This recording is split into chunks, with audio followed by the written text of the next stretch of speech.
Welcome to the channel. Today's audiobook is The Return of the Dark Invader by Captain Franz von Rintelen, first published in 1933. This work is presented for historical and educational purposes and reflects the ideas and context of its time. If you enjoy classic literature, history, and political thought in audiobook form, consider subscribing. Now let's begin. The Return of the Dark Invader by Captain von Rintelen. Chapter I. The presidential decree of pardon that prefaces this book marked the beginning of my new life, now back from gloom to radiance. When the gray gates of the Atlanta penitentiary swung open on that winter morning in 1921, and I stepped into the world again, a free man, one part of my life, though I did not realize it then, was ended. But it was not an end of my activity, not a fading away into a quiet and peaceful middle age. The days of the old glory were gone, the war was over, and my part in it finished on this dull winter's morning. The days of the new Germany, torn by strife and revolution, were just dawning. My own life, had I but known it, was beginning afresh, and like a microcosm of my country's struggle for recognition, my fight for right and vindication was to follow a stormy and eventful course. That in itself would not be justification for another book, were it not for the fact that what on my return began as a private war, with German governments took on the aspects of an open, and on occasions even an international, contention. The weapons of peace are often more treacherous than those of war. Calumny and vilification, perjury and international trickery, secret attempts at bribery, and political plotting come into the story. The 15 years since my return to Germany from an American prison have been lively years, and now that my new life seems definitely to be setting its course away from the shores of my beloved country, much that I have felt I should keep private in this last decade and a half may be made known. What I told in The Dark Invader, I told with pride. That adventure ended for me in a sentence of 5 years' hard labor. Yet, I was conscious of no sense of shame or defeat. The emotion I felt was pride. What I have to tell in this book fills me with no such feeling of achievement. Yet I would not have you think, before you start, that here is a lugubrious tale, like the sad stories that immigrés tell in the havens of refuge they inhabit in Paris and London. I have no favor to ask of anyone. I am a free man, anxious only for my old country's good, desirous above all things that she be not shamed in the eyes of the world. Much of the ancient greatness has departed from Germany, and there is nobody who will deny the extent of her tribulation, unique amongst nations in modern history since the war, or condemn her efforts to recover her former prestige. I liken Germany since the war to a giant tied down by thongs that appeared unbreakable, and in her weakened state she lay a target for all the spiteful arrows and slings of those who would seek to gain by her misfortune. It is not France, with her panic-stricken occupation of the Ruhr, or the Allied countries with their unreasonable and uneconomic demands for reparations, that are alone to be blamed for her unhappy post-war history. Within the Reich, there have been enemies at work, and among the greatest and most treacherous are names I shall reveal of men who have occupied, and are still occupying, in some cases, positions of political importance in the German service. The story is not without its humorous aspects. How inconceivably small the human intellect can be, only critical events can effectively show. The Greeks, more rational beings than we, would have allowed their gods to laugh at such human antics. Nor, I think, is it without its agreeable aspects. Life is pretty much the same the world over, only the environment differs. There are still great men and great women to be counted as friends and lovers, and while that lasts, the world, in spite of political and private upheavals, is a pleasant and sometimes an ennobling place to live in. Asterisk, asterisk, asterisk. I have put the word pardon in inverted commas. Why? One short paragraph. I had received no clemency. Nothing need be added to the following statement. The Attorney General of the United States found it necessary to issue a few days after my release, and in reply to severe newspaper criticisms of his administration for having set free the Hun master head, Germany's sabotage chief. Editor, Washington Post. An article on the editorial page of Sunday's Post refers to Franz von Rintelen as one whom President Wilson has restored to liberty by means of a pardon remitting the remainder of the 4 years in prison at Atlanta for conspiracy to destroy American property by means of bomb outrages. I cannot hope to correct all the misstatements in reference to this case which have gone the rounds of the press, but the story in the Post is so conspicuously displayed and makes such confident assertion of the facts that I think some effort should be made to correct the false impression which it creates. Von Rintelen was not pardoned by the president, and neither was any portion of his term of imprisonment remitted.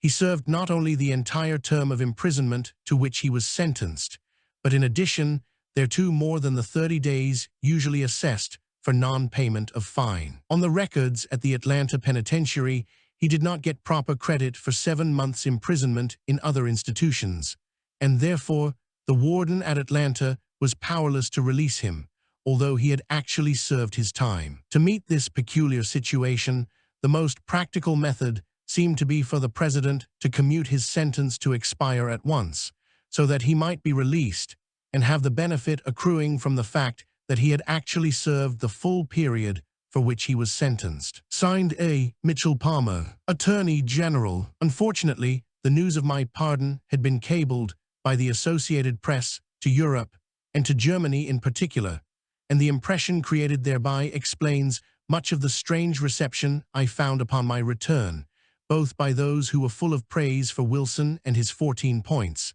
and by those who felt that an officer should never accept clemency from the enemy. Chapter Roman 2. I said that only the environment in life changes. Let me take up my story with my return from America in 1921 to the new Germany only recently recovered from the first throes of revolution. The American-owned ship in which I was to take passage back to Germany turned out to be an obsolete small vessel, the SS Susquehanna.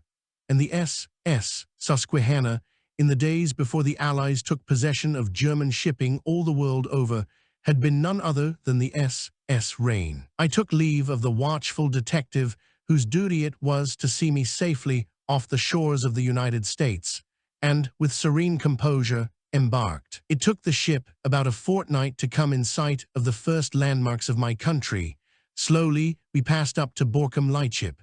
A few more minutes, and we were within territorial waters. Deutschland, Main, Deutschland. I could scarcely keep back my tears when I saw, at the harbor entrance, the strange mixture of colors that had supplanted the proud old flag under which I had fought and lived throughout those years. Die Flag Schwarz, Weiss, Rot. Asterisk, asterisk, asterisk. My mind drifted back to my cell. The time was a few days after the armistice. We had just learnt the news. We had been crying, my fine old cellmate, Captain von Klest, and I, crying like children for hours and hours, trying to console one another far into the night over the whole tragedy of this armistice. Our splendid high seas fleet was to be surrendered, the pride of the whole nation. Millions of rifles and guns, thousands of aeroplanes, locomotives, lorries, and what not else. Even our government archives were to be opened to an interallied military commission, and all documents, codes, and secret orders for the Army and Navy staffs, and those for the submarine commanders, were to be handed over to the Allied High Command, who were, it seemed, intoxicated by their unexpected and, alas, so complete success. Poor Erzberger, poor General von Winterfeldt, poor Captain Vancelo. They had been sitting in their luxurious dining car in the gloom of the Foret de Campigny, shut off from the outside world, at the mercy of French and British officers, whose hard faces never relaxed as they passed in and out with the messages to those delegates from the German G.H.Q. at Spa or from the delegates to their chiefs. The Allied High Command had imposed the condition that these messages should all be en clair. They could read every word. There had been days of struggling and haggling with Foch, Maréchal de France, and with his assistant, General Weygand.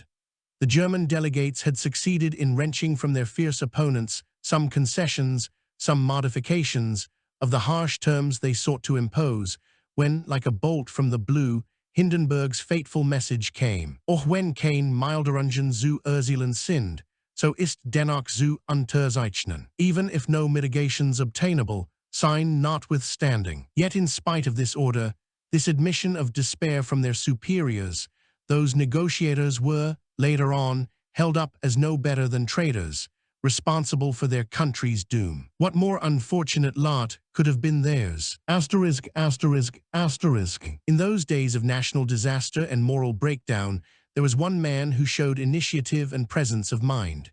He left the front in a powerful military car, forced his way through troops in retreat or in mutiny, and the supplies columns dashed across the frontier, over the Rhine, and on to Berlin, to the Wilhelmstrasse, to the Grosser Generalstab buildings. There he picked a handful of absolutely reliable men, and overriding the strictest injunctions of the newly established 9th November government, selected out of the mass of documents in those archives that had to be surrendered to the hated enemy, what seemed to him the most important, bundled them together, and thus succeeded in getting them away safely before the lynx-eyed officers of the Interallied Military Commission arrived close upon his heels. That man was Hauptmann von Boos. His name is to be remembered. Asterisk, asterisk, asterisk. Now I stood on the Susquehanna's deck, face to face with the realities which the catastrophe had engendered.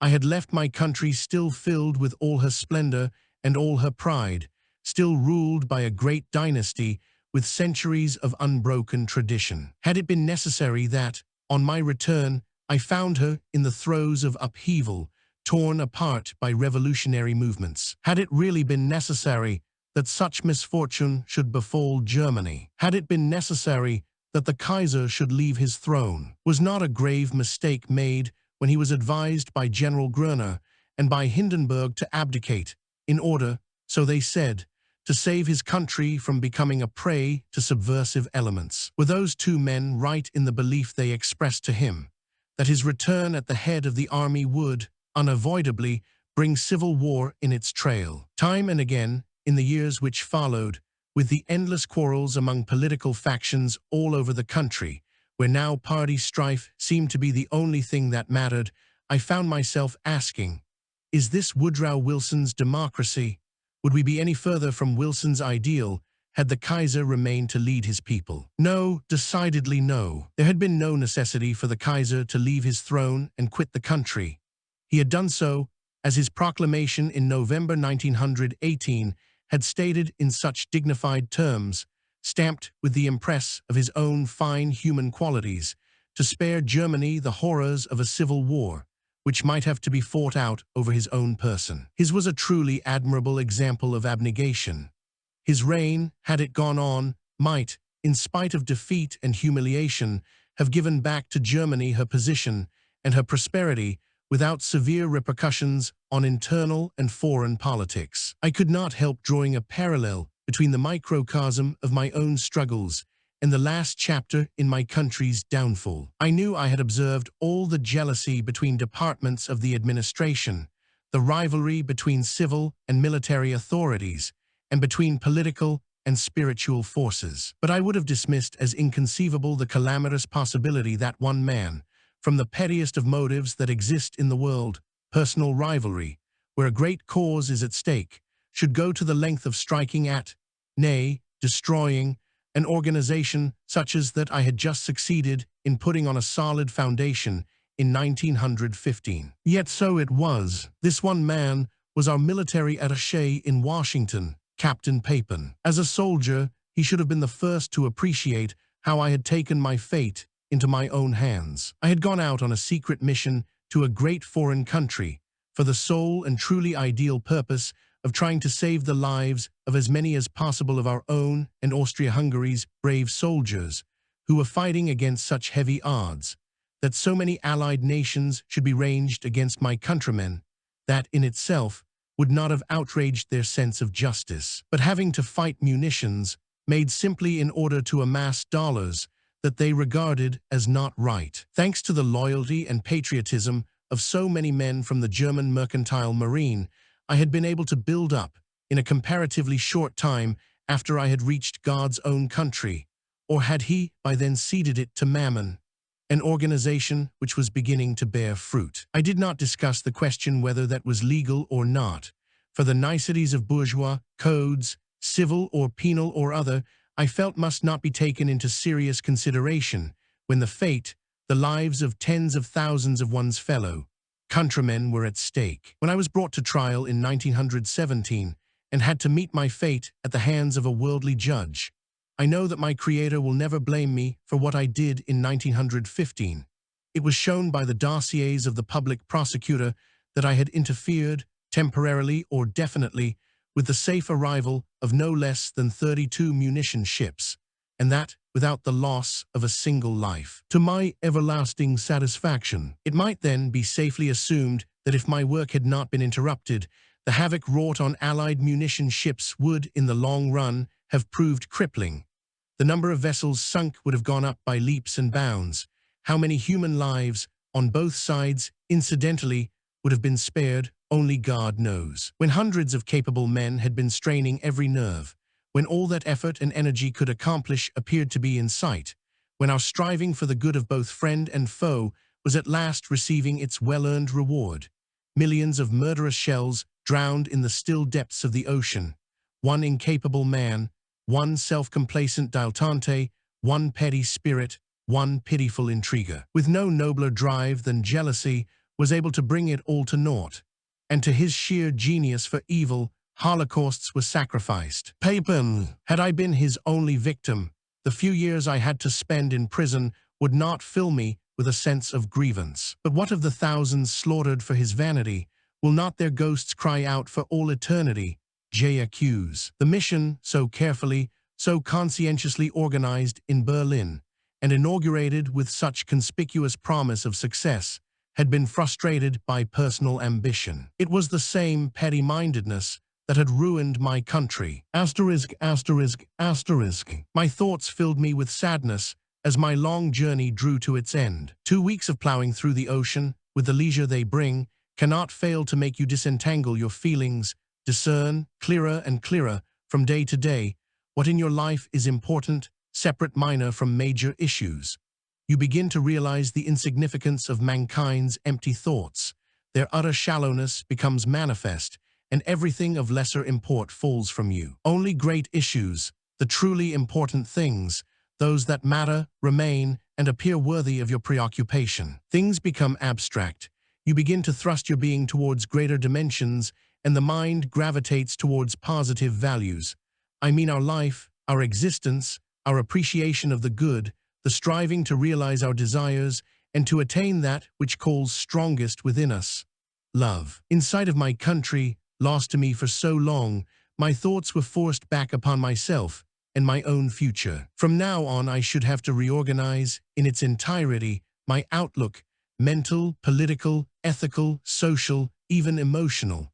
Everywhere life had taken on new aspects, which would have to be harmonized with the old. Every one of the profoundly sad impressions I received had to be assimilated, and there was no one I could turn to for spiritual aid.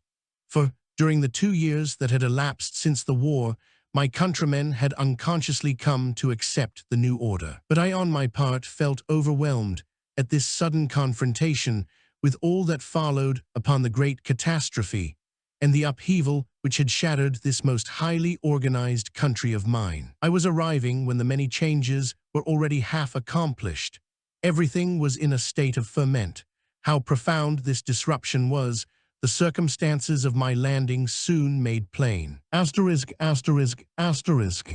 chased fussily hither and thither, endeavoring to push the Susquehanna into the right position and get her properly berthed. Our poor little ship had had a rough time, struggling against the heavy, rolling waves of a wintry North Sea. In the Weser estuary, too, she had had to fight her way against the backwash of huge British liners that were gliding with the tide, majestically downstream. Mist, fog, and rain, such as the North Sea knows, were doing their best to make our arrival still more depressing, and added to the already sullen aspect of this almost completely deserted harbor. Do you see that magnificent dock, Herr Kapitän? One of the officers of the Susquehanna was addressing me, a German who had in the meantime acquired his skipper's certificate in America. As I turned towards him, he threw up his arms in despair at the disaster that had befallen his native country. The officer pointed to a tremendous dock empty of burden, guarded by a pair of huge lock gates, called the Kaiserschluss. They had been so christened by the Kaiser himself, only a few months before the outbreak of the war. There you can see, with your own eyes, how complete is the ruin of our shipping. And look at that gap, he went on. That's where the giant Prince Heinrich crane had its station, before it had to follow in the wake of those hundreds of fine old ships of ours and be towed to England. John Bull has swallowed it up now. I felt humiliated, like the mate who was addressing me so outspokenly, but I wanted to try to cheer his dampened spirits and show him the brighter side of it all. Poor victors, I said. Yes, poor victors. They got drunk with the victory their armies and navies won for them. Don't you realize, my dear fellow, what a magnificent blunder those Allied statesmen have committed? There was not one far-sighted counselor among them. You would have thought that all those high commissioners for peace, all those shipping experts. Experts? Don't talk to me about experts. Cheer up, my good fellow. Let the experts have their say 10 times over. They cannot alter experience. No one can rob experience of its cogency.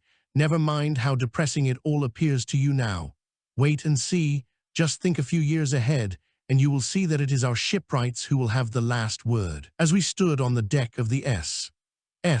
Susquehanna in the port of Bremerhaven in February 1921 and gazed at the gloom of this desolate scene, my young friend, the mate, only shook his head. So it is true, I thought.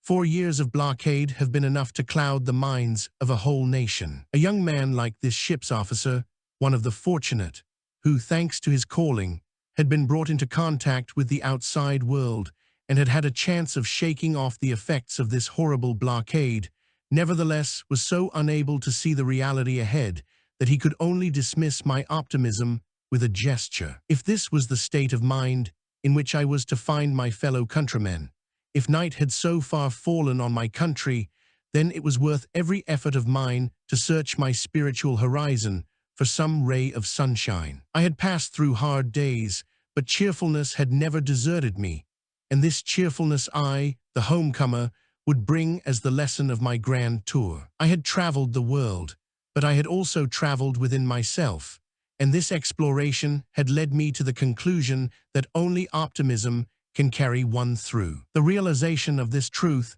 is what Germany had lost during those fateful years. ******. The ship was at last safely berthed, and the gangways made fast. We waited, a mere handful of passengers, for the habitual rush of porters before disembarking. But there was not a porter in sight. A few minutes later the news was all over the ship. The dock hands were on strike in Bremerhaven and Bremen.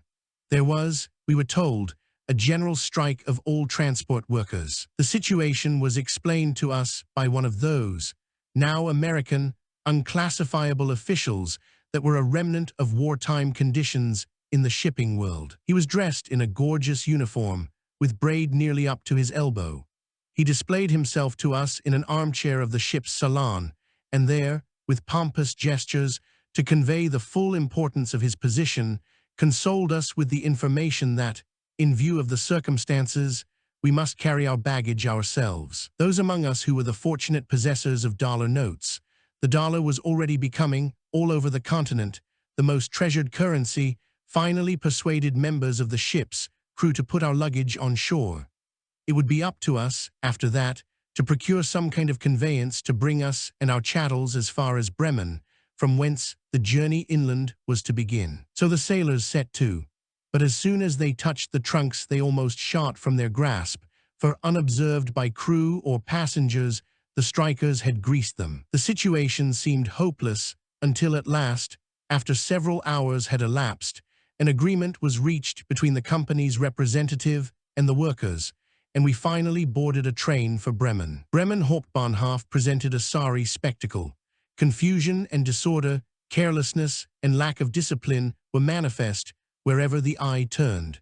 Dirt and bits of paper were strewn all over the station, and the platforms were encumbered with shabby wooden stands and haphazard ramshackle booths. The station attendants, porters, and other employees, where they were visible at all, was scornfully indifferent to the requirements of passengers or luggage. Gone was the precise and ordered routine of pre-war days.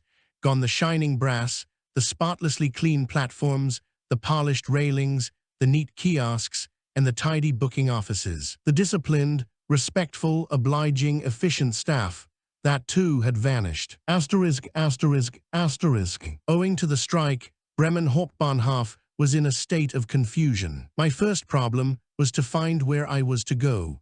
I had not dared to send a cable to my wife, fearing that the sudden shock might be too much for her, and fearing that there might be still obstacles to my safe homecoming. By means of lengthy and extensive telegrams, I finally ascertained that my wife had left Berlin. Our house there had been exposed to rifle fire and stray bullets almost every night for months on end in the winter of 1918-19, and had bought a cottage in Upper Bavaria. This meant that I had to go to Munich, and now I had to face my second problem. Since the war, no such things as the D-Zug, the express trains of the good old times, any longer existed. Such trains as there were did not run then, owing to the strike. Out of the mass of confusion, I learnt at last that there was one train running to Leipzig. The committee of the fair, which was on about then, had, after much negotiation, come to an understanding with the strikers, who had granted a permit for a train to run. Instead of the direct route, which would have taken some half-dozen hours, our train followed a zigzag itinerary, picking up visitors for the Leipzig fair.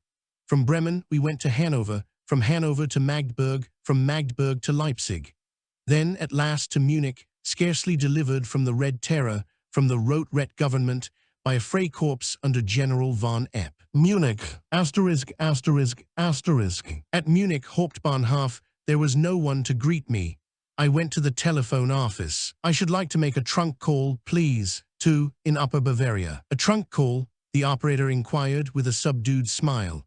These foreigners don't seem to realize what a mess we are in, she whispered to her colleague on the next stool. She turned back to me. A trunk call? Why, that's quite impossible. I suppose you don't know all our telephone material had to be left behind in France and Belgium when our troops had to clear out. She was looking very disdainfully at my brand new American suit.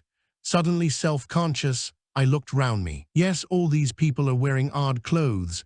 I said to myself, oh yes, ersatz. I noticed the suspicious looks directed at the well-dressed foreigner. All over the telegraph office notices and decrees were posted up, laying down in detail under what conditions, and after how many proofs of genuine necessity, a new suit might be obtained, provided the Kleiderkarte was in order and duly stamped. Yes, obviously, I was a foreigner. I asked for the Herr Amtsdirektor and endeavored to convince him I was anything but a foreigner. You are telling me you are just come back from the war, mein lieber Herr.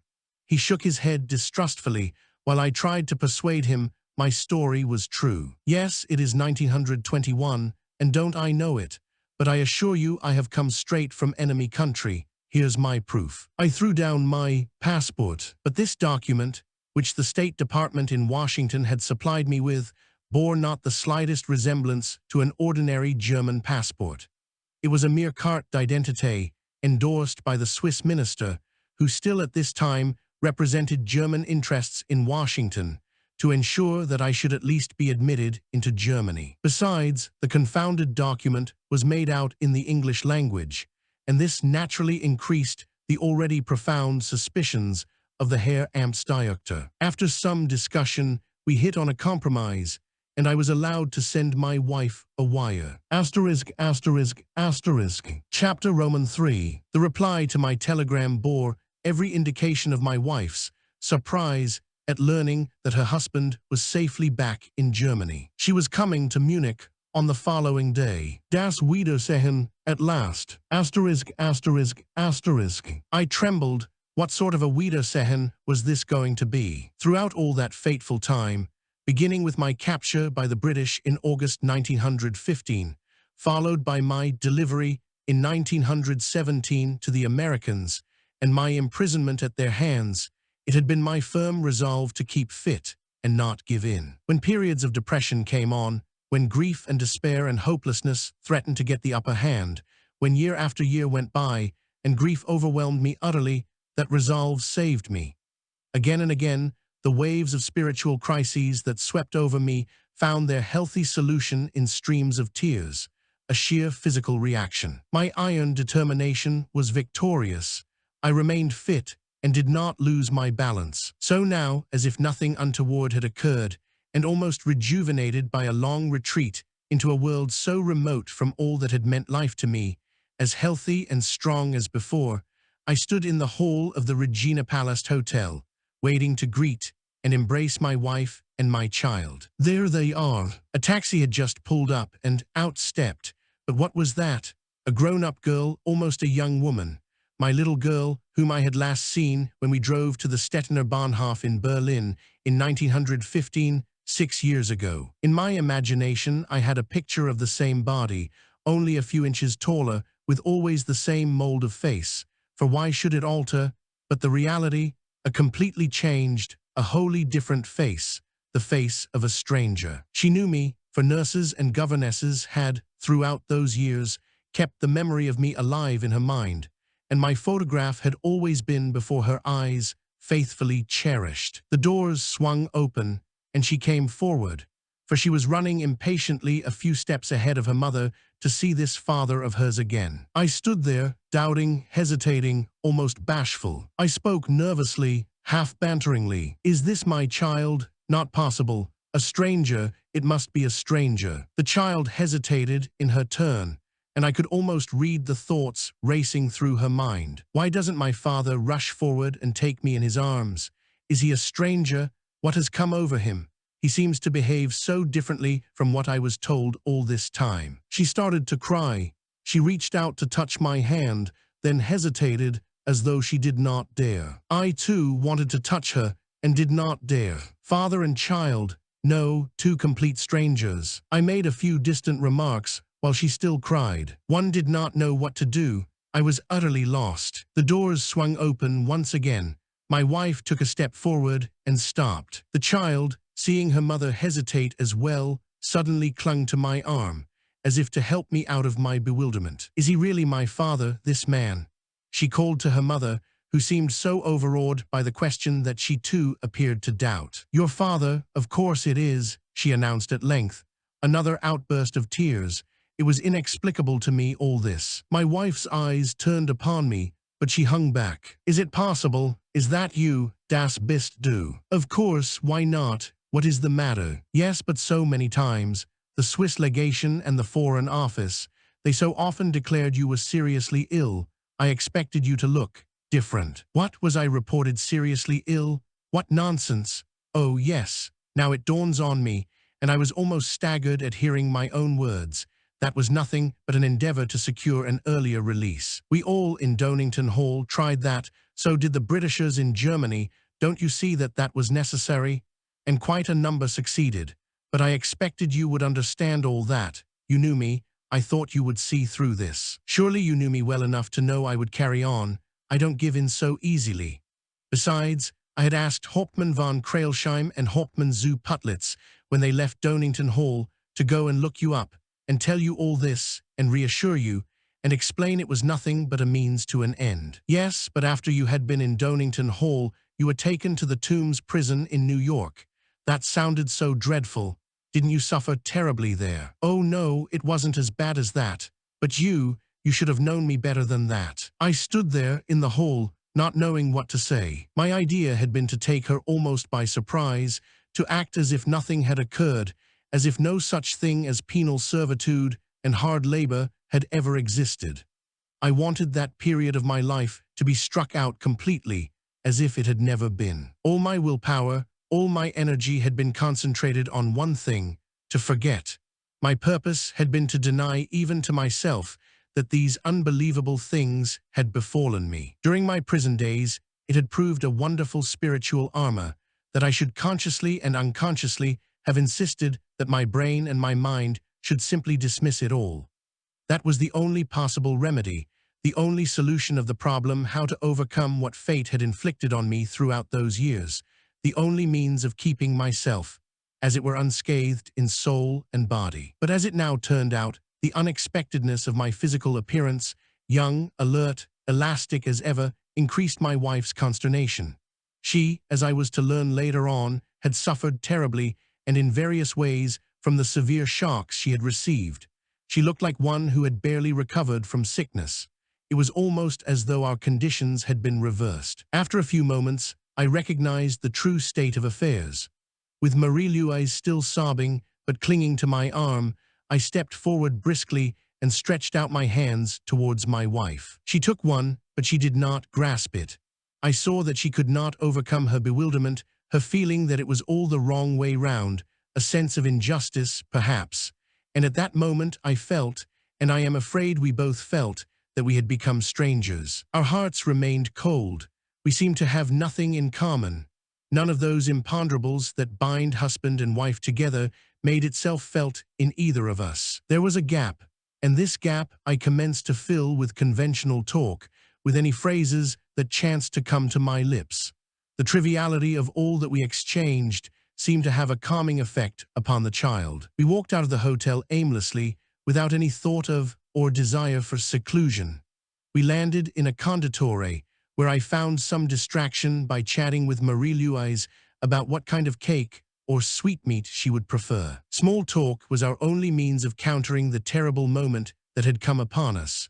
One, at least, must not be made to suffer, our little daughter, and once she had become a bit accustomed to the strange man, her father, what could be more in order than ein Stück Kuchen und ein Tass Schokolade? She little realized that her newfound father, whose homecoming she had been looking forward to so much, was to pass through her life like a shooting star and disappear again while her eyes were still dazed. From time to time, her shy looks turned towards this man, who spoke so differently from other men she had heard in her mother's house. She, too, was expecting that I should be brought on a stretcher.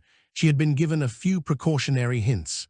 Now her little mind was unable to grasp how it was that her father should, instead, sit there joking and discussing gaily the merits of foxtrots and quick steps. What was actually going on in her father's and in her mother's minds, what a tragedy was being inexorably, so inevitably unfolded, which would ruin her parents' home and menace her own destiny, that she mercifully could not, at that moment, realize. How could she know that her father, hardly able to fight down the tremendous emotion which was on the verge of overpowering him, was but wearing a mask, and that the condottiere was merely a scene for the first act of this human drama? Asterisk, asterisk, asterisk. Before the riddle of the feminine soul, I felt powerless. I was like a drowning man beating wildly with his arms, and by his very struggles drowning all the more surely. Where can we go for a dance tonight? What about the Odeon's Casino, or is the band as good at the Regina Palace bar? Those words were spoken by me to my wife, not my daughter, and in saying them I committed the most stupendous blunder in all this strained meeting. What possessed me then, I cannot to this day explain. Had I, for a moment, become mad? She must have thought so. From the terrified expression on her face, I know she did. Bent on proving that, in spite of all I had been through, I was still the same man as before I left. I had only succeeded in giving her overwrought mind the conviction that 5 years in prison had made me mad. 3 seconds later, I would have given worlds to have those words unsaid. I was not mad, but for a minute I had lost my head, and how much else besides. How stupid of me to imagine, even for a moment, that a string band can bring back to life the intimacy of love which too much suffering and too much separation have killed. How insane, how ill-advised we men can be at times when the soul of a woman is to be conquered or won back. Asterisk, asterisk, asterisk. We left the condottiere and made our way to the Hauptbahnhof. Asterisk, asterisk, asterisk. All the vigor, all the enthusiasm I had stored up in my heart for this first meeting with my wife was gone. For years I had been looking forward to it with mixed, even contradictory feelings. Joy and anxiety, doubt and confidence, love and fear all mingled. But who could have foreseen that our mutual reactions would be what they were? Looking back now, I see that it had, perforce, to be a storm of sheer enthusiasm, in which all conflicting emotions are swallowed up, or else, and that was our sad plight, the 6 years of enforced separation would prove too much. Asterisk, asterisk, asterisk. In 1915, an English paper, with glaring headlines and a photograph of the officer in question, announced that Captain von Rintelen had been shot in the Tower of London. The news reached Germany a few days later, and my wife considered herself a widow. In Admiralty circles in Berlin, there was indignation, and strong representations were made to the American embassy in London, which, at that time, represented German interests in Great Britain. Weeks elapsed. As a consequence of the state of war, correspondents had to take a roundabout way in order to reach enemy country, and it was a long time before the opposite side's reply was received. There was the additional reason for delay that the enemy wished, for purposes of his own in my case, as the Dark Invader showed, to withhold information and postpone matters intentionally. I had been shot early in November. It was not till December that my widowed wife found she was no longer a widow. A man might well lose his spirit over the reaction and counter-reaction. A woman may collapse, and however great her joy at the glad tidings, the succession of shocks and readjustments will leave an imprint that remains. Blow after blow, alternating in the same way, was to fall upon this poor woman, on whom was laid the burden of being wife to a man whose war career was full of such strange incidents, all so much beyond her power to grapple with. She was the real martyr of this shooting of Rintelen in the Tower of London. I had been peacefully enjoying the life at Donington Hall after its inmates, including myself, had celebrated my funeral in the boisterous fashion which seemed natural to us there. But for her, the recovery from the shock of my supposed death and its subsequent dementi had meant weeks of spiritual agony, weeks of actual widowhood, and then reversion to a state of mind where I was restored to her only in the imagination, and where the anxieties for my life and welfare were to return as acute as before. Later, the German press became full of reports that the American government had on repeated occasions demanded of the British government that I should be surrendered to them as a war criminal. I believed that the War Office in London would never accede to such a request. It was restrained not only by its sense of decency, but also by motives of political realism. For Germany, then, had 3 times as many prisoners in her hands as the English. Efforts were also being made at that time to secure my repatriation. Whenever an exchange of individual prisoners was under consideration, the German government invariably put forward my name. I, for my part, was convinced, throughout those negotiations, that no such exchange would be contemplated by the British. In fact, their Admiralty had given me several clear hints to that effect.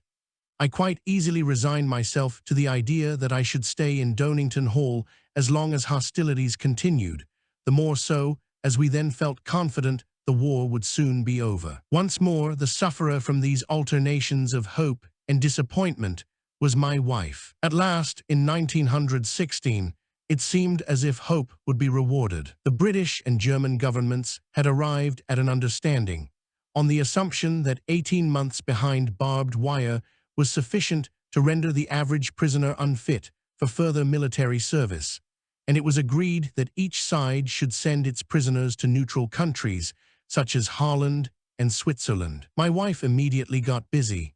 She proceeded to Switzerland and rented a cottage up in the mountains, where the atmosphere would do me good, and the changed surroundings helped the speedy re-establishment of married life and all that a home could mean. When by the middle of February 1917, those 18 months had elapsed for me, both my wife and myself took it for granted, and our own correspondence, as well as the notes exchanged between the 2 war offices, seemed to make it quite clear that from then on it was only a question of a few weeks, if not days, before I was to be transferred to Switzerland, where we should meet again and spend the remainder of the war in peace and happiness.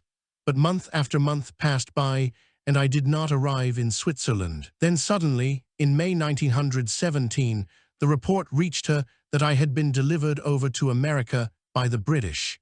It seemed impossible. She could not trust her eyes when Swiss and German papers confirmed this news, and when finally American reports reached Europe, describing triumphantly how I had arrived in the port of New York, in the company of a British Admiralty officer, how I had been handcuffed like a common prisoner, how I had been lodged in the Tombs prison in New York. Both the Admiralität I and the Auswärtige Amt II in Berlin stood powerless before this new situation. They gave my wife to understand that since America had joined the war on the Allies' side, even the threat of reprisals could no longer be of any avail, as there were no American prisoners to bargain with. What this transfer meant for me, I have amply described in my book The Dark Invader, to which this is the sequel. What it meant to my wife, what she had to endure ever since the news had been broken to her that I had been captured by the British, her anxiety about the incredible experiences which were mine, her apprehension when, with trembling hands, she bought from the Zurich kiosks American papers which described the incidents of my trial, harsh enough in fact, with every exaggeration of sensational journalism, her agony at the thought of how many more years it would be before she would see me again. All this can be suffered, but not imagined. Yet still another blow was dealt her owing to sensational American journalism. The judge in America, who sentenced me to those years at Hard, had said, "I am sorry that the American law does not permit me to sentence you to what you have deserved, namely, to death." And those sensational journalists had nothing better to do than hasten to the cable office and triumphantly pronounce Rintelen sentenced to death. Of course, weeks and weeks elapsed before it could be ascertained, through diplomatic channels, that there was no such thing as sentenced to death. For a second time, my wife had become a widow. Is it to be wondered at if my return, in a future so remote, should cause her anxiety rather than hope, should be worse almost than my death? Few women have been more tried than my former wife. Few have been so thrown from the extreme of certain hope to the extreme of uncertainty and hopelessness. She was the real sufferer, a gentle, noble woman, a devoted wife, who, in March 1915, when I was about to embark for America, was filled with sinister forebodings. Her more penetrating intuition and more instinctive perception made her alive to the gravity of this mission to America, so strongly urged upon me by the Minister of War in person. A train, working its way up into the Bavarian Alps, through ever heavier barriers of snow and sleet, carried the three of us towards what, in spite of the disillusionment our first meeting had brought, we still dreamt of as home. At a tiny halt, a sledge stood waiting, the horses stamping impatiently in the icy blast. Beside it, a beautiful Schäferhund stood barking. The caravan set out. Half a dozen times, the sledge threatened to overturn, but after another short hour, I saw the cozy lights of a snug cottage, half leaning against the snow-covered rock, half canopied by majestic fir trees. Once more there was dangled before my eyes the hope that it might grow into a home, after all. On the hall table a lamp and some candles. On the other side, a cheerful fireplace. Warmth. Candles were handed round. We went upstairs. Along the staircase were hung etchings, decked with evergreen. "There is your room, my dear. Good night." 2 good-night kisses for Marie-Louise. 3 doors opened. 3 doors closed. The exquisite beauty of the forests and peaks, covered with glittering snow and radiant sunshine, kept me for a few weeks in those mountains. My new friend the Schäferhund, Adu, was overjoyed at having now a faithful companion who, punctually to the minute, made his appearance in the morning ready for a brisk jaunt across country, through forests and over mountain streams. But Adu's holidays could not last. One morning, I took the train back to Munich. From then on, I became only an occasional visitor to the home, and the occasions were the 3 dates in each year which still held the family together. My wife's birthday in May, Marie-Louise's birthday in August, and Christmas. How could I reach the soul of Marie-Louise?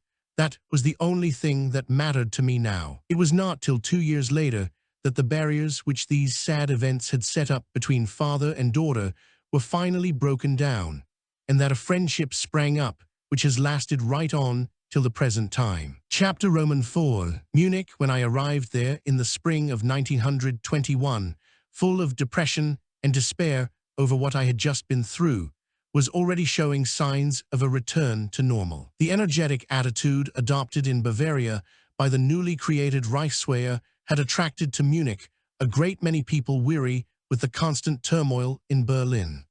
Gradually, the best elements in Germany seemed to be gathering in the Bavarian capital. All the nationalist organizations were then centered in Munich, and it was chiefly there that the Freikorps originated, such as that which was formed to deal with the insurrections in Upper Silesia. The inhabitants of this much-disputed territory seemed to have misread Wilson's catchphrase, self-determination, and were indulging in a thoroughgoing campaign of self-extermination. The trouble was only ended through the defeat of the Polish insurgents by some of these Freikorps. The Freikorps, with their vagrant careers, offered a tempting refuge to one whose home had just been broken up. What better could I do than join one of them? Unfortunately for me, however, the fires of the various insurrections all over Germany were already flickering and soon died down. I found myself once more with nothing to do. I went to Baden-Baden and tried to drown my sorrows and my very feeling in the gaiety of the life of that watering place, with its racing, its sport, its club society, and its summer brightness. It was in Baden-Baden that I discovered in the pocket of my evening dress the London tailor's mark, showing my name in full. I had overlooked removing that in 1915, and the British, searching all my clothes in 1915, had not noticed the mark. The two secret services were even on that score. Soon the excitements of the place induced a substitute for happiness. I felt at least free from care and amused, when abruptly a minor incident at a ball in the National Club shattered my precarious high spirits, and depression fell upon me once more. It was to be the most splendid ball of the season, and an old-fashioned cotillion dance had been arranged, for which, as was the custom in Germany, silk ribbons and ties were to be distributed among the couples. When the moment came for these to be brought in, the doors of the hall were thrown open, and a party of youths, pushing wheel trays before them, gaily announced that they had found the cotillion decorations that had been prepared for the season of 1914, but had never been used. Those pre-war relics were uproariously acclaimed by the younger set, but for the older ones among us, they brought nothing but the memories of the glory past and hopes belied. As I left the hall, I saw generals weeping. Asterisk, asterisk, asterisk. Life, however, went on and soon required my dealing with it. Accordingly, I left for Berlin. Before I left, I was to learn that Admiral Benck, Chief of the Admiralty in Berlin, had seen to it that I should be awarded the Iron Cross, first class.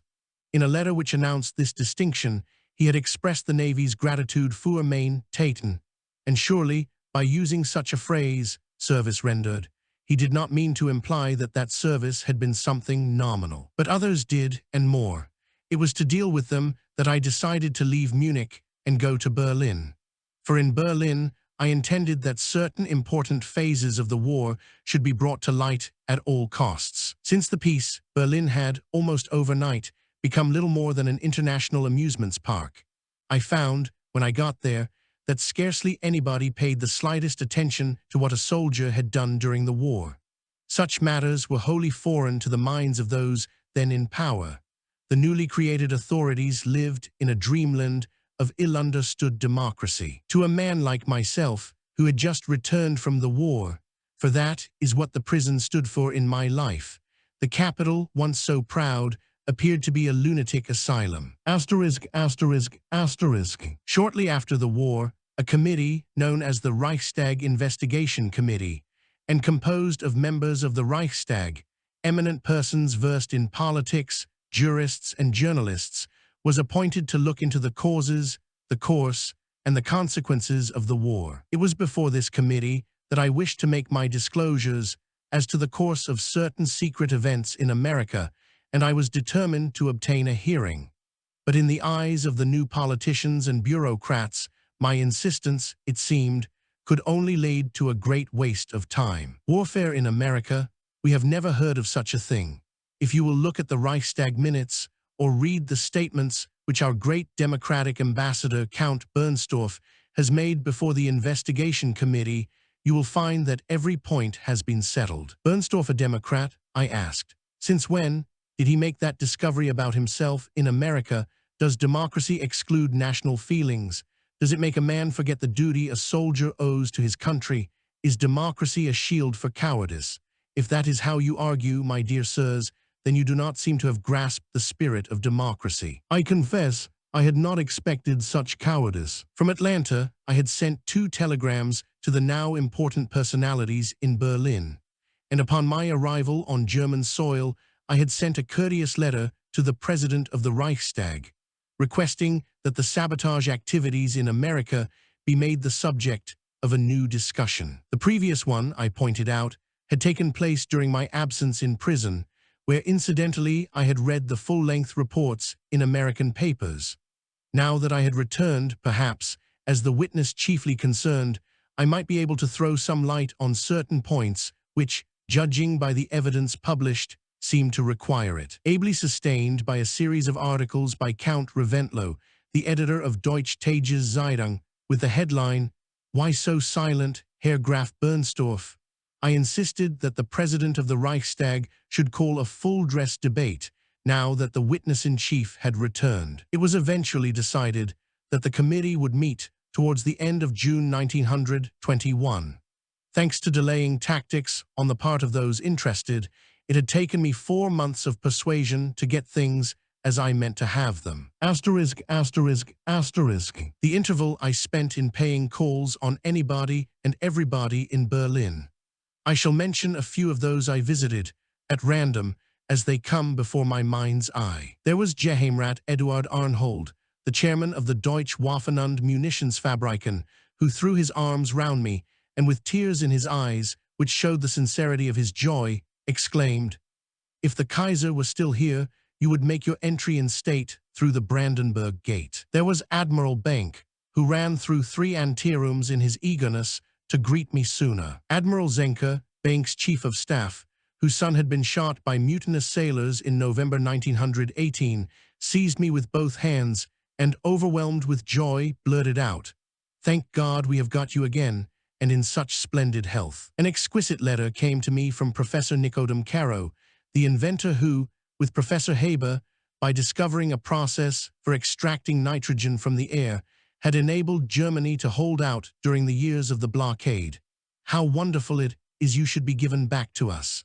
How can we ever express the gratitude we all owe you? There were still some fine types left over from the good old days, but there were others who had evolved with the times. For instance, Herr Heineken, the general manager of the North German Lloyd, whose patriotism, whose devotion to the Kaiser, and whose courageous enthusiasm for unrestricted submarine warfare had in 1915 known no bounds, who had unreservedly placed his company's ships and men at my disposal for the attack against American munitions, was now found complaining rather peevishly of the embarrassment my forceful action in America had caused the German shipping companies. "This thing may cost us millions, millions, Herr Kapitän." Poor North German Lloyd. I left his stately salon at the Hotel Adlon with as contemptuous an expression on my face as I could put on, while his secretary ushered me out with a deep bow. If I had known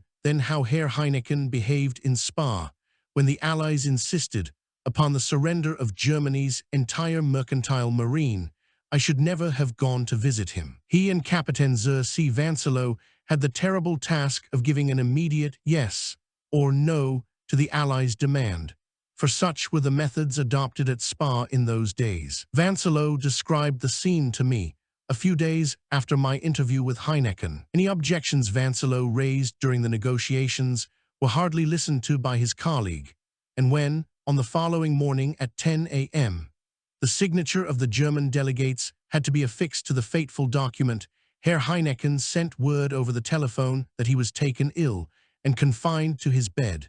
Captain Vancelow had to sign alone, with the result that the nationalist press in Germany held him up as little better than a traitor, and he was forced into retirement, as if he alone, faced with the Allied Naval Commission, could have stood his ground. But Herr Heineken remained General Director of the North German Lloyd. I called also on Herr Dr. Schacht.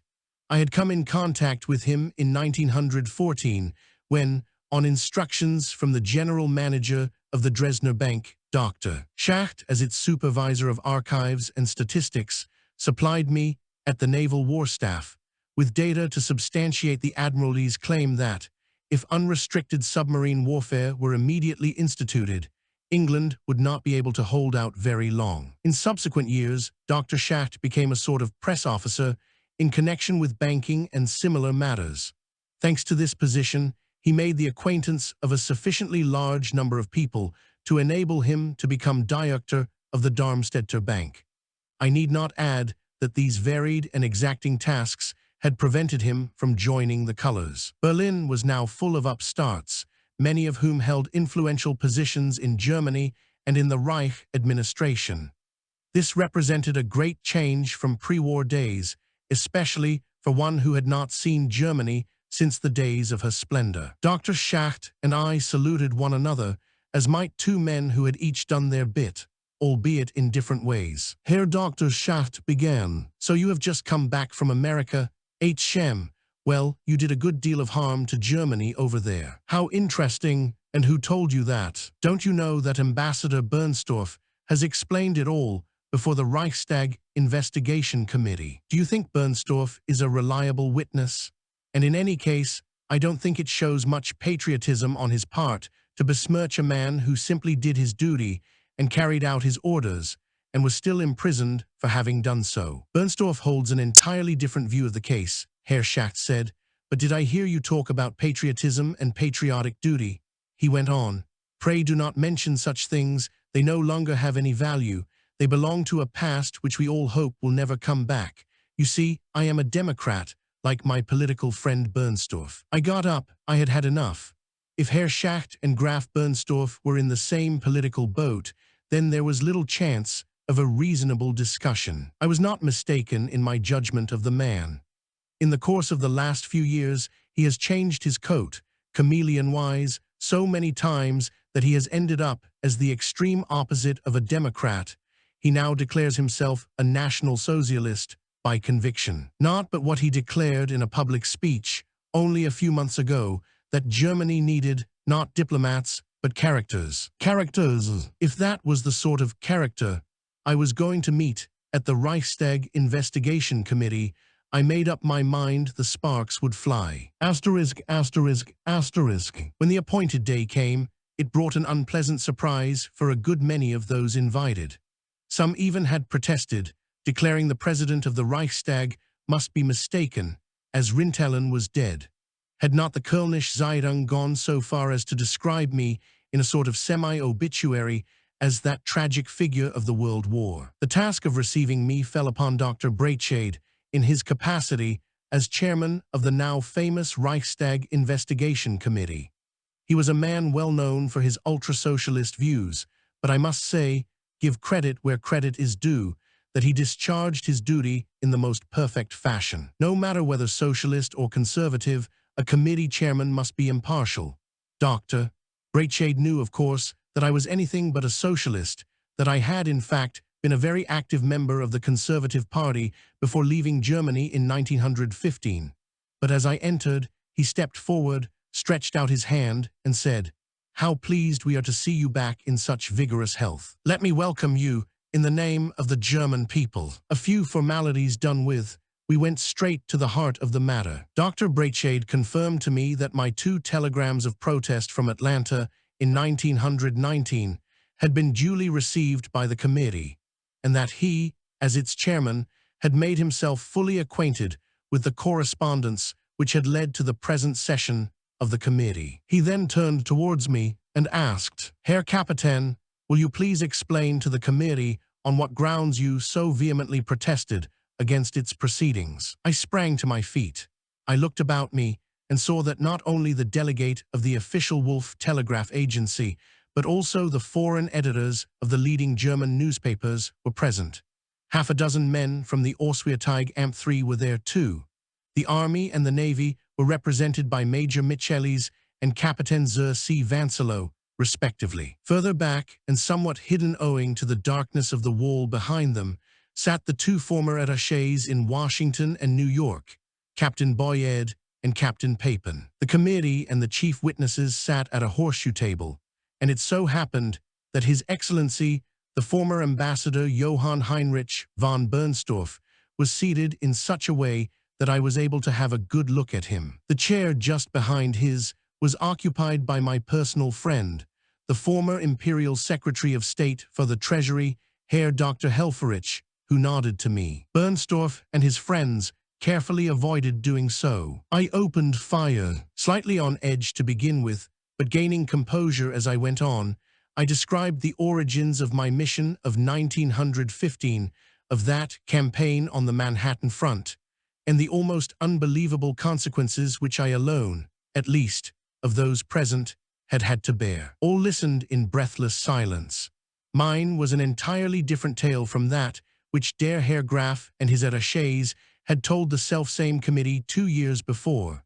It was obvious that most of the members and the press correspondents had renewed their acquaintance with the minutes of that meeting. Suddenly I turned from my account of what had happened in America and, facing Bernstorff, directed a series of questions at him as to what had occurred in 1915. Does His Excellency remember having asked me, through a letter signed by the naval attaché, to visit him at the Ritz-Carlton Hotel in New York? No answer. Does His Excellency remember that, in the course of this visit, I requested him not to put to me any questions other than purely formal ones? No answer. Does His Excellency remember that a cablegram had been received at the German embassy in Washington, prior to my departure from Berlin in March 1915, stating that I proposed that no interview between me and H.I.M.'s ambassador in Washington should take place? No answer. Does His Excellency remember that, in the course of the interview at the Ritz-Carlton, he drew up his chair to the sofa on which I was seated, placed his hand upon my knee and said, "As an ambassador, I ought to know nothing of this mission, but I keep my life in separate compartments. As from one old soldier to another, tell me all about it." No answer. Does His Excellency remember having written a book? And here, with a sardonic smile, stressing my words, I added, after the war, after the downfall of the monarchy of which he had at all times been such an obedient subject, after he had turned Democrat, and in order to make himself agreeable to Wilson's administration. Herr Dr. Breitscheid rose to his feet. Herr Captain, I request you to abstain from any remarks about the heads of foreign governments. Herr Doctor, I have read in democratic and social democratic German papers the vilest remarks about His Majesty the Kaiser, and I see no reason why the head of a foreign government should receive protection from you when never a single word of protest has been raised by you or anyone else from the left wing of the Reichstag against such abuse of our revered dynasty. Herr Dr. Breitscheid sat down. Please proceed, Herr Captain. Dr. Helfferich and a few others in the room gave me a sympathetic smile.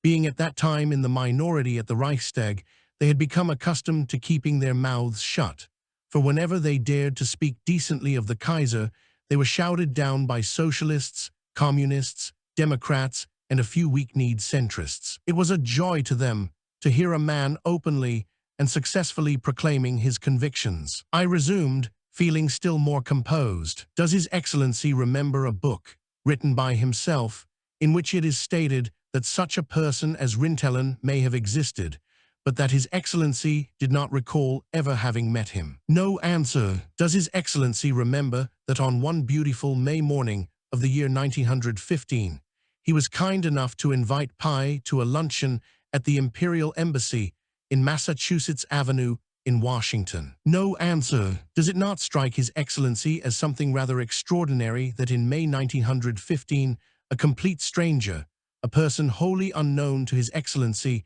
should have enjoyed the privilege of his hospitality, not, mein Herren, by chance at a big reception, where among those present a single individual may escape notice in the crowd, but at a luncheon party, with the Princess Hatzfeld presiding over a table of 6 invités? No answer. From the place where I stood, I noticed that some people, and in particular Boyed and Papin, were whispering to one another, and moving rather uneasily in their chairs. I continued, does His Excellency remember, at the end of that dejeuner in time, accompanying his unknown guest to the door of his embassy? No answer. I am sorry His Excellency does not remember, but fortunately I have here a photograph of that scene, taken, most discreetly, by an enemy agent. Several people looked up, startled, But I went on without heeding the interruption. Would His Excellency, in his capacity as Ambassador Plenipotentiary of His Imperial Majesty, have approved of a discussion,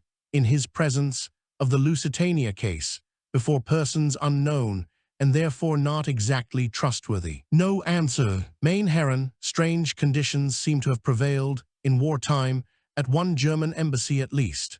I think I have said enough to convince you that I had some a priori justification for insisting that His Excellency's statements before your committee in 1919 and 1920 deserved a second hearing, and that I should be allowed an appeal from your committee to your committee. But now that I have proved the point, I mean to go a good deal further. You all know our good old German proverb, "Why der Herr so's Geschäftsführer, like master, like servant." Over in that corner sits a man, the former military attaché to His Excellency, Captain von Papen. In case you should have forgotten, let me remind you that, reading from his record during the war, he shines as a guardian of official documents. Not content with permitting the secret cipher code to disappear from his office in New York, not content with having his trunks, which were filled with papers from his safes in New York, seized by officers of the British government, who had not intended his diplomatic safe conduct to apply to these trunks. This gentleman saw fit to carry about with him in Palestine still more official documents, with the result you can guess. Well, Captain von Papen has also made statements before your committee about what went on in America during the war, corroborating those of His Excellency. And I am given to understand these two gentlemen had been sworn in by your committee. To put it shortly, and I have no reason to mince my words any longer, as neither of them has seen fit to answer me, and it is obvious, Mein Herren, that I know what I have been saying. I hereby formally charge His Excellency, the former German ambassador in Washington, with perjury in at least 6 instances, and I make the same charge against that pitiful creature over there, whom the American press has called the clown of 3 continents. A tremendous uproar answered my indictments, with shouting and gesticulating on all sides. Some Democratic and Center members, though they had listened to my impeachment quietly enough, felt they had to protect the two, because they happened to be members of their parties. So partisanship protects perjury in our new Germany, I thundered. Another outburst, I heard one man observe. Are we to have a lesson in political manners from this returned war criminal? Herr Dr. Breitscheid rapped on the table. Calm yourselves, Mein Herren. And then, turning to me, he said, Herr Kapitän, things cannot go on like this before such a forum as our committee. It appears to me a case rather for a libel suit before the proper courts. What, a libel suit? I tell you this is a case for the public prosecutor, and I am wondering why you do not put these men under arrest. The crime of perjury calls for no less. Herr Kapitän, if you bring matters to a head in this way, then I see no object in this committee proceeding any further. Is that what you want? In the general uproar, which had by now become livelier than even I had anticipated, only one remained completely calm, that truly excellent man, His Excellency Dr. Helfrich. He made a sign to me. I crossed over to where he stood. Dr. Helfrich took me by the arm and ushered me into an adjoining room. My dear fellow, you are perfectly right, but you have been only a few months in the New Germany, and you do not realize how completely demoralized all these people are. If you had heard how they shouted Hindenburg and myself down when we had to appear before this committee 2 years ago, you would not have trusted your ears or eyes. The powers that be are so partisan, to the exclusion of men like you and me. They are all so different in their attitude and their outlook from what you were used to, that you had better reconcile yourself to the fact that there is no justice to be expected from these people, and that Papen and Bernstorff are simply sheltering under this mad cloak of democracy. But, Your Excellency, I find myself in an impossible position, and you will see soon enough what the consequences of my reconciling myself to all this must inevitably be. Well then, I appeal to your patriotism, and in any case, if these things are to be brought to light, it must not be before the present committee. I do not consider Breitscheid the proper person. Captain Rintelen, you are rendering your country a supreme service if you let this matter drop.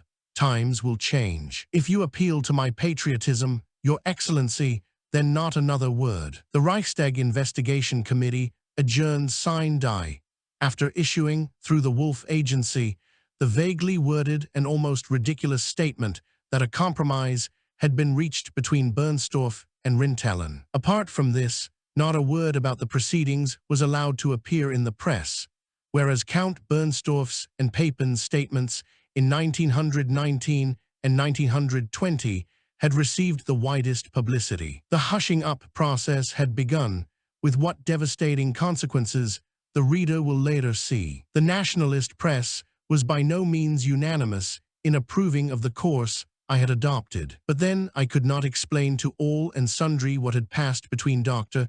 Helfrich and myself, and certain parts of the committee's minutes had been deleted anyhow.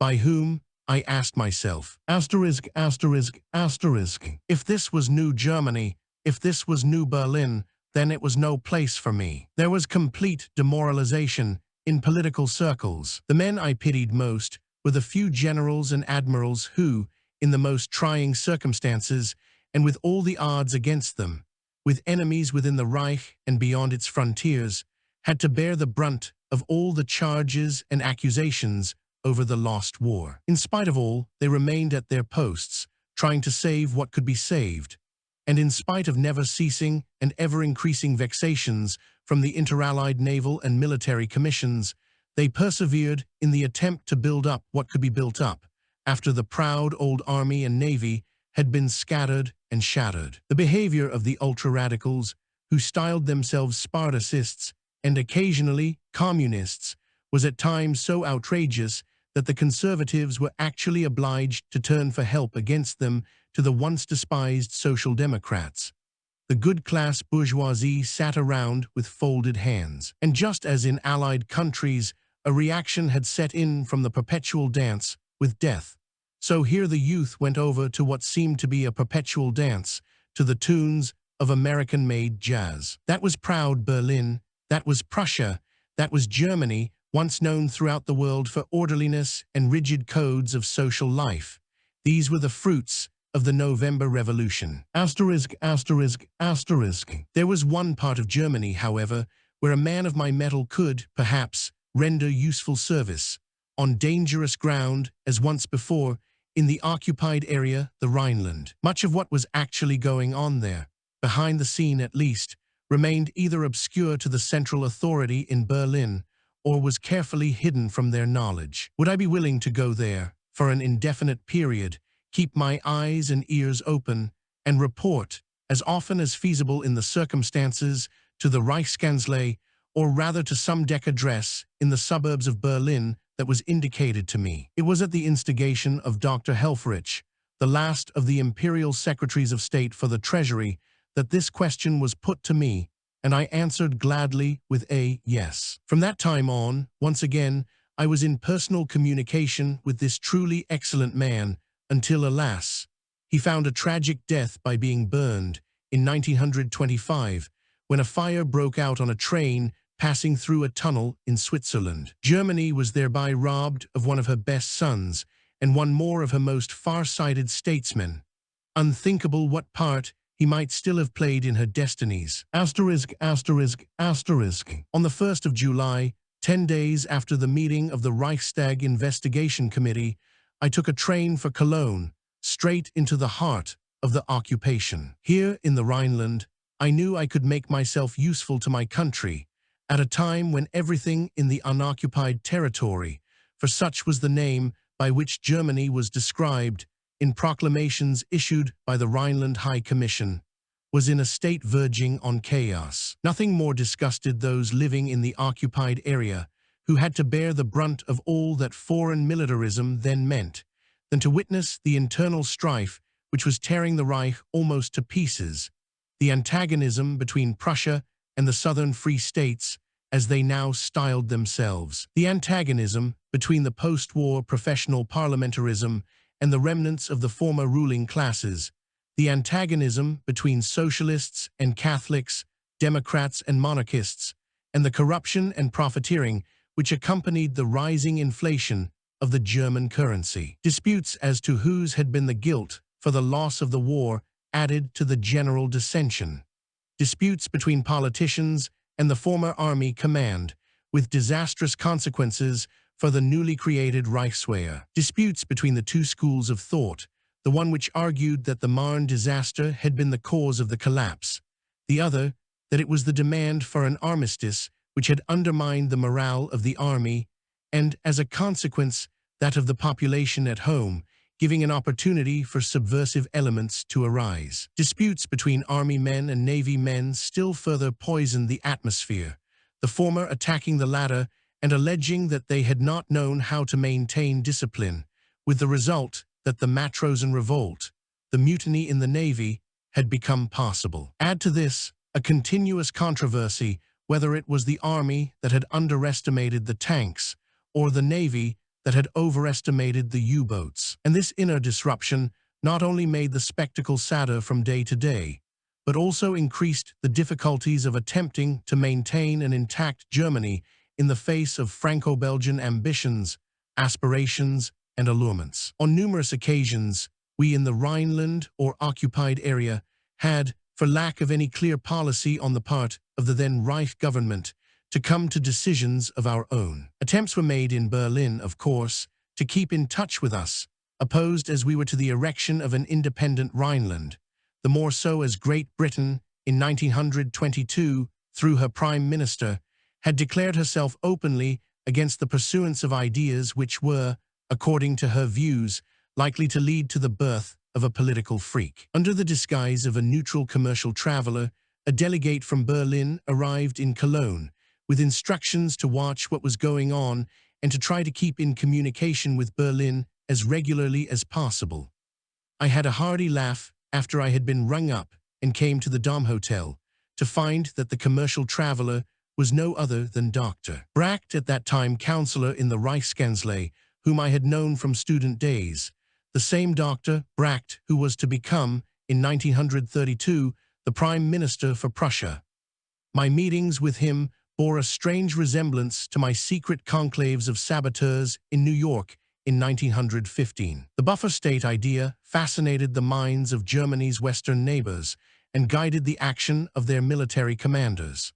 Clearly, they considered the demilitarized zone of 50 kilometers to the east of the Rhine was not sufficient guarantee, in view of the importance of what was left of a central executive in Germany proper. The British Army of Occupation, and the American one too, for that matter, cautiously abstained from overt interference in the political issues at stake, and the Anglo-American troopers confined themselves to wholesale flirtation with German girls, who, owing to the blockade, had almost forgotten what the delicacies of material life meant. Chocolate for promenade was the customary entrée en matière. It went otherwise with the French.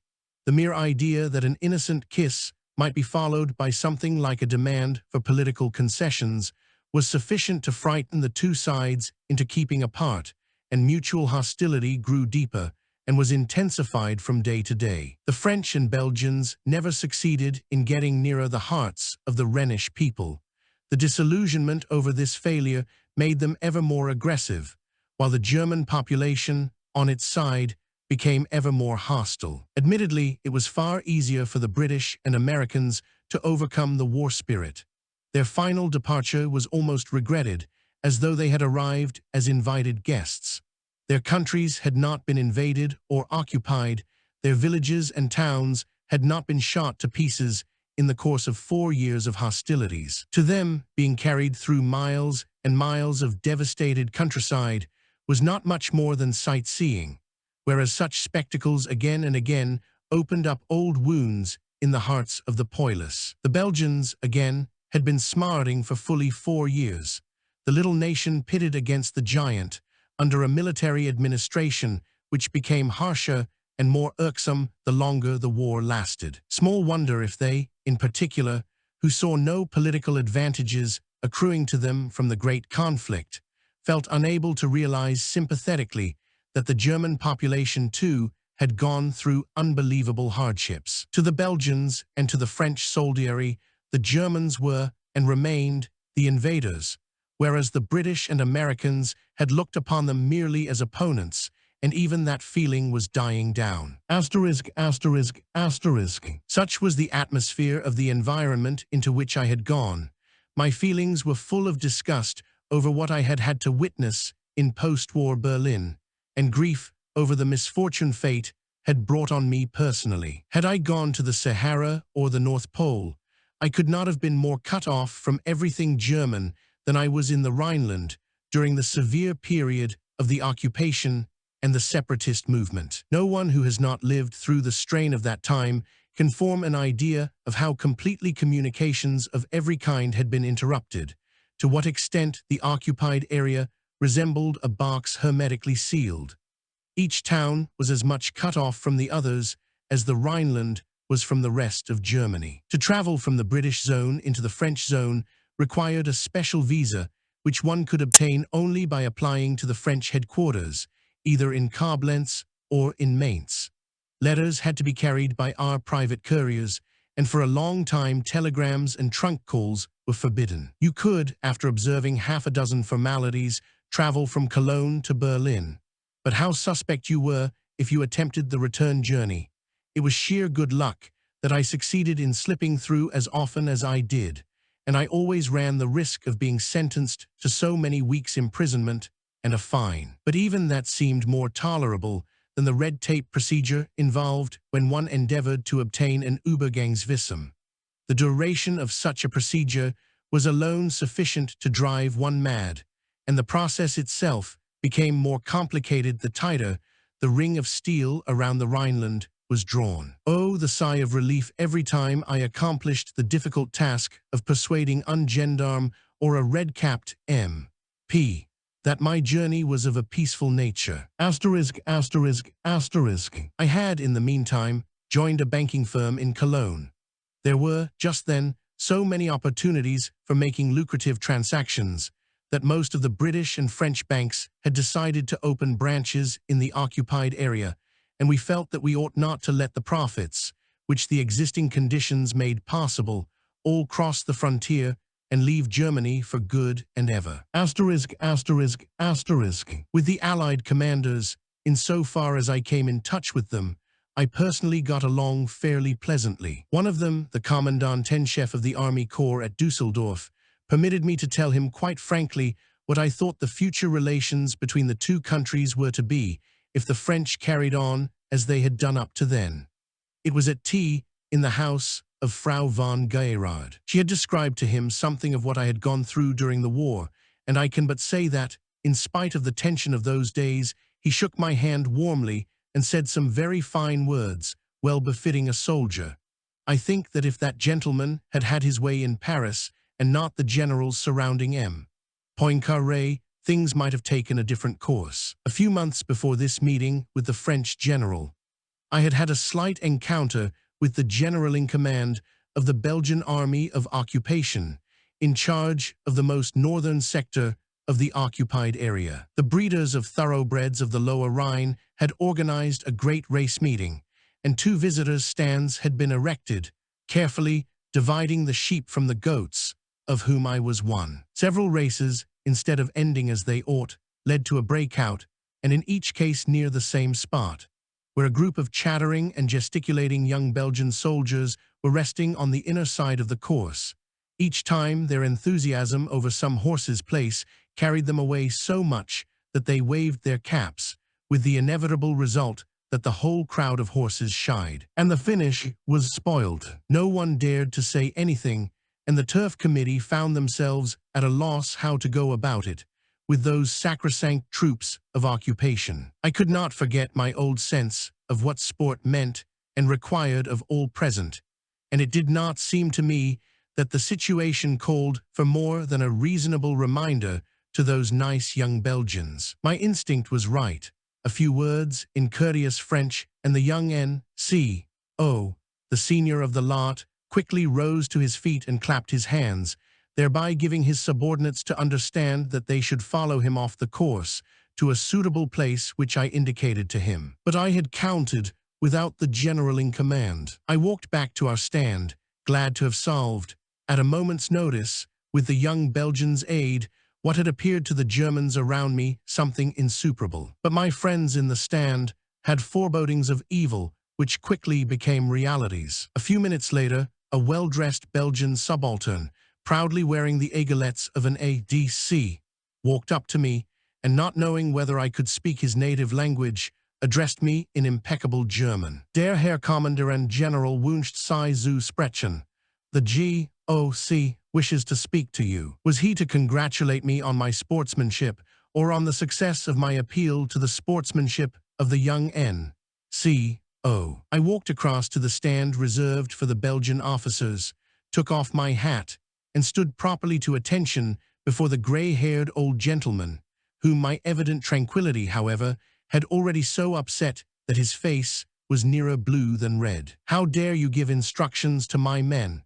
Don't you know that it is strictly forbidden to speak to members of our forces? What nationality are you?"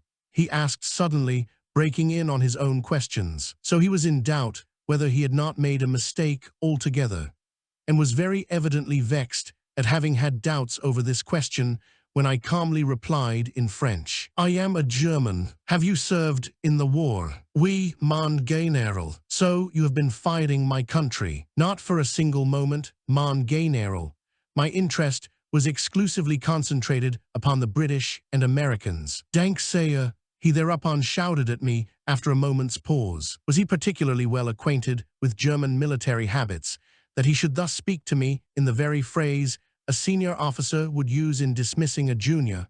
Or was he thanking me for having set matters right about the racecourse?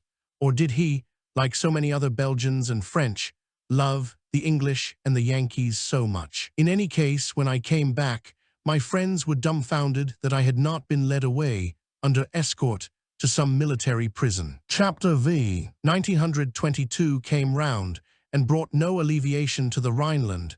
Conditions became, in fact, visibly worse. On the political side, it became evident that the French and Belgian desire to establish a buffer state by making the Rhineland and the Palatinate, plus the Saar, an independent unit, was daily taking a more concrete shape. What form such a state should assume, once its independence from the main body of the Reich was proclaimed, appeared to be a source of friction, not only among the Allied military commanders, but also between the Haute Commission interallié and the separatist elements scattered among the Rhenish populations. Some went so far as to speak of a Catholic state as against a Protestant Reich, a state which was to include all of Bavaria and Austria. Others, who realized the monstrosity of such a creation, were more modest and more moderate.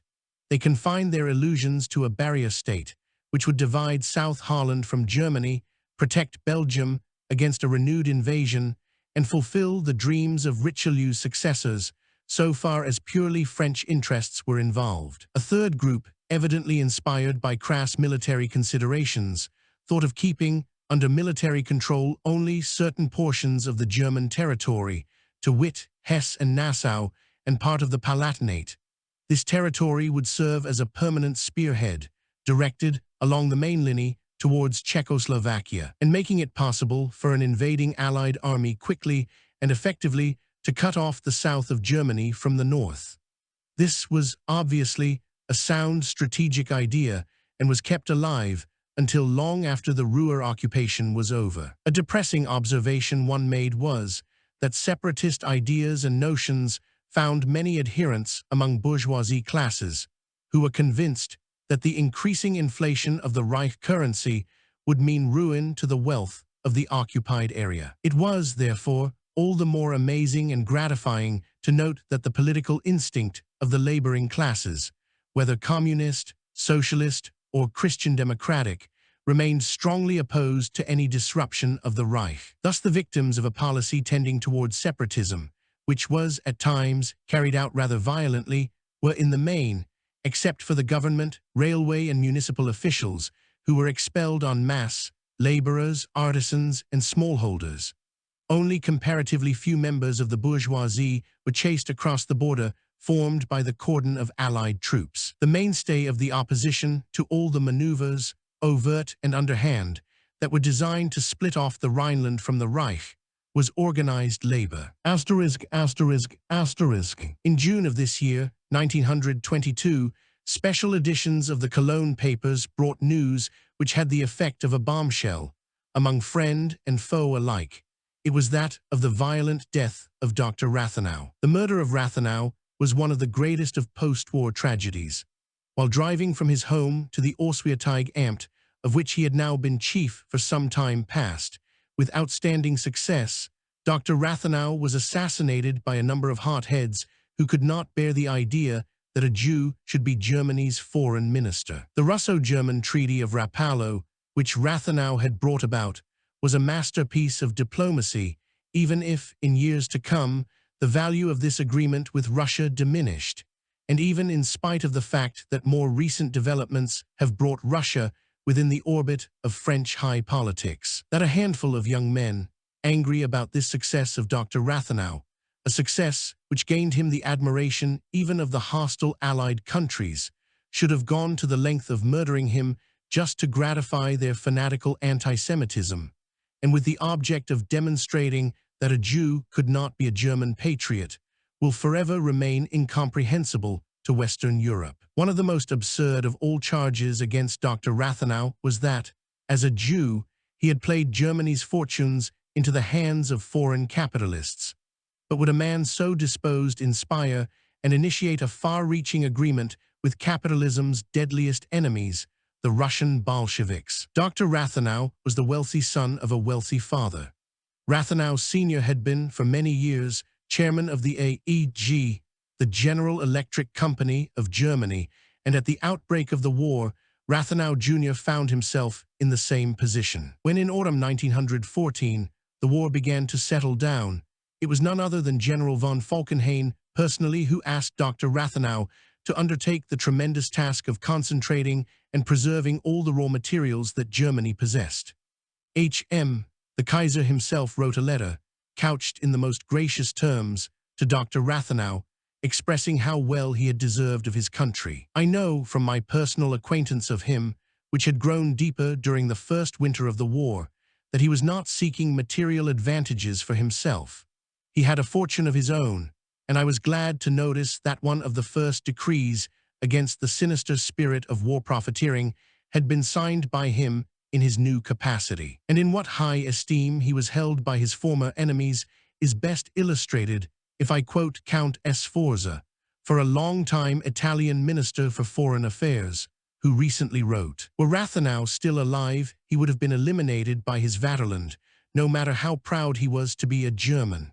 I have known him well personally and found that at times he was even too zealous an adherent of Deutschland über alles."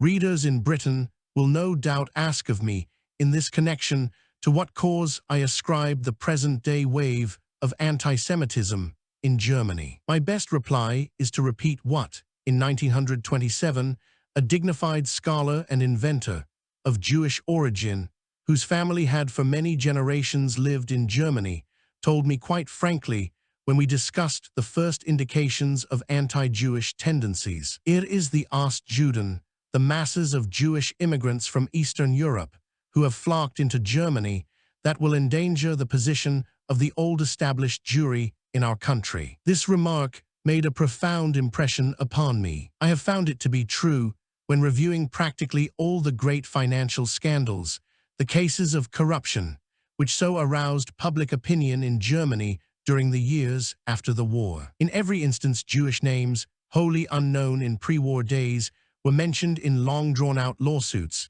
where a mass of filth and dishonesty was brought to light.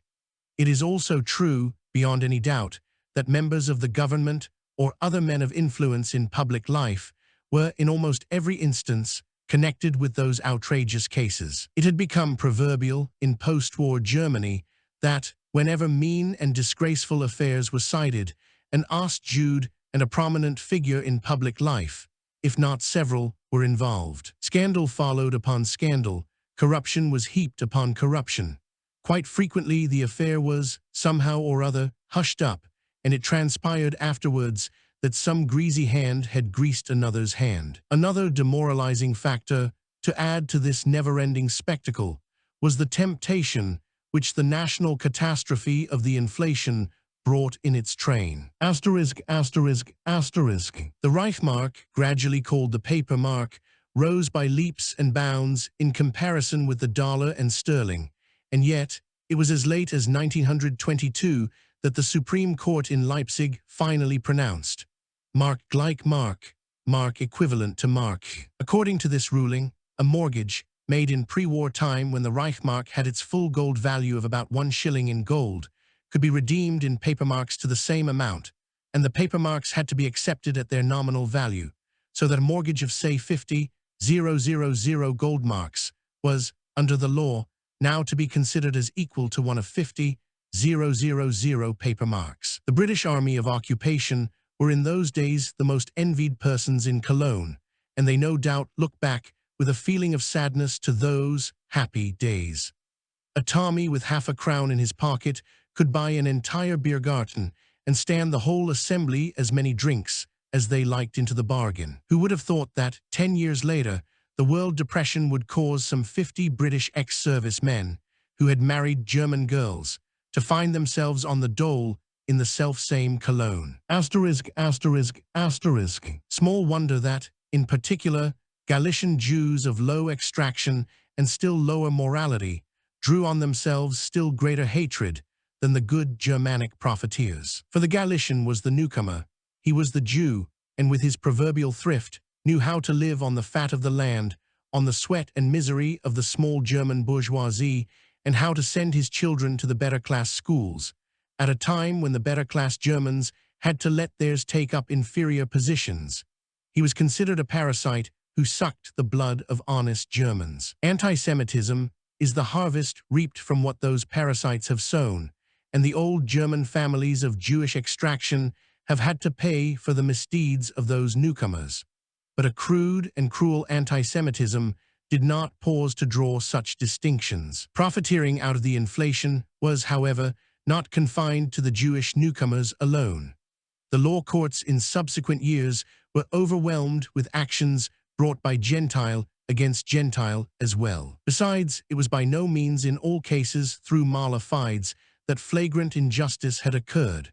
As often as not, it was due to the complications caused by the extremely rapid rise of the gold exchanges as against the paper mark, accelerated further by events such as the Rathenau murder in 1922 and the Ruhr occupation in 1923. Asterisk, asterisk, asterisk. Gross negligence and often red tape, which is not exactly an instrument of quick action, played their part too in causing terrific losses and in some cases with grotesque results. My own case, for instance, is eloquent of what depreciation on the one hand and officialdom on the other can do. When I returned to Germany in 1921, I had arrears of salary owing to me from April 1917, when I had ceased to be paid the regulation salary as prisoner of war attached to His Majesty's forces. These arrears were not so quickly forthcoming from Berlin as they should have been,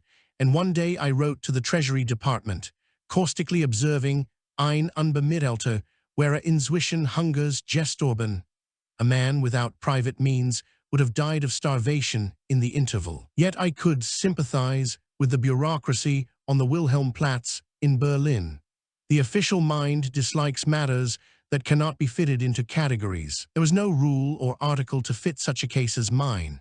A Captain Lieutenant in the old Imperial Navy, who was claiming pay for 4 years, spent doing hard labor in an American prison, where he could, so they argued, not be regarded as being on active service, nor as being a prisoner of war, but who yet was claiming pay for active service seen during further 2 years after the war had ended. Volumes of correspondence were written to the authorities engaged in winding up what had been the Imperial Navy. The Naval War Staff, where I had served, was no longer in existence. Versailles had seen to that. So now I had to dig out some men who might at least remember what had been going on at the Naval War Staff, from where I should still be drawing my salary, had it not been for an occurrence which, by 1922, had evidently not yet come to the knowledge of the secluded quill drivers. I mean the war. Once upon a time, there was a great war. How often I had to begin my inquiries about this nightmare of theirs, the question of my salary, with that explanation. The whole of the year 1921 was used up in deliberation and head-shaking over my case, and the year 1922 was approaching its end when even my patience became aware that it was being a bit tried. In ordinary circumstances, I should have been disposed to wait. But by October 1922, the inflation was making rapid progress. The first reply to my application had been, inasmuch as the war came to an end in 1919, there is no legal foundation for your claim for pay until 1921. I saw to the legal basis being quickly found. The wording of my answer left no doubt as to that. Their second reply ran as follows. The Treasury does not see its way to granting you Tagegeld, as from the date of the signing of the peace treaty in 1919. Inasmuch as Tagegeld was an additional pay, the daily allowance granted to an officer for the period of hostilities, it was, therefore, evident that, since summer 1919, I had been engaged in a war of my own against the United States of America. Such was the tenor of my pretty stiff answer. Third reply, BNR H 1845, Kiel, October 10, 1922. You fell into enemy's hands while carrying out instructions of a military-political nature, issued by the Admiralty Staff and the War Ministry during the course of the war. In view of the peculiar nature of your instructions, you are not entitled to claim treatment as a prisoner of war. On the contrary, you had to submit to the regulations applying to those subject to the regulations of the American Penal Code. Your statements both as regards the instructions given to you by the Admiralty Staff and the War Ministry, and as regards your capture, which was due to careless handling of the cipher code, are confirmed by the officer in charge of your affair, as during the war he was on the staff of the High Seas Fleet. As regards your pay, you are thus entitled to the following. I, wartime salary from May 1917 to Jan. 1919, 7, 560 M. Roman 2, peacetime salary from Feb.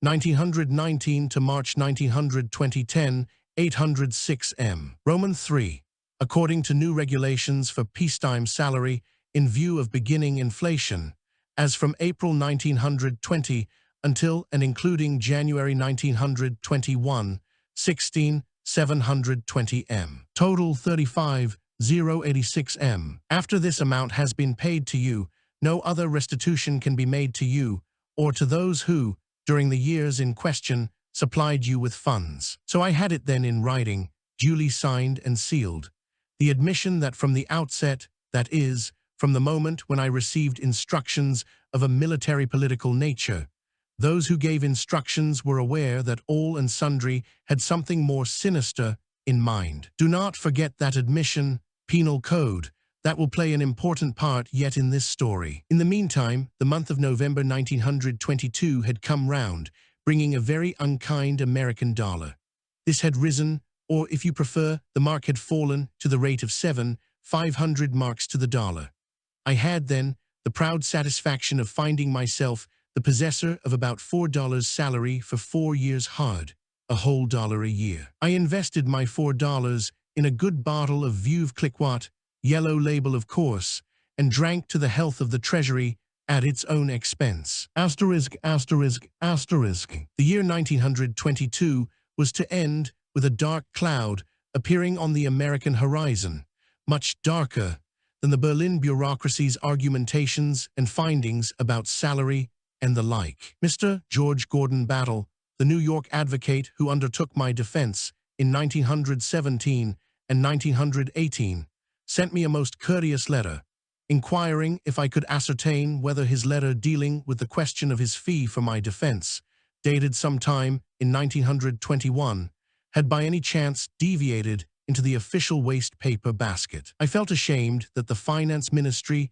and the Auswärtige Amt between them had not considered it a special point of honor to remit, by return mail, whatever fee Mr. Battle suggested as due to him for having defended, without regard for what foolish critics in America had to say about his doing so, a German officer in wartime. The year 1921 had ended, and no answer had been posted by Berlin. Was the year 1922 also to go by without this stain on Germany's name being removed? My annual Christmas greetings to Mr. Battle were not sent without the expression of my feeling of humiliation, to which this fine old gentleman immediately retorted, "Never a penny from you. It is the German government and its envoy plenipotentiary in 1915 that I have defended during the war. Will you please convey this to whom it may concern?" For strange to say, when I forwarded Mr.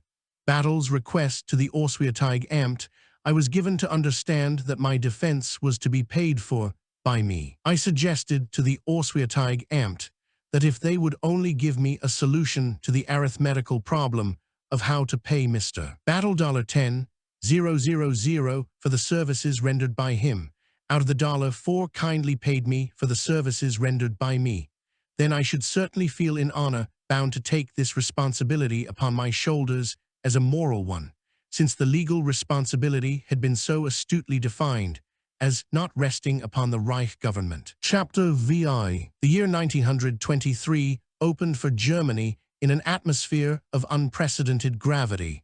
The most serious portent was the threatened proclamation of a Rhenish Republic, which would have marked the end of German unity. The already large military contingents maintained in the Rhineland did not appear sufficient in the eyes of the French government. Coupled to the fear that the factions within Germany, which were at present struggling against one another, might join to turn against France, was the anxiety of those in power in Paris, lest payment of the reparations might be endangered owing to the rapid depreciation of the German currency. They argued, therefore, that they must seize real assets, or Sachwert, as they were called in Germany. This meant objects of intrinsic value, at least as compared with the dwindling currency of the Reich, and in view of the increasing drain on the Reichsbank's gold reserves. Little did Paris realize that such forceful action, severely opposed by London, was certain to defeat its own ends. It would ill befit me to indulge in recrimination a decade after the event. Besides, the French government realized soon enough the disastrous results that its policy was having. But my impressions of those days are so vivid that they are worth relating dispassionately. In January 1923, a commission of French and Belgian mining engineers was dispatched to examine the situation in the Ruhr, with a view to obtaining in kind what evidently became more and more unobtainable in good currency. Troops of the two countries were to protect this commission of engineers. Clashes with a population, heretofore unused to an occupation, inevitably occurred, and the foreign troops, by now all too accustomed to submission on the part of civilians, grew more nervous from day to day. Conditions gradually became intolerable, and the famous passive resistance, urged by Rhinelanders and Ruhrlanders alike, was now formally ordered and proclaimed by the central authority in Berlin, and vigorously carried out by the provincial and local authorities. The whole population joined in and showed incredible endurance, all parties cooperating with magnificent enthusiasm. Again, from Catholic and Jew to atheist, from communist to nationalist, there was a wave of genuine patriotic unanimity, a wave such as Germany had not known since August 1914. But the two stricken provinces stood alone, for in Berlin the Reichstag parties, heedless of the struggle in the West, went on tearing each other to pieces without achieving any clear policy. In the meantime, the American dollar, which gradually had become the basic currency for all international deliberations, had, by June 1923, reached an exchange value of 100,000 paper marks. Each further fall of the mark led to disastrous economic consequences in the occupied area, and these, in their turn, reinforced French hopes of a permanent separation of the left bank of the Rhine. Maurice Barrès, the spirited champion of French rights on the Rhine, summed up the situation in terms full of hope and satisfaction. The separatist idea gains ground every day. A ferment, which originally came from the people, is now forcing distinguished personalities towards action along legal lines. How grievously mistaken he was. Absolutely nothing came from the people. The population, it is true, could not help turning more and more towards the envied gold currencies of the Allied countries, and small wonder that the MICM, Mission Interalliée de Contrôle des Usines et des Mines, an institution specially set up for the circumstances by the French and Belgian governments, was doing a flourishing business. MICM contracts were made on a gold currency basis, which was against the laws in force in Germany proper. However, no blame attaches to the industrialists in the occupied territories making contracts with the MICM in gold currency, as, thanks to this firm basis, it was at last possible for mining and commercial agreements to be negotiated satisfactorily and to the benefit of the severely tried working classes as well. Political as opposed to passive resistance was firmly put down by the French and Belgian authorities. Out of 32 Landrat district administrators, 26 were deported to the far side of the Rhine. That the Oberpräsident of the Rhineland and the Regierungspräsidenten would have to quit was a foregone conclusion. The separatists, on their part, under the benevolent eye of the two continental occupying powers, established two trade missions, the Comité de la Rive Gauche du Rhine, which received its instructions from Paris for the southern sector, and the Comité Belgo-Rhénan in Brussels for the northern sector. Thus all the necessary foundations were laid for the complete autonomy of the Rhineland, under the aegis of the so-called Rhenish Republican People's Party, which stood for independence with absolute sovereignty, freed from the hated Prussia. It was in connection with this movement that I committed a piece of impudence that I should not have dreamt of in, say, 1914 or 1915. I donned the uniform of captain in a certain British regiment of the line. I shall never give away the secret of how, when, and where I managed to slip into enemy uniform, but I will say this: I did not dare show myself in this outfit to any British sentry who might have challenged me to give the password. But when Moroccan troops in Ban, the first French citadel beyond the English Cologne, duly presented arms before the British officer, my amusement and composure grew. The separatists on that day, late in July 1923, were holding a last meeting, for which their leaders had assembled, and where secession from Germany was to be proclaimed, the Western powers being at the same time humbly asked to receive the Rhenish Republic into their comedy of nations. This meeting we meant to supervise, in order to learn definitely who the wire-pullers were. For me, the British officer, to watch even the most unspectacular meeting, whose object was in any way connected with separation, was all the more risky, as the movement was rigorously taboo to the whole British occupation force, under express instructions from London. Yet it had to be done, and was done to the astonishment of the stern-faced French. Had our separatist friends scented the wolf that lurked under the British disguise, little would have been left of the uniform, let alone the wolf inside it. I saw and heard all I wanted. Siegburg separatist session, a farce in one act. Seen a cheap public house on the outskirts of Siegburg, frequented by smugglers, separatists, and shady characters in general. A dirty, dilapidated curtain hangs before the door, so that when guests enter they can be observed by the bartender and his assistants. Enter the British Army captain. Commotion among the crowd. Anxious whispers, "What's that? Who's that?" Glances across tables and to groups of standing men, those who have been preparing themselves for the meeting and who have been fortifying their courage with various drinks, are brought to attention by hearty blows dealt by the elbows of their friends. With a respectful bow, the British captain is ushered to an upstairs room, his spurred boots causing the rickety staircase to creak even more than usual. Before the door of the room stands a sentry, dressed in a combination uniform, which includes remnants of Feldgrau and horizon blue, with civilian shoes showing highly colored socks. The sentry shoulders his rifle, having vainly tried to present arms. The door is opened. The delegate of the British government finds himself before a huge table, around which sit a dozen or more forbidden characters, who, however, are highly important personages in the inner council of the separatist movement. These persons were considered to be les meilleurs combattants by the sponsors of the movement. Introductions. The British representative finds some difficulty in acquainting himself with the names of the members of the High Assembly. Whatever their names may be, among themselves they address each other as Toons, Hens, Shang, for Jean, etc. Characters in order of their appearance. The chairman, medium-sized, reddish face, strong, imposing mustache, badly shaved, as no foreign plenipotentiary was expected, dressed in a frock coat and black soft felt hat, which he never took off, as it was part of his general's uniform. That he wore this uniform was clearly indicated by his trousers, which formerly belonged to a general and which he had bought in a second-hand shop. If it had not been for the general's stripes, he would have been the perfect Hauptmann von Köpenick. He wears a tremendous sharp, red-white-green, the colors of the Rhenish Republic. Toons, second in command, also wearing the insignia of the self-same republic, dressed like a gamekeeper of the German variety, with American army boots, presumably sold to him against the regulations of the American Army of Occupation.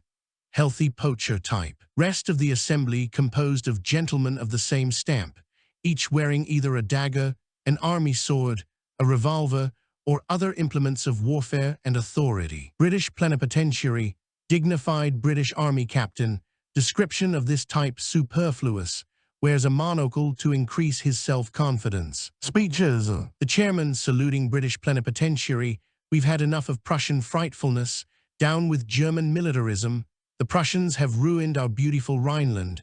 We must stamp out their ferocious methods in dealing with a peace-loving people. Yes, I am a pacifist, but a true pacifist must make war on those who are drunk with a lust for war and conquest. We Rhinelanders are a different race. French blood runs in our veins ever since Napoleon's army transformed our country into a Garden of Eden. This thunderous rhetoric went on for a quarter of an hour. In the meantime, drinks were freely served, while the atmosphere became more and more stifling because of the smell of alcohol and cheap French tobacco. Tunes, hurrah, hurrah, hurrah. Resolutions. The chairman, my friends and followers, we have just heard the voice of the people. Let us not close our ears to the cries of our oppressed brothers. Let us submit to the high Allied governments the unanimous wish of the Rhenish people that our beloved Rhineland be separated from the poisonous corpse of the German Reich, where already new imperialistic designs against the great French Republic are being hatched. What words could appeal to us more, a truly civilized people, than the words fraternité, égalité, and humanité? The drinks had evidently made the chairman forget which was the third of the words inscribed on French banners. We submit to the representative of the English government the resolution embodied in my speech, and we would ask him to forward this message from a people living in abject slavery under the Prussian heel to London, the capital of the great English Empire. In the meantime, I am giving the following commands. Upon this, he drew from the pocket of his frock coat a slightly stained and thumbed sheet of paper, from which he read out the instructions given by Herr Dr. Dorten for the southern sector and Herr Smeets for the northern sector of the future Rhenish Republic. Toons was appointed Chief of General Staff for the forces which were to concentrate upon the Siebengebirge, with full powers for requisitioning whatever these forces might require. The chairman continuing, Herr Königlicher Hauptmann, this to the British plenipotentiary, would it not be possible for you to give some encouraging assurances that the English will stand by the Rhenish Republic in her hour of dire need, something which we could give our brave army as a battle cry against our tyrant? Our noble soldiers would be heartened by an inspiring message from the one nation which has at all times stood out against tyranny and enslavement of the weak. The British plenipotentiary, trying his best to make himself understood in his broken German, His Majesty's government, I am afraid to say, do not see their way to support or promote any endeavor to split off, as embodied in this session's resolution, any part, and in particular the occupied Rhenish area, from Germany as a whole. Uproar, angry surprise, bewilderment. The British plenipotentiary rises from his chair. In spite of his discouraging statement, deep bows on all sides.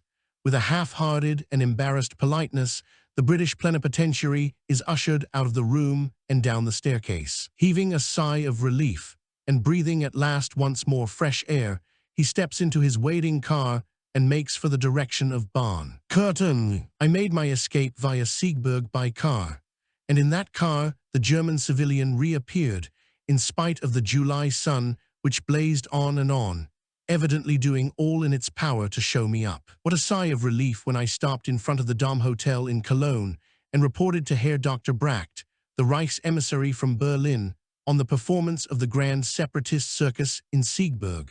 He was a man of energy and character, but his hair had almost turned grey, such was his anxiety over this stunt of mine.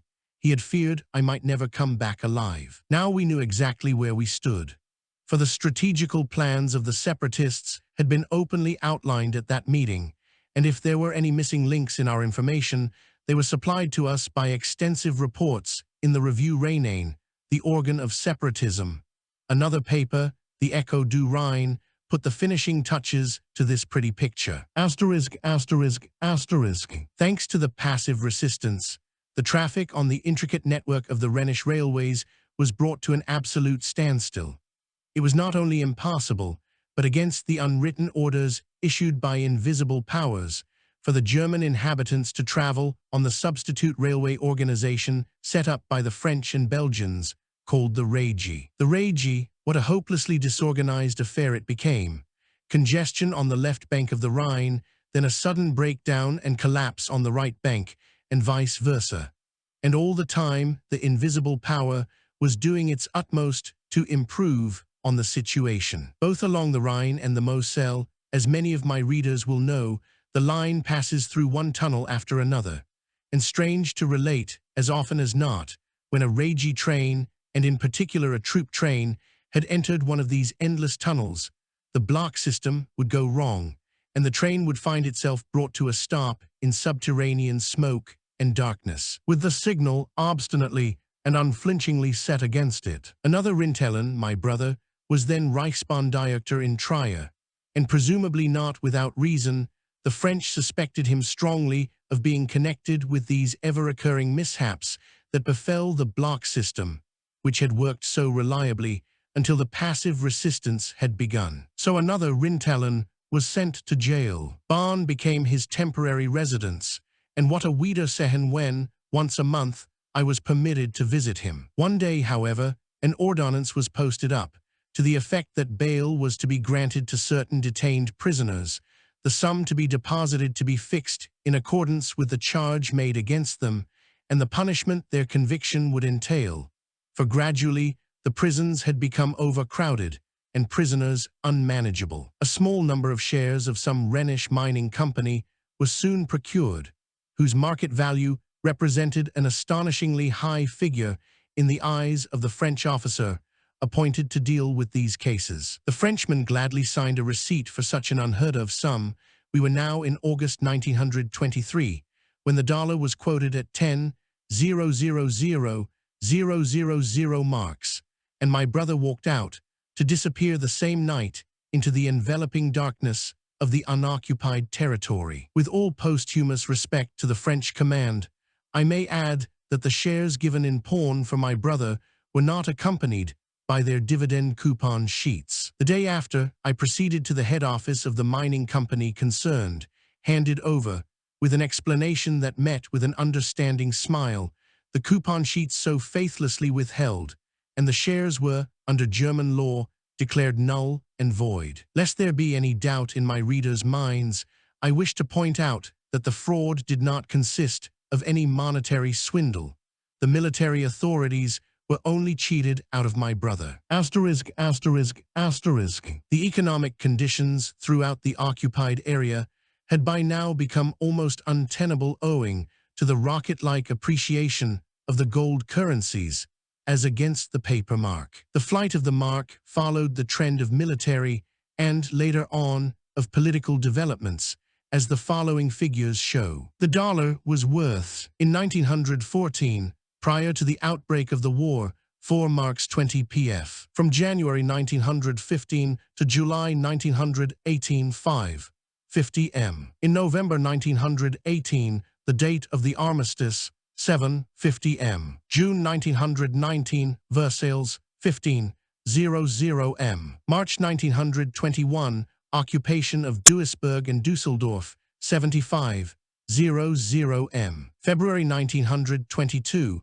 when payment in approved currencies of 31 million gold marks every 10 days was imposed, about 200 m. July 1922, after Rathenau's murder, about 400 m. October 1922, when a series of productive guarantees were demanded by the Allies, 2,000 m. November 1922, when my salary was paid, 7,500 m. I was indeed fortunate to be paid so soon happened, less than 4 months later. February 1923, Ruhr invasion, 42,000 m. July 1923, when a continuous customs cordon was drawn between occupied and unoccupied territory, 150,000 m. August 1, 1923, separation in sight, 1,000,000 m. August 31, 1923,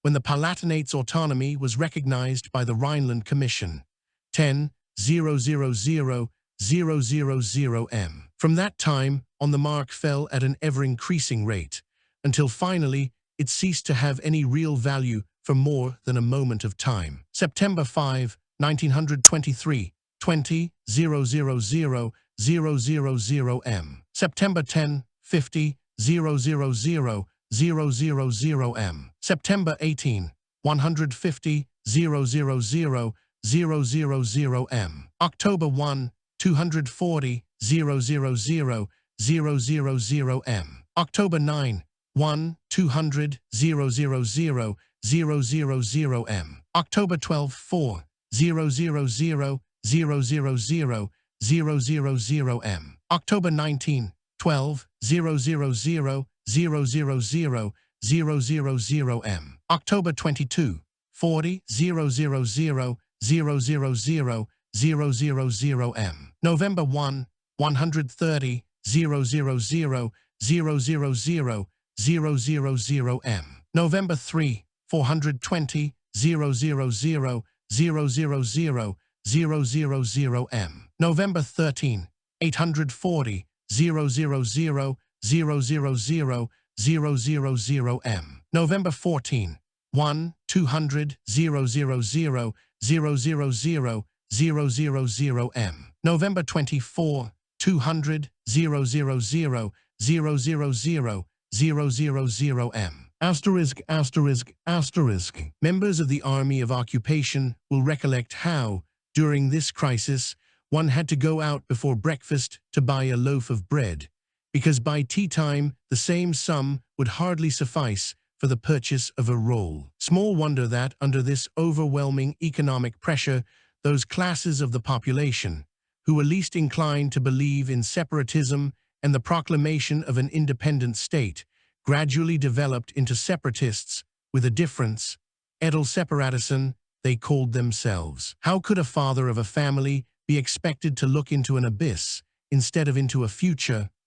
Great strength of character was required not to fall a victim to the allurements of those gold currencies, which scarcely underwent any fluctuation throughout that period. The result was that the commercial community, the manufacturing establishments, as well as the trading classes, came to the conclusion that the Berliner Mark, as it was derisively called by those who openly sympathized with separatism, should be replaced by some definite value, the more so as all that was left of municipal authorities, the few Oberbürgermeister, jointly, if vainly, asked that the central government in Berlin should come to a decision over the question of a currency to be established on a definite basis. While these negotiations were still in progress, the Western powers took the first step by introducing, on September 25, what was called the Regie Franc, and these tokens bore, characteristically enough, on their front an effigy of Father Rhine. That was the beginning of the end. Unless Berlin could pull itself together,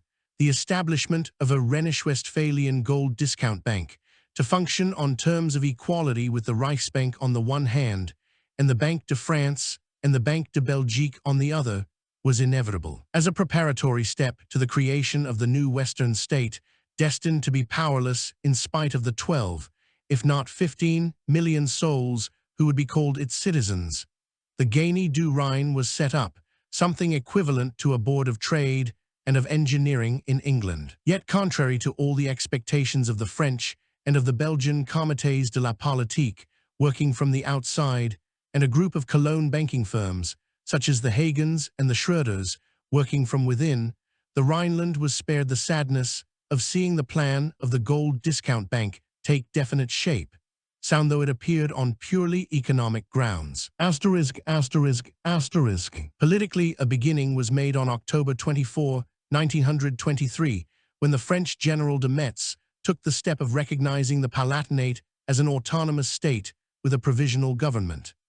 At about the same time, the Reich Chancellor and candidate for the Reich presidency, Dr. Marx, explicitly stated his approval of the creation of a Rhenish-Westphalian political unit. The Reich government's proposal, however, was in sharp opposition to that of the French and the Belgians, for while the latter saw in the new republic an independent buffer state, the former insisted on considering it as a federal unit within the Reich. No other project saw light, for the French abandoned theirs when the British government proposed referring the whole question to the International Court at The Hague, while the man in the street showed his disapproval of Dr. Marx's plan by not electing him, 2 years later, to the Reich presidency. Meanwhile, irrespective of what Berlin had already agreed to, amid the general chaos, passive resistance increased until it reached its climax. Separatism reached its climax too. I shall never forget the Bloody Sunday, September 30, 1923 in Dusseldorf.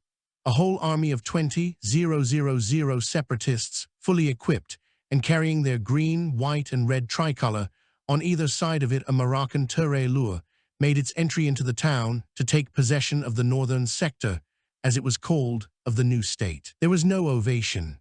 The German police were on duty, as usual, though unarmed at the special instructions of the French commander-in-chief. The separatists were about to hoist their flag on the Rathaus, when all of a sudden armed civilians, loyal inhabitants of Dusseldorf and the surrounding towns, made their appearance from right and left. Shooting broke out from all directions.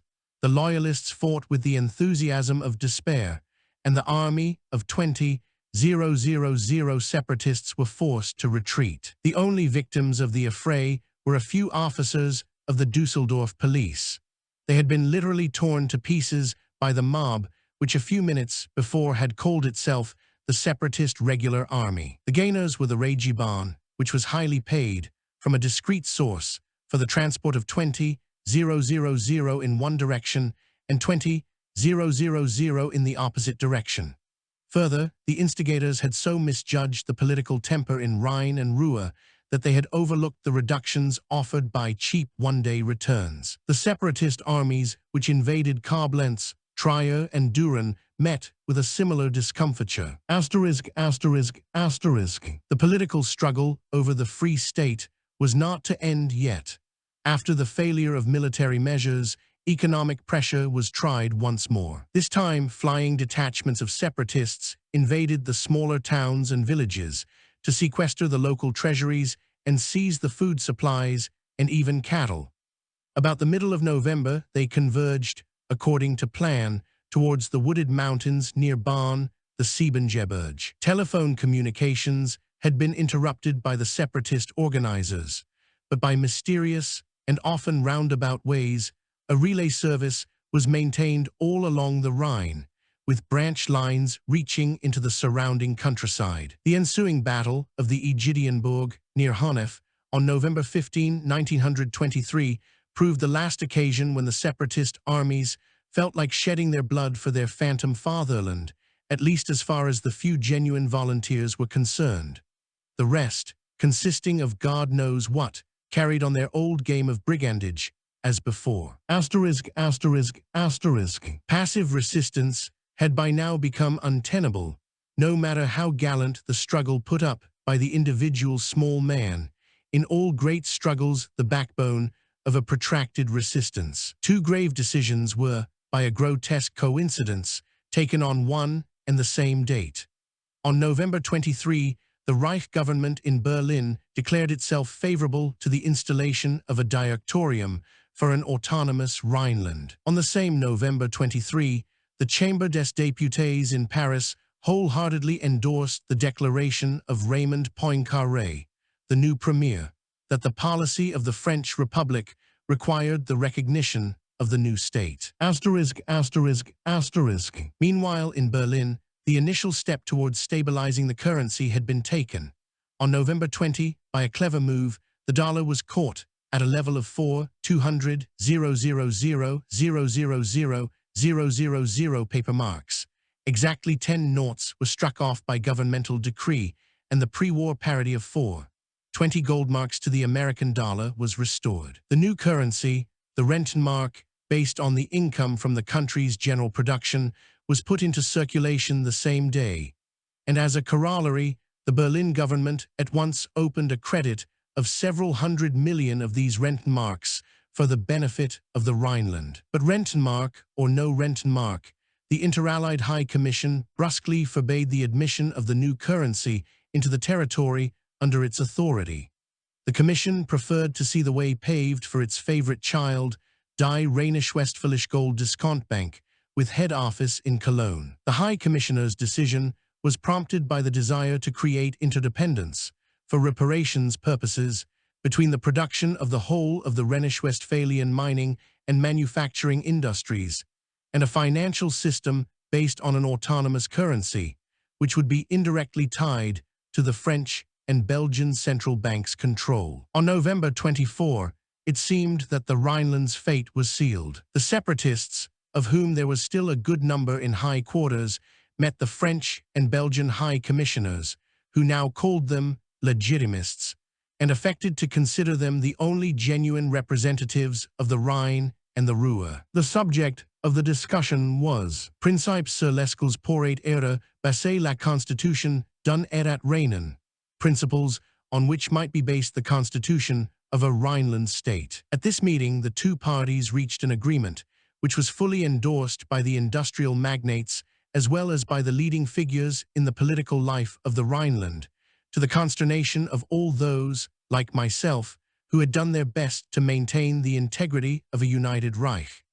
There was nothing left for us now but to resign ourselves to the inevitable. All of us who had been fighting from behind the scenes and in the open against any idea, against any plan whose execution would mean separatism of one kind or another, felt that we had been badly let down by the central government in Berlin. Our sole consolation lay in this, that there was nothing absolutely definite and final in this separation, which those weak-kneed gentlemen at their meetings, held partly in the Wilhelmstrasse and partly at Monsieur Paul Thurard's, the chairman of the Rhineland High Commission, headquarters in Koblenz, had decided upon. We firmly believed that the day would come when this halfway concession would, or could be revoked. *******. One of the leading personalities in those negotiations gave us to understand that there was one extenuating circumstance to be found in favor of those in power in Berlin. Bavaria had been the first federal state to find its feet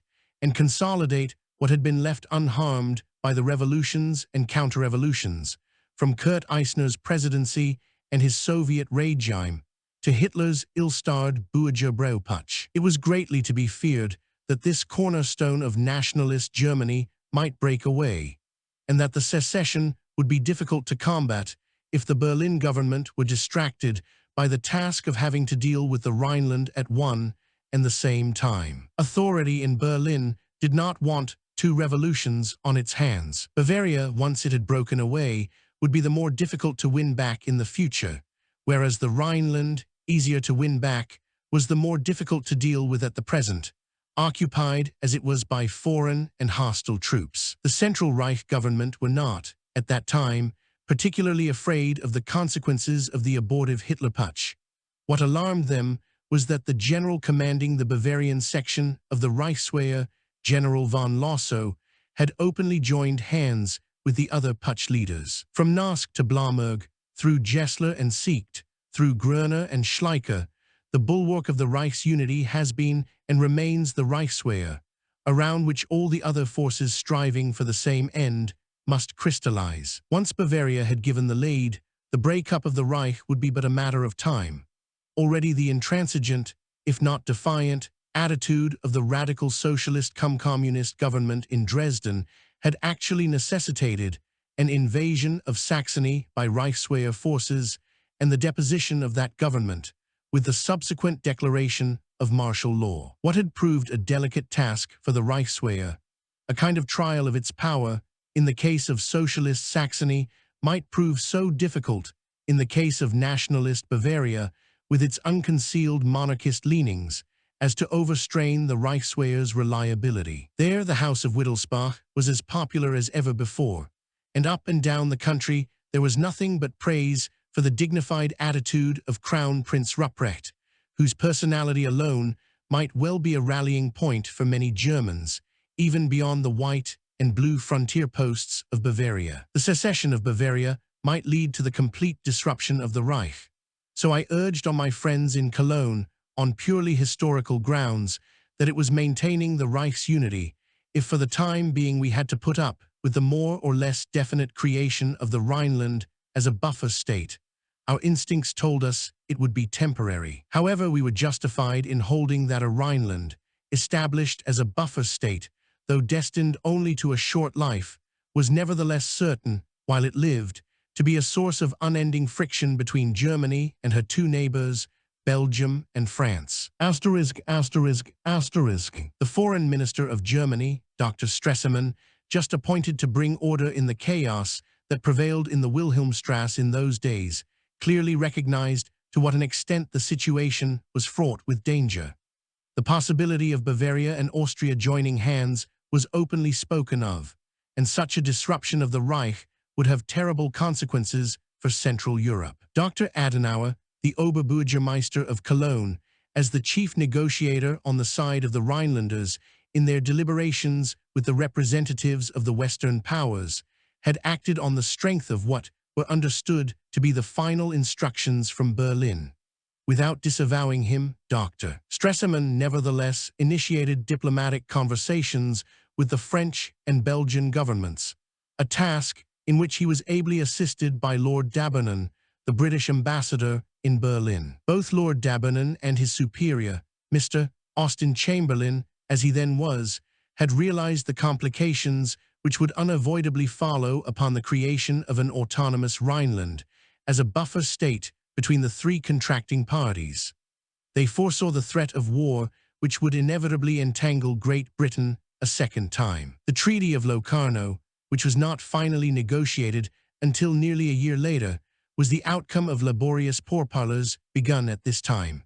It marked the first milestone on the road to political appeasement on the continent, while the Reichstag's final approval of the Dawes Plan for future reparations payments marked the first milestone economically. At last, it had been found that a burden voluntarily accepted by Germany was to prove more profitable to the Allies than one imposed on a vanquished enemy. So the Rhineland autonomous state was buried for good and all, and the equilibrium of Europe was saved. As a gesture intended both to symbolize the preservation of Germany's unity throughout all this struggle, and to signalize the fact that the negotiations conducted by Dr. Adenauer had had as their object the attainment of a provisional solution of a grave problem, and had been not contrary to, but actually in the interests of, the Reich, he was appointed president of the Preußische Staatsrat, a council of elder statesmen, then a most important political body. A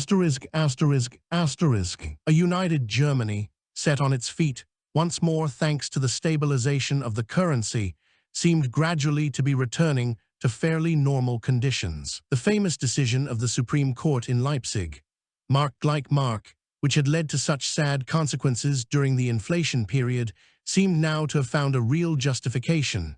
The new currency, the gold mark, had been established on exactly the same parity as the old pre-war mark, about 20 mark 40 Pfennig to the gold pound sterling. But alas, this transformation had reduced to a pile of debris capital values of all descriptions.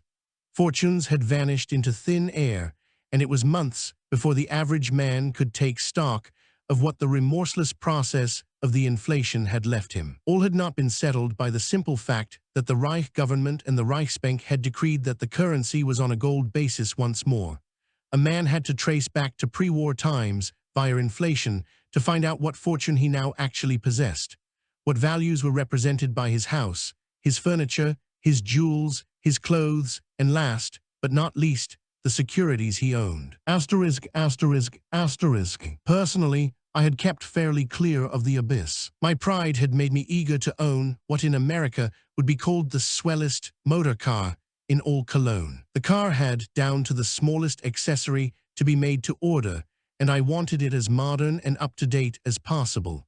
So I had it constructed under my own supervision, right up to the day of delivery.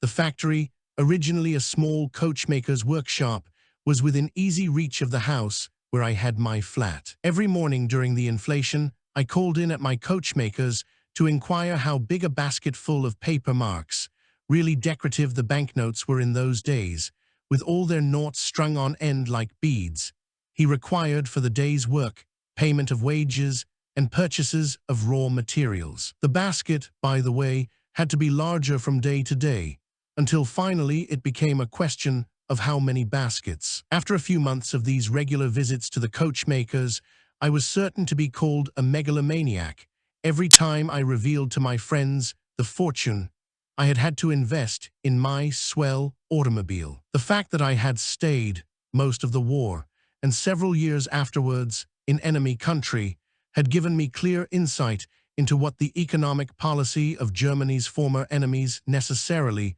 was to be. Wholly detached, as I had become from the German atmosphere during those war years, it was not to be wondered at that I saw things more clearly than 99 out of 100 of my compatriots.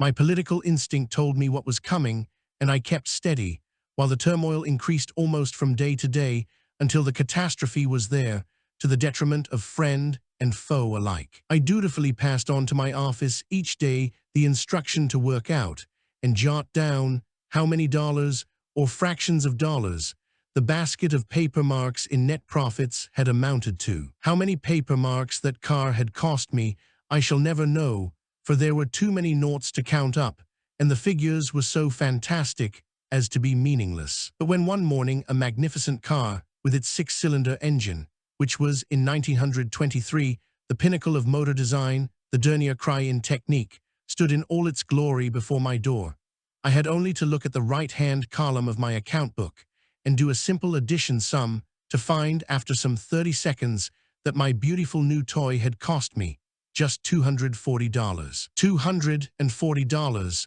for the envy of any motor car owner. My luck as a proud motorist was, sad to say, not of long duration. On the maiden trip from Cologne to Bonn, I succeeded in scratching a French military car. The furious officer at once lodged a strongly worded complaint with the British High Command in Cologne against the Boche who had dared to deface his Citroën.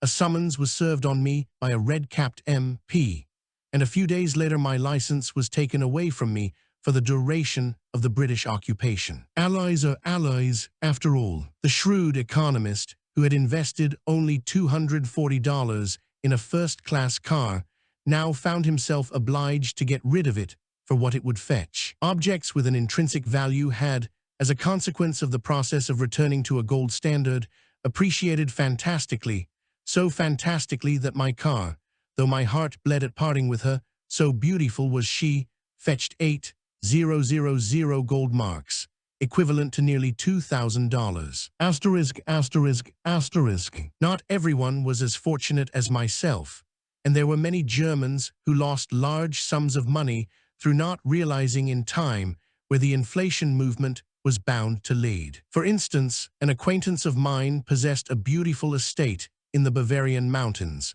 and one day, at the height of the inflation, he and his wife decided that, from the balcony of their bedroom, they would like to have a clear and uninterrupted view of the Zugspitze. This meant that an avenue would have to be cut through a stretch of magnificent old fir trees. A neighboring peasant was given instructions to attend to the cutting and sawing up of the trees into logs, and to get them carried on drays to a local sawmill, whose owner entered into a contract with my friend to pay cash on delivery for the goods, paper marks, of course. The amount was fixed in advance. Rain and snow followed upon one another in rapid succession, as it was springtime. Besides, my friend was often absent and unable to supervise effectively. The result was that the work was not carried out as stipulated. Several weeks went by. No one was properly alive to the ever-growing depreciation from day to day. At last, the goods were delivered, and the sawmill owner, true to his word, paid the sum agreed upon. During these weeks of delay, for which no one was maliciously responsible, the depreciation of the paper mark, as against the dollar, had been such that my friend, who had had to pay excise duty on the equivalent of originally $1,200, received in the end, after still more days had been lost over the necessary banking transactions to, in and from Munich, about $80. But the sawmill owner was in legitimate possession of goods of real worth. This case shows how dearly a man had to pay for not keeping a watchful eye on the foreign exchange during those days, even though he was not professionally interested in currency transactions. Asterisk. Officially, stabilization had been carried through, but a great many people within the country doubted whether this rapid change, done almost overnight, in the foundations of the economic life, would be of lasting nature. The consequence was that most Germans, scared by the experience of the past 5 years, were afraid of investing money, let alone granting advances. They preferred to entrust their new gold marks to the German banks. These, realizing that money would become an increasingly valuable possession, were willing to pay enormous rates of interest, so as to be in a position later on to meet the demands of trade, commerce, and industry, once confidence in the new currency had taken firmer root. Money invested on long term with the banks now brought an unbelievably high return. Quite frequently, banks offered anything between 24% and 36% per annum, while in cases where a bank's client fell into arrears in paying back an overdraft, the interest charged by the bank was twice as high. I remember hearing of a firm in the Rhineland, which in February 1924, shortly after the stabilization, became involved in a legal dispute with another over the delivery of certain goods and was sued before a court. The matter was a purely commercial issue, and both parties were to some extent within their rights. The legal procedure, with all its paraphernalia, took several months, and it was not until June of the same year, 4 months later, that the court reached a decision. By that time, the uncertainty as to what outcome the financial measures of the government would have, whether, in fact, the stabilization would prove lasting, had caused a further degree of uneasiness, and the rates of interest had gone up still more. The rise had been such that the firm sued, which had lost the case, was ordered by the court to pay, in addition to the principal, interest at the rate of 72% per annum. The opportunities which such a situation presented were soon enough recognized by foreign banking firms, with the result that by midsummer 1924, the country was swarming with foreign, and in particular American, financial representatives. These gentlemen set to work to convince German banks,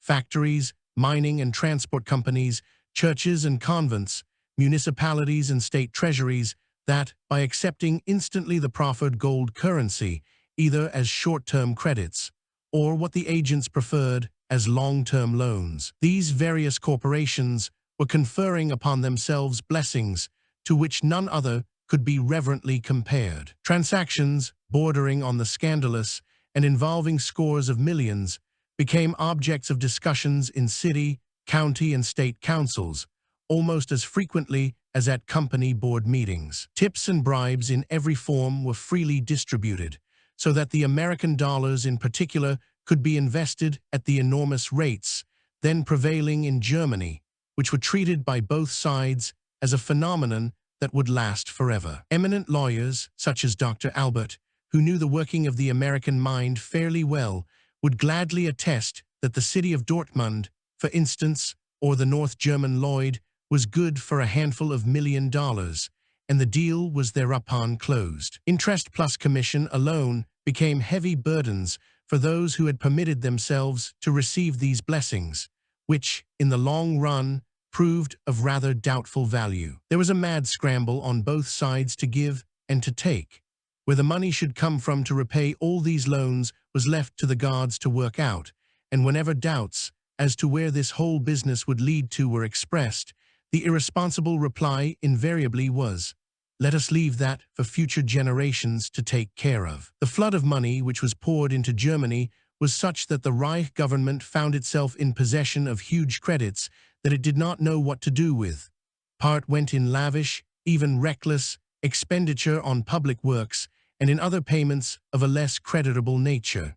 But still vast sums remained. It has since been revealed, in the course of discussions in the Reichstag, that in order to make the budget balance, the Treasury was forced to conceal certain monies at its disposal and not let them appear in the accounts. One paradoxical consequence was that the Reich government was accused at one and the same time of undue the Sorierungspolitik, a policy of excessive saving and of squandering improvidently public money. The poor magnates of the Rhine and the Ruhr, who were now bitterly complaining that owing to the stabilization they had become unable to carry out those contracts of a year ago, which, it will be recalled, had been the culmination of the autonomy intrigues, were unhesitatingly presented with a lump sum of 600 million gold marks by the Reich government, on the understanding that no account need be rendered of how this enormous sum was employed. Whenever socialists, communists,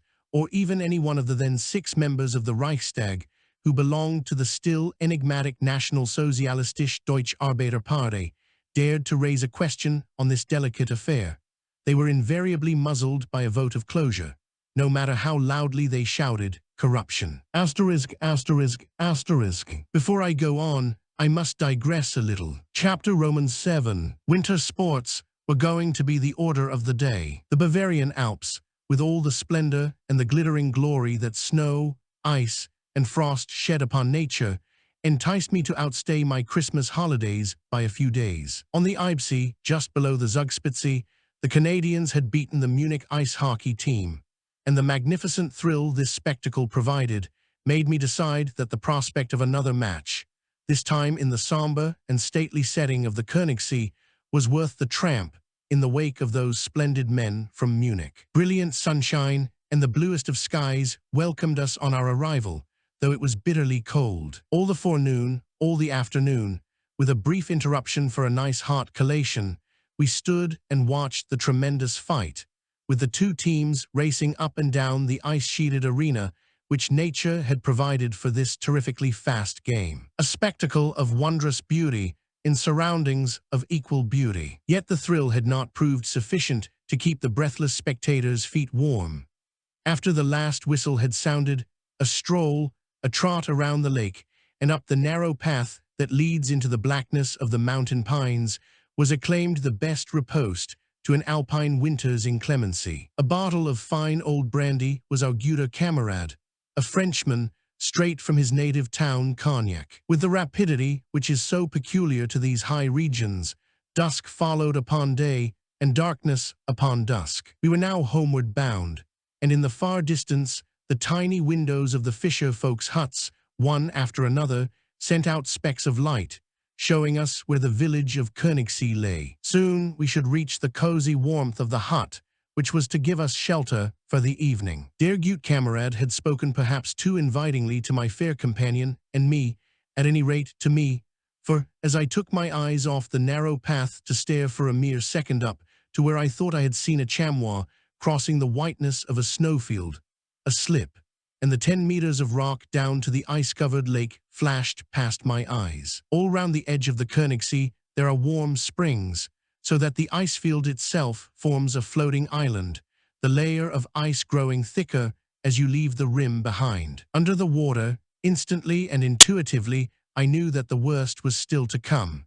Owing to the angle of my fall, I would rise some feet further from the rim, to find myself imprisoned beneath a sheet of ice. The sheet must be broken. With the willpower that only the acutest danger can summon, I stiffened my neck and my shoulders while I still struggled up through the icy water. It was to be a test which was the stronger, the ice or my skull. The skull won. The spring-like action of the taut muscles splintered the crust that threatened to hold me under. My companion had scarcely realized that I had disappeared, walking as she had been a few steps in front of me. Before she even knew what had occurred, my head popped through the crack it had burst open. I smiled at her, half from my own astonishment, half in order to reassure her that I was safe and sound. Safe and sound. Where to land, where to reach dry ground, when there was nothing but a barren and sheer wall of rock wherever my searching eyes turned. A few splashes, so as to get near what seemed to be firm and hard. My hands groped over the frozen face of the giant of alpine rock, reaching out for a crevice or a ledge where they might cling. My efforts were in vain. No crevice, no ledge anywhere. I splashed on, trying once more, a few yards further along. At last, a tiny sapling, a Christmas tree, a mere nothing it seemed. And yet this wee bit of a Christmas tree was to save my life. 40 minutes on end, I clung with one hand to my frail, yet staunch Christmas tree. It was just Christmas time. I was now hanging in the icy water, up to my waist. Above me, bare rock seemed to reach into the sky, as if those clouds were just above its edge. The last shadows were about to fall. It was just that dim, colorless interval between the gloaming and utter darkness. The clouds were being chased into the night by the strong, grim wind. Every second that passed, as the daylight slipped silently away, seemed longer. By now, I was quite alone. My companion had grasped the situation and acted with that clear-sighted impetus, that quick vision, which only the sense of imminent mortal danger can give you, as when you suddenly jump a high railing to grab at a child that is slipping into the water. A very steep path, where an inch to the left or to the right might have meant the same danger to her as it had meant to myself. Snow, which had been thawing in the afternoon and had begun to freeze again immediately the sun went down, snow which could neither bear you nor allow you to slide. Sinister rocks on one side, on the other sinister forests, and over all, the dusk deepening into black night. Far in the distance, she made out the silhouettes of human beings, fishermen, men who knew the dangers, the snares of the tricky lake. It was only a few hundred yards, but they seemed miles to the fearful eyes of one who was dead beat, half from anxiety, half from the exhaustion of running. Asterisk, asterisk, asterisk. My cries for help were echoing across the lake, so that it was impossible to make out where those calls came from. Dimmer and dimmer they grew. By now the lake was smothered in darkness. A small rowboat was pushed into the water as fast as snow and ice would permit. But where to row for? Along the rim of the lake, where the ice was thinnest, they rowed, guided by some kind of sixth sense which is vouchsafed only to those who are born and live among those mountains. As for me, minutes, hours, days, months, years seemed to pass as I grew numbed into timelessness. The more the physical strength, the power to hold out, seemed to fade away, the more the will to live seemed to fill my brain like the clang of a bell. The first few stars appeared on the dark blue dome above me, as if lit like candles. Candles, Christmas candles. Gradually mind and subconsciousness merged. Candles, it seems high time to light candles. Where is Marie-Louise? Why is she not by her father when there are candles round his bier? Why is no one else here? I still thought I was thinking, but it was all fantasy by now. No, there must be no fantasies. I want to live. I must live. I'm not going to drown here like a cat. I'm not going to let go. Those aren't candles, they are stars. Once more an effort, my whole body stiffened into a last iron determination. I will live. It must be. It can't be that I should die like this. Yet my arms are saying no. They refuse to hold out. I felt my fingers loosen. The tiny Christmas tree began to slip through. I dropped. A cry reached my ears at this moment. Nicht auslassen, don't let go. As the water slid up my body, I heard more human voices. A face above me. I must have been pulled out of the icy water. A rough fisherman working my arms up and down. Keep it up, you must. You'll pull through if you do, but you must. Too much. I slipped out of consciousness once more. Asterisk, asterisk, asterisk. An hour later I found myself under a mountain of blankets. A dozen rough, hands remorselessly rubbing my arms and my chest. Where am I? What's all this? What's happened? Keep quiet, don't speak now. Remorselessly, the rubbing went on over my chest, all over my body, my legs. What is all this about? Keep quiet, you must keep quiet. Another relapse, you're hurting me. This fierce rubbing gave me pains all over. Must you rub me? A soft, motherly hand lifted my head. Something hot, something burning was running down my throat. It was a few drops of Der Gute Kamerad. He not only revived me, he saved me from pneumonia, rheumatism, bronchitis, and whatnot else. What is all this? What are you doing? I know you, I whispered. Yes, you know me. In the half-dark room, I recognized a face. That face was familiar to me. Don't you remember? I was with you this evening when you slipped. I can't remember. That must be a long time ago. It was about an hour and a half ago. How's that? I don't remember all this. Never mind. Have a good sleep now. Tomorrow we'll tell you all about it.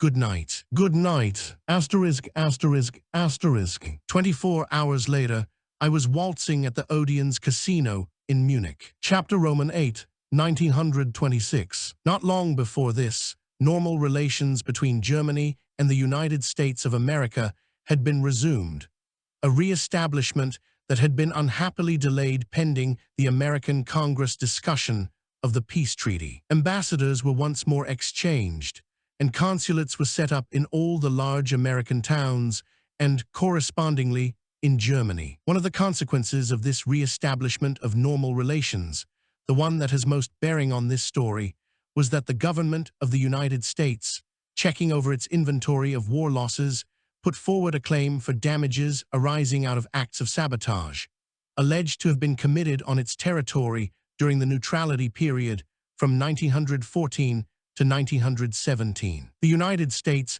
demanded a sum of no less than $30 million.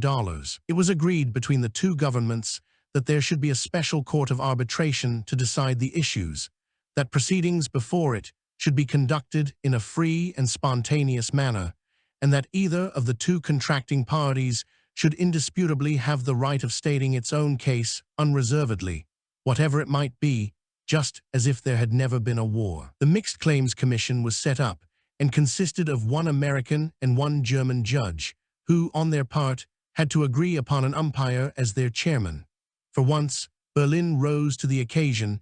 It was at the time of Dr. Stresemann's tenure of office, and selected a national of the United States for this highly important position. And one of the first paragraphs in the preamble to the agreement between the two countries about the Mixed Claims Commission held that both parties hereby agree that they are in honor bound to produce all and every evidence which might have a bearing on the cases at issue, even if such evidence should appear or be found to be prejudicial to their cause. In honor bound, asterisk, asterisk, asterisk. But after that one good gesture, Berlin erred.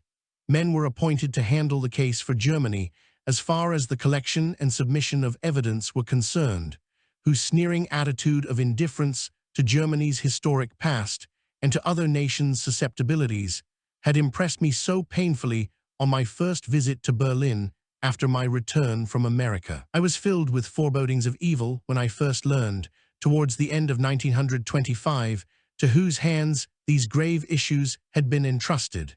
It was not long before these forebodings were proved true, but what came to pass was far more disquieting than my worst imaginings could foresee. In February, a letter from the Auswärtige Amt in Berlin asked me, in the politest language, to come to Berlin for a discussion. I had to defer my visit to them, for I was now beginning to suffer a little from the consequences of the Königssee adventure, but upon receipt of an urgent wire, I decided to go all the same.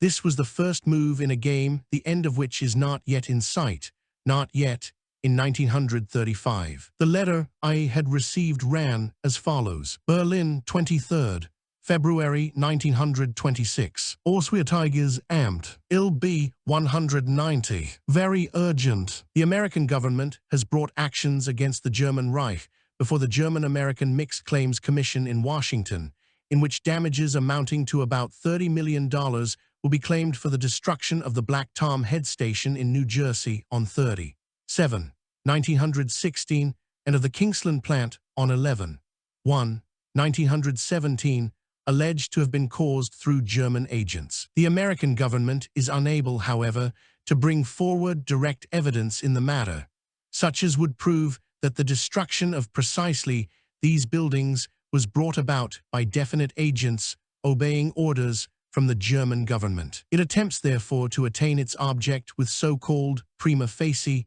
evidence by submitting that the German military authorities did in fact give orders for the destruction of American property on American territory during the neutrality period, and that sabotage activities on the part of Germans, German Americans, and Germanophile foreigners were carried out within the United States boundaries. In the extensive indictment prepared by the American government, there are contained a series of assertions about orders which you are supposed to have received from the military authorities with reference to the United States, and also about the activities which you are, in addition, supposed to have carried on there. In these matters, your evidence will be referred to. The Foreign Office could forward to you the whole dossier with the request that you should give your opinion on it in writing. The dossier is, however, so extensive that it would mean exceedingly hard work for you to make yourself familiar with it. Furthermore, on the individual points of the indictment, there are a whole series of assertions by other witnesses to be considered, which are of importance for the handling of the dossier. In order to spare you such labor, and in order to ensure the safe delivery in your hands of certain relevant depositions, I should like to request you to come to Berlin for an examination of the dossier.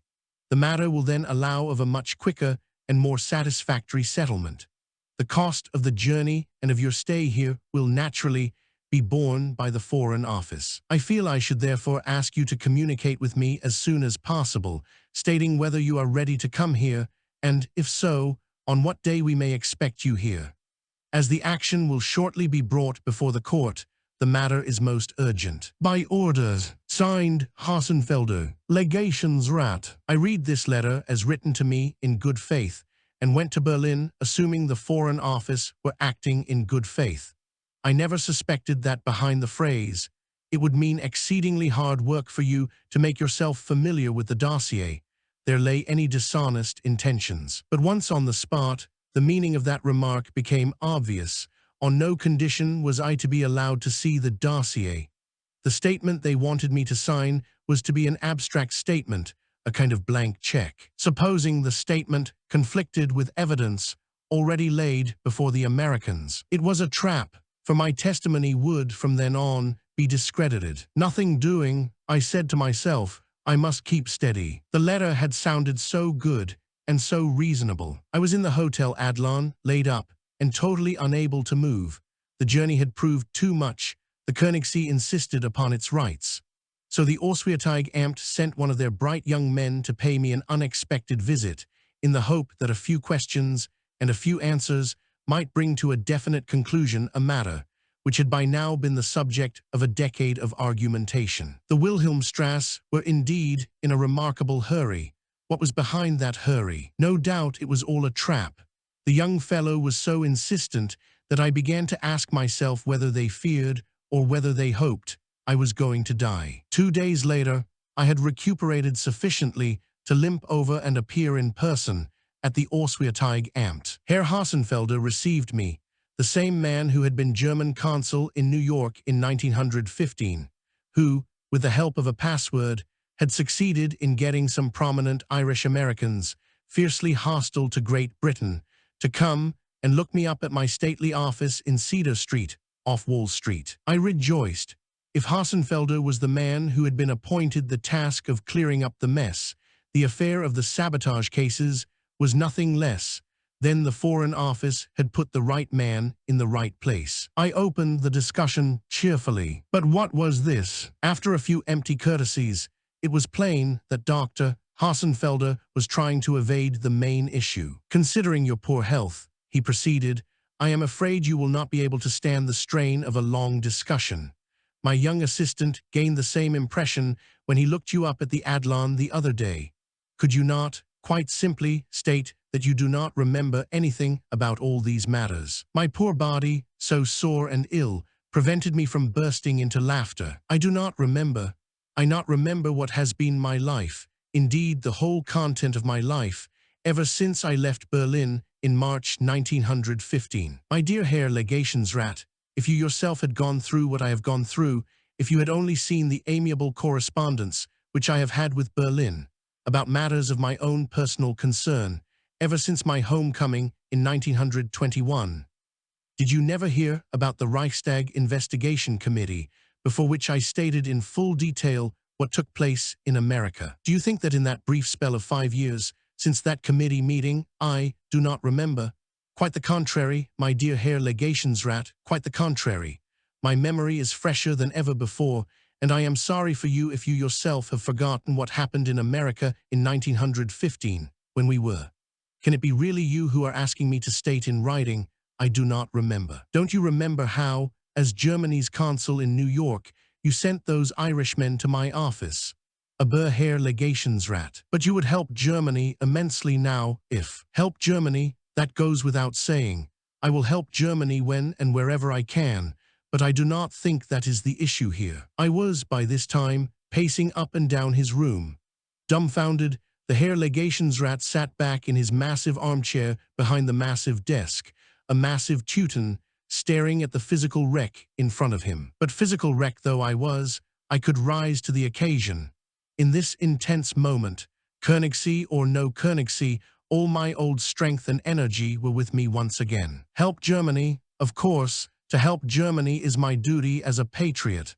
But would this be patriotism? I stopped and faced the man. Is perjury patriotism? At this question, he jumped up from his chair, but I went on. I am sorry for you and for your friends Papen and Bernstorff and all the rest of those who have committed perjury already. If they think this is patriotism, they don't know what patriotism signifies. To me, patriotism and honor are synonymous. Apropos honor, you are handling these sabotage cases, aren't you? So you will remember that one of the first paragraphs of the agreement with the Americans lays down that Germany is in honor bound. Do you hear me? In honor bound. Dr. Hassenfelder stood there, gaping, a miserable fellow. Still, I reflected, this is, after all, Germany. This is the country I fought for. I am bound to it by all the ties of blood, by centuries of family tradition. This type of upstart could not be allowed to stand between my country and me. I toned down, try to draft a statement, and I will see how far I can stretch my conscience if it is a question of helping Germany. You can rely upon me that what can be done will be done. We parted. Asterisk, asterisk, asterisk. Once in the neighborhood of the Treasury, I looked in, and there met another rat. He was a disreputable-looking ruffian, who at once started bellowing at me, asking why I had bothered the Treasury over Mr. Battle's fee, not to mention my own personal claim about some restitution of out-of-pocket expenses. The man was enraged to the point of convulsions that I should have had the audacity to put forward such preposterous demands, and to think that I had spoken so gently to them up till that moment. Fortunately for the Herr Rat, I was still too feeble to pay him back in his own coin. I felt like planting my fist in the broad face of this ranting creature. Fate had been kind to him in making me fall into the Koenigsee. I had no strength to strike him with, angry though I was. I dashed over to the Auswärtige Amt and told the Herr Legationsrat about the splendid ovation I had just received at the Treasury, where I had mentioned the American lawyer's fee and the refunding of advances made by me to a grateful government. Dankbares Reich. I flung the words in his face and left him gasping. I felt chirpy now, positively chirpy. A hearty dinner with some friends, and off I went by the night express, leaving Berlin miles and miles behind. Asterisk, asterisk, asterisk. Little did I imagine that, while I had been sitting in the pleasant surroundings of a Berliner Weinstube, a telephone message had been sent out from Herr Hassenfelder's room to his counterpart in the Treasury. We are no longer interested in Rintelen's claims, whatever they may be, being satisfied. This amounted to a pretty piece of blackmail, indirect blackmail, it is true, but blackmail nonetheless. When later on, I was informed of this game, my sarcasm made me coin on the spot a jaunty piece of alliteration, which I think sums up the case fairly well. No perjury, no pay, no pension, no position. So be it, the new situation gave me, and gives me, a wonderful sense of superiority and of complete self-reliance. From now on I possessed a sovereign independence in all respects and in every domain. Asterisk, asterisk, asterisk. It struck me, on reflection, that the government departments in Berlin seemed to have a sort of tariff of rewards for war service. Not a single document, not one piece of service, correspondence of mine ever fell into enemies' hands. My British adversaries searched the good ship Nordam from top to keelson while she lay off Ramsgate in August 1915 and found nothing, except a few papers I intended them to find. It goes without saying that the documents they were hunting for were on board that ship, but I am not going to disclose what exact spot I had chosen to hide them in. That secret, as also my method of corresponding with Berlin while I was at Donington Hall, I do not intend to reveal even to the late Director of Naval Intelligence.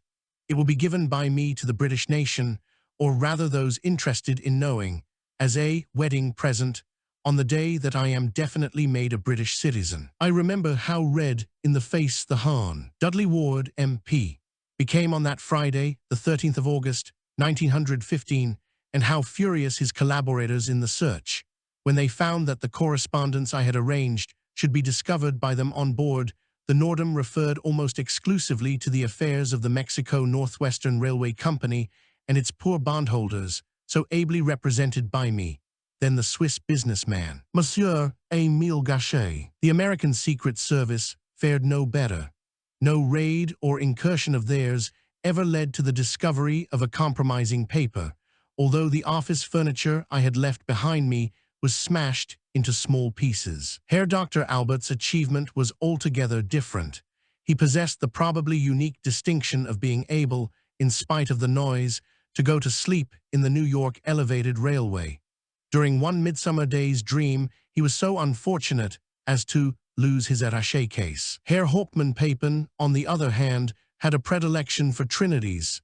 He was the victim of 1. A raid in his New York office, 2. A raid on his trunks, which in December 1915 were carried by the same ship Nordam, with himself on board, right into the port of Falmouth. 3. A raid on his tent in Palestine by British cavalry under Lord Allenby in the autumn of 1918. A consideration of the subsequent history of myself, Herr Dr. Albert and Herr Hauptmann Papen, will lead one to draw up the following tariff. Grade No, of occasions when documents lost. Reward. C. On no occasion. No pay, no pension, no position. B. On one occasion. Under Secretaryship of State in Reich Chancellor's office. A. On 3 occasions. Kanzler des Zweiten Reiches. Chancellor of the Second Reich. So wird das Gut belohnt, und das Böse bestraft. Thus is the good rewarded, and the wicked punished. Asterisk, asterisk, asterisk. The Bavarian mountains were the retreat I had selected in order to recover finally from the Königssee shock. On the way I meant to pay a brief call on friends in Frankfurt. But even my heart would stand no further nonsense. At Frankfurt it gave me a plain warning.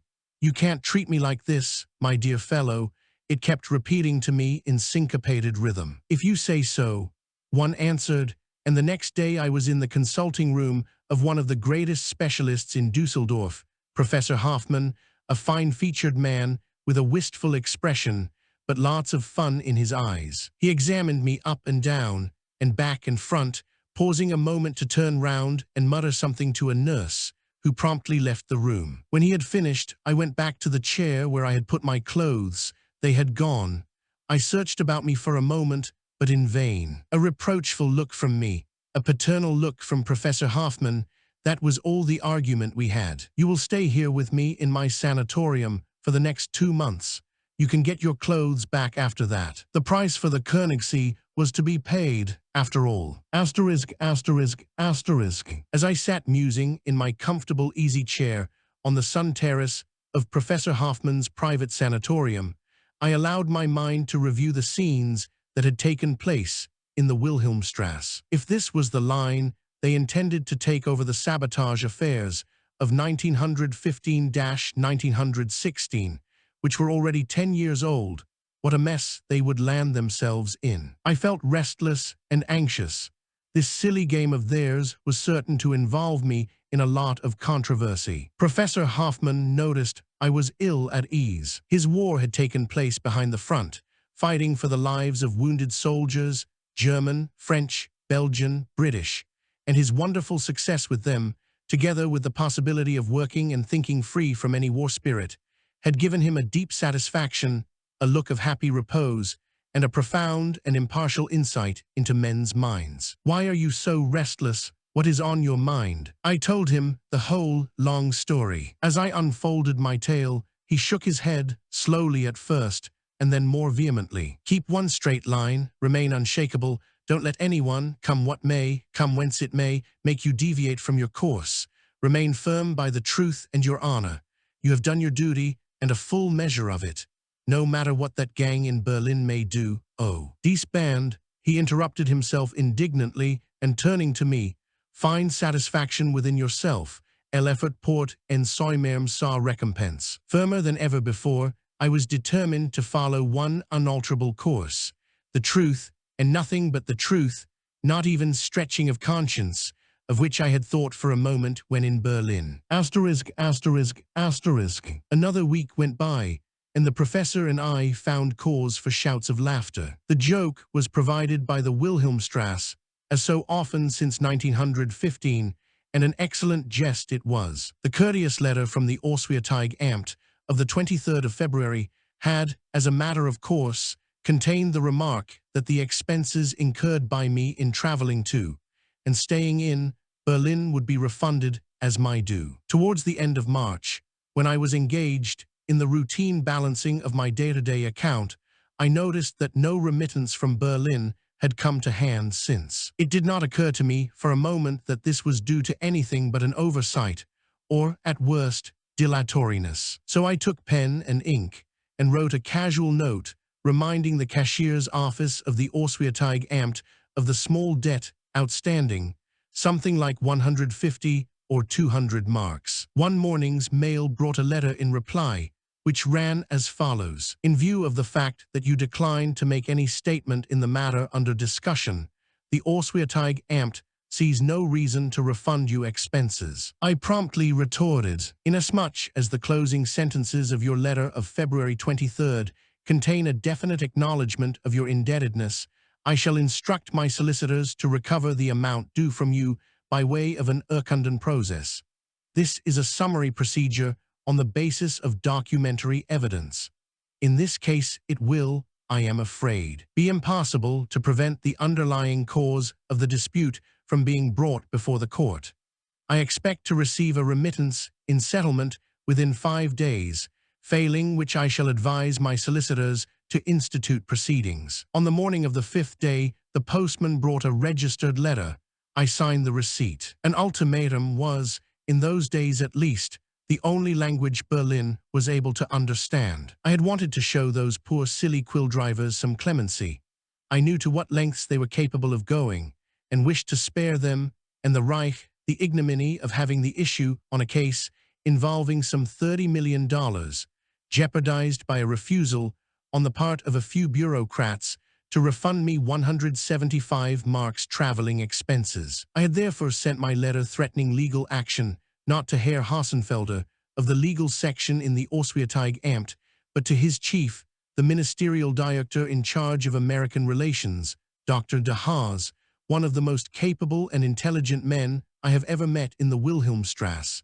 And to prevent any miscarriage, I had put my letter in a special envelope and addressed it to Dr. de Haas personally, and it was on his express orders that the debt to me was immediately paid. What would the Americans have thought if they had then known that their relations with the Reich were actually being endangered, not over any question of the freedom of the seas or unrestricted submarine warfare, but over a sum of $40. In some ways, I am sorry the Foreign Office paid up, for I thereby lost the opportunity of repeating before an open court what the Reichstag Investigation Committee had buried and concealed from the German people, the whole sabotage mission of 1915. Dr. de Haas also got in touch with me on his own account. He suggested that I should try out the Americans to see the extent of their case, and if necessary, if they would accept a compromise. His letter, which was an invitation that I should come and see him at the Foreign Office sometime, contained a sentence which was particularly gratifying to me, as I was, at the time, the target of Herr Hassenfelder's and his crew's rancor. They were indulging in a campaign of mudslinging, which did not worry me personally more than a pea-shooter worries an elephant. The invitation, which was the primary object of the letter, was couched in terms of such genuine understanding that I felt I could not answer by a no the less so as he had, by a stroke of the pen, put an end to the quill driver's penny foolishness. But I could not go at once, as I had in the meantime, on Professor Hoffman's advice, decided to go on a sea voyage in order to become as strong as before, a sea voyage which I decided should take me to my dear old America. My journey took me through the still war-scarred provinces of the north of France, Maubeuge, St. Quentin, Compiègne. What memories! How often these names have sounded in my ears, from the great breakthrough of March 1918 and the final tragedy. At last, Paris, for the first time since the war. I felt very shy. It was some hours before I found my balance and was able to realize that this was enemy territory no longer. Everything seemed so strange, so ghost-like. I climbed to the top of the Eiffel Tower, from where, with the naked eye, one can clearly discern how near our troops had been to having victory within their grasp. To the north stood the Fort du Mont Valérien, looking as solid as ever. The Mont Valérien, first to hoist the white flag in 1871, unconquerable half a century later. I asked the old crony, who lent me a pair of field glasses, to point the direction of this or that spot I was particularly interested in. She answered very competently, calling me Mr., and interspersing her replies with a few English phrases she had no doubt learnt from Thomas on leave. My appearance often leads to my being taken, when on the continent, for an Englishman, and my accent is such that at least colonials may be deceived. In fact, I might remind those of my present readers who have read The Dark Invader of the incident when I met the wartime British naval attaché in Washington, on a beach in Connecticut, and managed to pass myself off on him as an Englishman. The story sounds improbable, but it is true, the explanation being that Captain G was Australian-born, which was just a piece of luck for me. The old crony on the Eiffel Tower kept chanting a refrain, which began to irritate me. "Ah, mais, Mr. Less sails barches, less sails barches." I let her chatter. My thoughts turned back to August, to September 1914. Yes, over there Kluck's advance guard had reached forward, and had yet failed. But was it a failure? Or had destiny, by preventing him from continuing his advance, spared our armies the greatest debacle in history? Much has been said and told and described, but one thing is inexorable truth. Had Colonel Hensch not given the order to retreat in time, the 1st, the 2nd, the 3rd, the 4th, nay, even the 5th German armies would have walked into the trap that lay between the Marne and the Seine, both soon to swell from days of ceaseless rain, with the British Army, Gallieni, and Monnery in the rear, and all their communications cut. Unius homo nobis agendo restituit rem, Colonel Hensch. Well, too late now. Sad at heart, I descended from the platform and took a drink in the bar to forget all about it, for the moment at least. Paris, Gare Saint-Lazare, and on to Cherbourg. Nantucket lightship. Soon the Bay of New York was before me. I did not find the courage to give more than casual glances to port, to the New Jersey side, the scene of my long list of crimes, the ship set on fire in 1915. I felt uneasy, somehow. I preferred to admire what lay to starboard, New York's Daynear Cry in skyscraper building. The first two men I looked up in New York were, of course, Mr. George Gordon Battle, my staunch ally, and Judge John C. Knox, the former public prosecutor, my staunch adversary. Today the two men vied with one another in cordiality. Though Judge Knox could not help suddenly breaking out into a smile, he did his utmost to control, but which showed plainly enough which way his thoughts were wandering. We enjoyed our luncheon together in the famous post-Keller of the Woolworth Building, and except for the occasional irrepressible grin, No one could have guessed that our earlier relations had been, well, what they were. Asterisk, asterisk, asterisk. With the help of Mr. Battle, still my advocate, I went carefully over the ground. Each and every detail of what had actually occurred during the war and of what had been brought to light since then was discussed and thoughtfully weighed. No avenue of approach to the ticklish subject of the sabotage cases, insofar as my connection with them was concerned, was left unexplored. Here was high explosive, and in plenty, no doubt about that. I was more than ever convinced I must remain on my guard, must watch my step, and adopt an unshakably firm and definite attitude. Mr. Battle's advice satisfied me as to where the pitfalls were and what the traps were I must avoid. I felt that, whereas I had hitherto only intuitively realized where I stood, I now knew. Asterisk, asterisk, asterisk. Strengthened by the experience I had gained during these brief weeks, I set sail for Berlin and the Wilhelmstrasse, not failing, however, to arrange for a break of journey at my newly rediscovered port of call, Paris. Thus fortified, I dropped in one morning at the Auswärtige Amt. Asterisk, asterisk, asterisk. Herr Dr. de Haas, the chief of the Anglo-American department, immediately waved his secretary out of the room, and running to the door to greet me, called out, "Gott sei Dank, dass ich Sie nun auch persönlich kennenlernen. At last I can get to know you personally. Yes, this is me. Have a good look at me, Herr Ministerial Director." What a different atmosphere, what a pleasant way of welcoming one. This showed me the Foreign Office in a new light, a most agreeable surprise. I felt no tension at all. "Do sit down, make yourself comfortable. Good news, eh? I hear you have been to America. What have they got to say over there?" Not exactly cheerful news, but the letter you had suggested I should write to feel the ground, throwing out hints about a compromise. I tried adding a bit of bluff to season it, you know. Well, it led to quite some confusion. The long and short of it, Herr Ministerial Director, is that they have not fallen for our little game. Besides, I am afraid, to judge by what I saw in America, that they have material in plenty. Then there is something else. Do you know, there sits in London an old bear with a sore head who was in charge of the naval intelligence at the Admiralty, and I have an idea he has turned over to the Americans so many intercepted messages from Berlin to our embassy in Washington, and vice versa, that we may have to put up a stiff fight if we want to win the case for the German side. Who is this old bear of yours? Nein, Herr Ministerial Director, not my old bear. His officers gave him that nickname. He is Admiral Hall, Admiral Sir Reginald Hall. By 11 o'clock that night, Dr. de Haas and I had come to a conclusion. A compromise with the Americans was the only reasonable way. Very good then. I've satisfied myself you are right. Would you undertake to try to get them to fix on a compromise by proceeding personally to the United States? Would 12,000 marks for traveling expenses be sufficient for your requirements? Of course, Herr Ministerial Director. I am not in the habit of drinking champagne at the Reich's expense. Provided it does not take half a century to stop the Herr Legationsrat's wild goose chasing, we ought to know one way or the other quite soon. When can you embark for America, Herr Captain? Not so fast, Herr Ministerial Director. I shall first set sail for England, and I shall look up my ferocious enemy, Admiral Hall.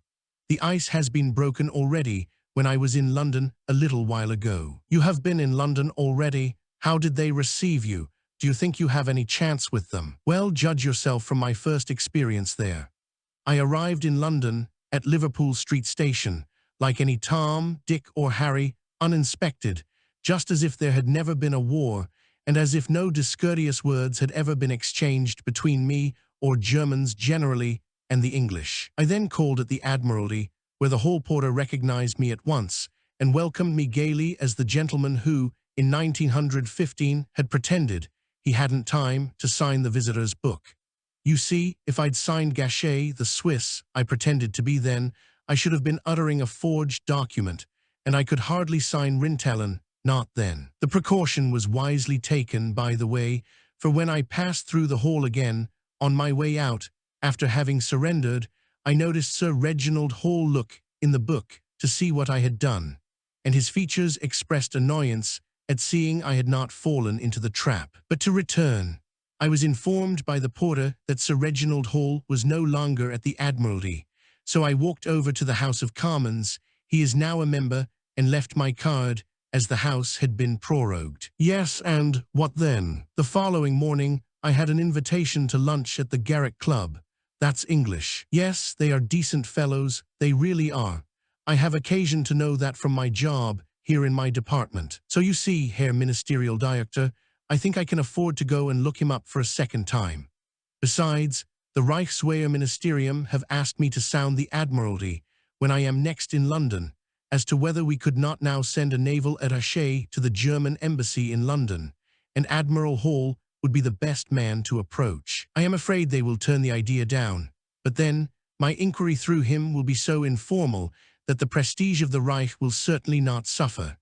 Besides, I hope Admiral Hall can enlighten us about the fate of a score, still unaccounted for, of the 199 U-boats sunk during the war. I may mention here that the naval attaché suggestion was turned down.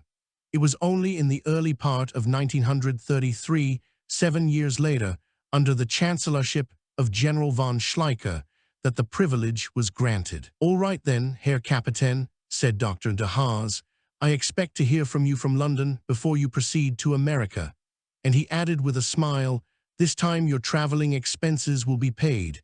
It is I personally who ask you to undertake the journey. We parted. I went to London. Chapter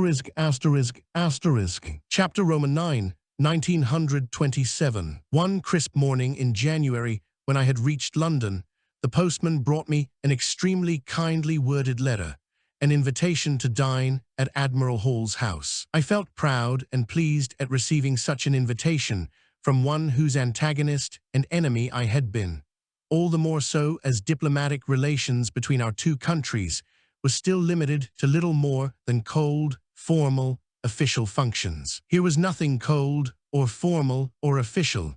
I met with a warm-hearted reception in an exquisite setting. A thrill of emotion ran through me when a dignified, yet vivacious lady stepped forward, her hand outstretched to greet me, Lady Hall. A friendship sprang up between us that grew into a bond of mutual confidence, not unlike that which can exist between a boy and his mother. Only 6 years later, almost to the day, I was to be among the mourners in the parish church of Lyndhurst, my last gesture of gratitude for the kind affection I had done so little to earn. At that dinner party in 1927, Lady Hall was still the vigorous, lively hostess, an artist easily and invisibly manipulating a difficult craft. Admiral Hall's children were there, also several admirals and members of Parliament, and another most interesting personality, A.E.W. Mason, with whom, too, ties of friendship came to link me in time. In the midst of a lively conversation, when port was being passed round, the butler brought in a telegram. A telegram, yes, for Captain Rintelen. What was that? Who on earth could be so silly as to send a telegram to me in the house of a family where I was hardly even an acquaintance? Die Wilhelmstrasse. In a casual way, I had reported to Berlin that an opportunity might present itself of discovering whether the Admiral had at his disposal any evidence bearing on the sabotage cases, which might be disadvantageous to Germany. More than this I had not so much as hinted, and this is what it had led to: a telegram addressed to my hostess's house. I tried to put it in my pocket without opening it, but the Admiral encouraged me to read it. Break off negotiations. Stop. Decision reached here to proceed along strictly legal lines. Tact. I longed for the ground to open and swallow me up, for the Admiral could not help observing that something was wrong. He was afraid it was a personal affair. This made it all the more difficult for me to explain away how this telegram had been sent to his house. Loyalty forbade me to mention by whom the telegram had been sent. A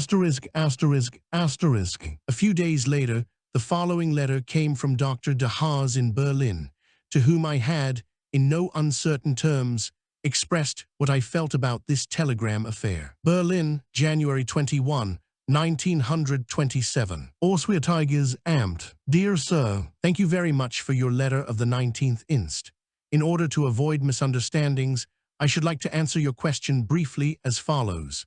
In the discussions which have been taking place over the matter in question, the pros and cons were freely debated, and it was decided that there is so much to be said against efforts towards a compromise that the idea has been abandoned. I could not but acquiesce in this decision, though with a heavy heart, and I must now see how we can further our object in some other way. I await your kind suggestions on this matter, and remain meanwhile yours sincerely, signed W. de Haas, *****.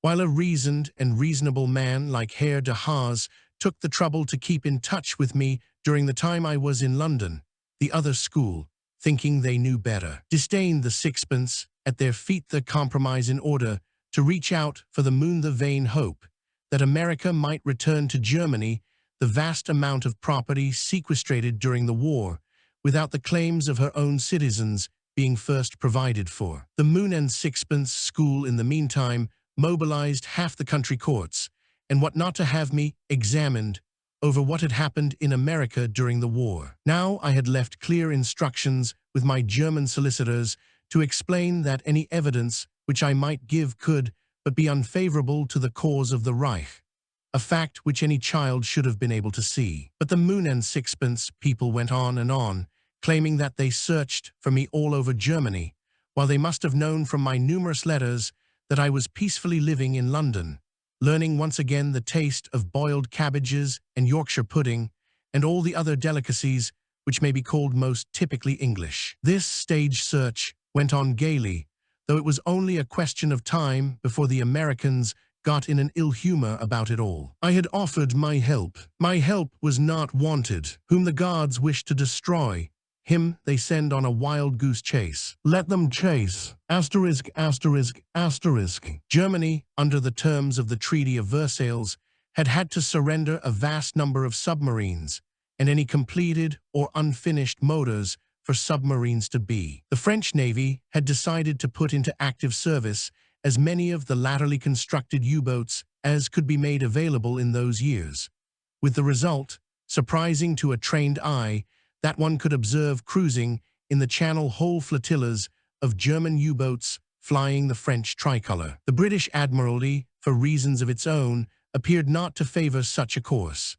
As a consequence, scores of German submarine motors in excellent condition were threatening to rot in London warehouses. An enterprising firm of engineers, half British, half French, hit upon the idea that I might be the man to arrange with the French Ministry of Marine for these motors to be put to good service, if only as spares for French submarines of German extraction. I was considered to be specially well suited for this purpose, as having been in the submarine warfare department of the Naval War Staff in Berlin until the spring of 1915. That was perfectly true, though I have never in my life set foot on any submarine. Staff work and international legalities can, after all, be attended to, even without active experience. Well, why should I not try? The French naval attaché in London, Commandant T, whom I had met at a St. James's Street club, expressed doubts. Si Elan put ou vut trader avec vous. With this highly encouraging send-off, I embarked for Paris. There was no obstacle. Contrary to my friends, the attachés' forebodings, the officers of the État Major de la Marine, once they had got over their astonishment at seeing me, of all people, as the intermediary between England and France, accorded me a sincere and cordial reception. We know all about you, all the better for me and the submarine motors. Many a bottle of luscious wine accompanied our negotiations. Many an amusing episode of wartime was recounted to me, of the days when the French Navy cruised the Mediterranean hunting for U-boats, for Fritz, as the French officers called them. Not once did I hear the famous army expression, with B as its first letter. Always Fritz. Fritz and French were now friends. ******.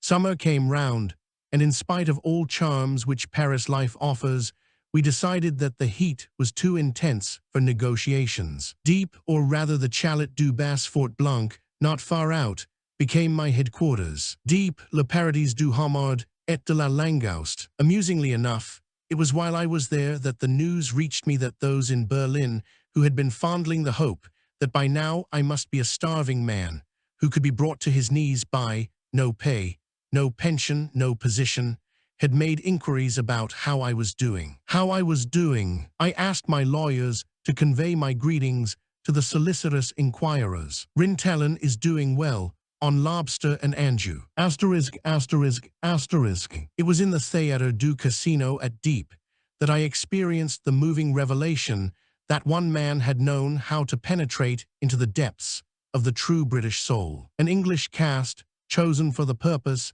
in a spirit of genuine sincerity, performed Journey's End by R.C. Sheriff. Outside were the indescribable beauty and peace which only the sea can diffuse into one's heart and thoughts. For hours afterwards, I paced up and down by the sea in the darkness to allow my soul to calm down from its intense emotion, lulled into peace by the eternal miracle, the sound of the waves at high tide. At length, the angry growl of the receding waves made me realize how deep into the night I had walked. Up till then, war propaganda, the vituperations of a hostile press, and all the rest, had been almost my only spiritual nourishment so far as the enemy's side of wartime psychology was concerned. Here I had been able to gain, for the first time, a true insight into what was going on in the minds of those in the opposite trenches, the other camp. Not since the war had I seen a British play acted. Not since the war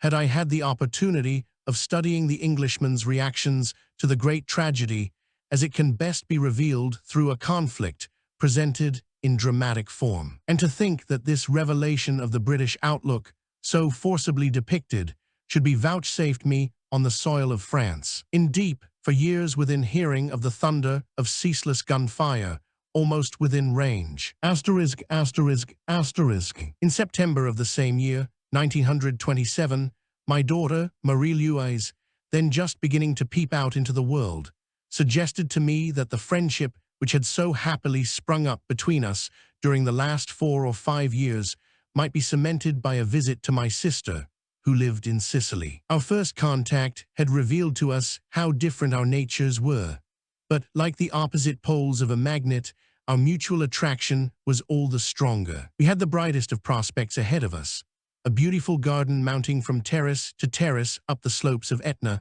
a magnificent view over the purple sea, oranges and lemons just ripening on the trees, endless masses, field upon field, of flowers such as only this island can bear, and only the ancient Greek poets have been able to describe. A day had scarcely gone by before I was completely forgotten. As my sister expressed it, tout la jeunesse dorée, young men she had never seen before in her house came along one and all on horse, mule, cart, car, even on foot, to pay calls long overdue. I did not feel in the least hurt, but the object of our stay on the Isle of Dreams was to find an opportunity for making one another's deeper acquaintance. Now our chances of ever doing so were all stolen away by the young men of Catania and Taormina. Still, once an opportunity did arise. We toured, the two of us, over the whole island, finally to land in Palermo at the opposite corner of Sicily, and no sooner had the manager of the Grand Albergo noticed us stepping out of the car than he came hurriedly forward, anxiously inquiring in German. Und für dies jung Paar Doppelzimmer mit Bad, and for this young couple, a double room and bath. Nothing has cemented our friendship more strongly than this mistake.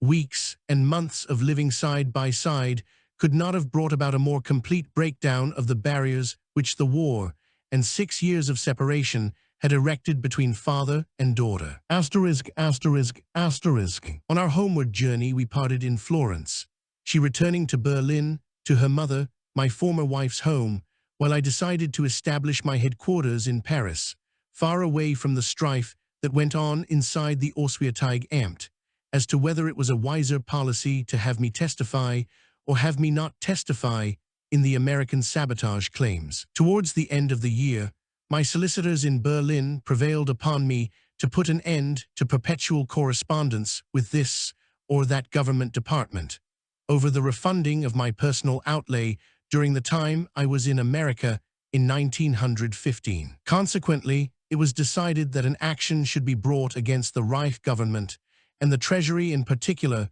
to recover the sums due, and a detailed brief was drawn up. This was presented to the Treasury, with a covering note from my lawyers stating that unless my capital outlay plus interest at compound rate were paid, the Landgericht in Berlin would have to be petitioned to hear the case. The Treasury and the Foreign Office read the brief and appeared somewhat impressed by its contents, for after some deliberation between them, it was decided to offer me a compromise. It was by no means to their liking to have the sabotage cases thrashed out in open court, least of all in Berlin. My solicitors advised me, in view of this argument, to call down the curtain.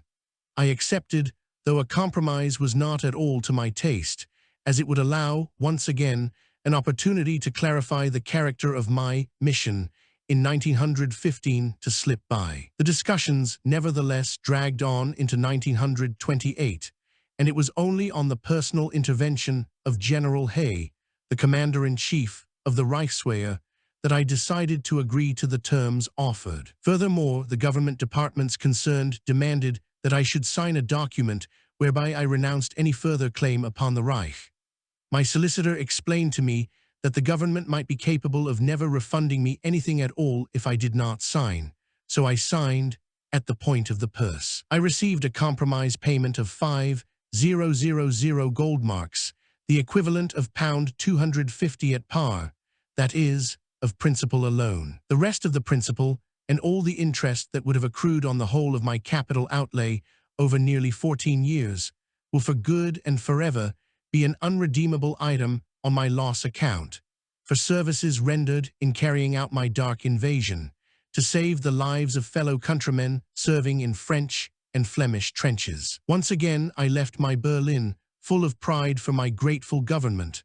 I had signed my Versailler Diktat. ******. While I was still in Paris, just before going to Berlin, I had received, I might almost say, to my shame, a reminder from the office of Mr. George Gordon Battle that his fee for my defense in 1917 still remained unpaid. I sent it on to Berlin. The matter was, so I felt, ever so much more important in comparison to the mere trifle of my salary plus expenses. When I went there myself, I tried to reinforce this letter by persuasion and an appeal to their decency. The Auswärtige Amt, however, gave me the astonishing explanation that if the Reich government were to pay that fee, it would be tantamount to admitting its responsibility for my mission to America. "If that is your point of view now," I said, "I shall call myself henceforth an honorary Franktirer, but rest assured, events and facts will prove stronger than you." Chapter X, 1928. If the Reich government failed to pay Mr. Battle's fee, I might pay it out of my own pocket, but if I wished to do so, there remained the problem of how to extract $10,000 from my war salary of exactly $4, a puzzle which was to provide me with cerebral exercise every morning for some time to come. Berlin, as it was to discover in the course of the following years, to its discomfort, continued to be ignorant of the ethics of the bar, by which counsel remains bound to stand by his client, and him alone, even if the latter should fall into arrears of payment for fees due. Ignorantia legis neminem excusat. Ignorance of the law is no excuse. Neither does it pay. The attitude of Berlin towards Mr. Battle had long since become a byword among American jurists, judges, and barristers alike. In fact, I learned through my friends in New York that the New York Bar Association was, in the beginning of 1928, seriously considering whether formal proceedings against the German government should not be started, and whether their colleagues' fee should not be recovered out of the vast amount of German property still under wartime sequestration in America. In due course, rumors as to this state of affairs reached the ears of the Mixed Claims Commission too, which drew certain inevitable conclusions as regards Germany's good faith, with the result that whenever Berlin, through its agent nominated for the purpose, presented documents in evidence, such as letters, written statements, or affidavits, the Mixed Claims Commission would request Mr. Battle kindly to submit, on their behalf, each piece of evidence to his client for approval. The faithful client sat in Paris and studied with growing astonishment the voluminous statements submitted to him, and signed by fellow countrymen of his. Matters which seem to have been definitely dealt with, disposed of, and settled once and for all before the Reichstag Investigation Committee in the year 1921 made their reappearance in 1928, and in a form that one may aptly call ersatz truth. With a good deal of merriment, not quite unmixed, I admit, I read and reread document after document. My cries of surprise were answered by the excited toot-toot of the Paris taxis or the pained screech of a boulevard autobus as it tried to draw up just past my hotel. Well, I exclaimed aloud to myself, if they are out to ruin their country's case, I see no way of saving them. They are in honor bound. Asterisk, asterisk, asterisk. One late afternoon, I think it was in April or May, just before I went to take up residence again in my Normandy chalet, to wash off in the surf the dust Paris water could not rid me of, I received a mysterious telephone message. My caller, at the other end of the line, suggested un-rendezvous while refusing to explain who he was, and I would certainly have hung up the receiver angrily at the stranger's proposal had it not been for two reasons. The first was that my interviewer said something like, "Your Berlin friends," a phrase which at all times made me prick up my ears. The second, that he suggested a room in the Hotel Krillin as a meeting place. Hotel Krillin, after all, is a good visiting card, so off I went. A well-dressed gentleman received me, and the man in his company introduced himself as a representative of the Sûreté Générale, his badge leaving no room for doubt. Apéritifs were then most courteously offered, served, and taken. The two strangers were evidently anxious to prepare me for a bit of a surprise. The gentleman, with the American accent, produced a document which bore every indication of having had its origin in Berlin. It was a copy, with reference numbers, that reminded me of those I received and dispatched while I worked at the Admiralty in Berlin during the war. Well, what is it? Do have another aperitif. It will fortify you. I began to read the document aloud, and suddenly I was frightfully sober. But those who had written the document, had they been quite sober? Judge for yourselves, and remember how many letters had been exchanged between government departments in Berlin and myself during the last 4 or 5 years. The Mixed Claims Commission is hereby informed that the testimony of the witness Rintelen cannot be obtained, as he himself cannot be located. Are you surprised that I took another aperitif? With an amiable smile, the gentleman representing the Sûreté Générale congratulated me on having so strictly complied with the alien registration laws of the French Republic, that within 2 hours after the arrival in Paris of the American gentleman representing the Department of Justice in Washington, I had been located. Well, said the gentleman from America, now we know also where you can be located. I left, and after doing a few errands, returned to my hotel.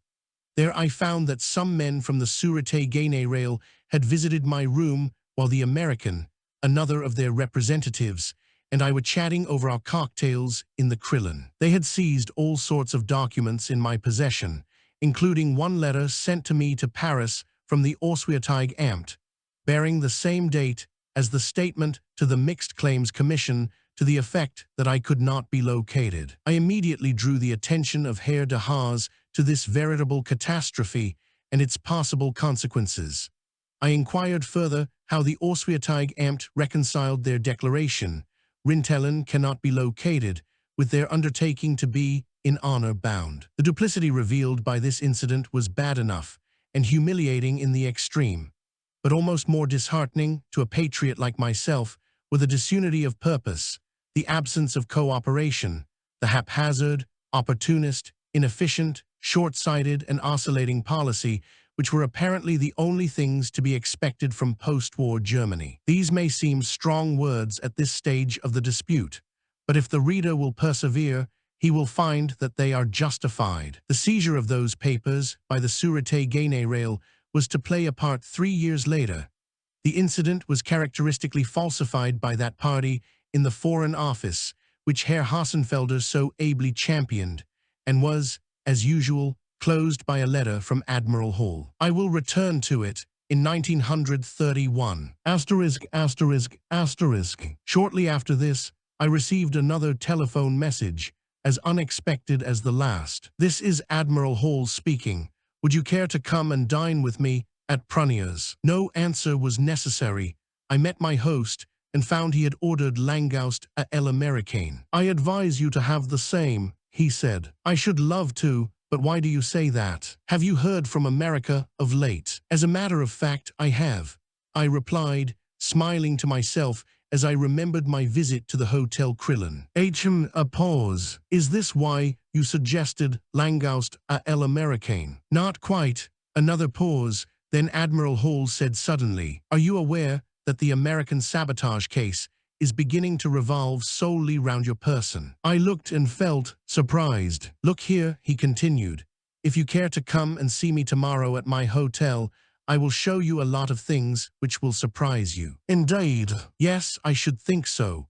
Berlin is once more denying the 1915 mission and denying you were ever sent to America." "That does not surprise me in the least. What have you to show me, sir?" "I was given authority to show you a few intercepted wartime messages." "Oh, have a look at these." For meantime, we had arrived at coffee and the table had been cleared. "Have you got some others, by any chance?" "Plenty, that's what I've come for."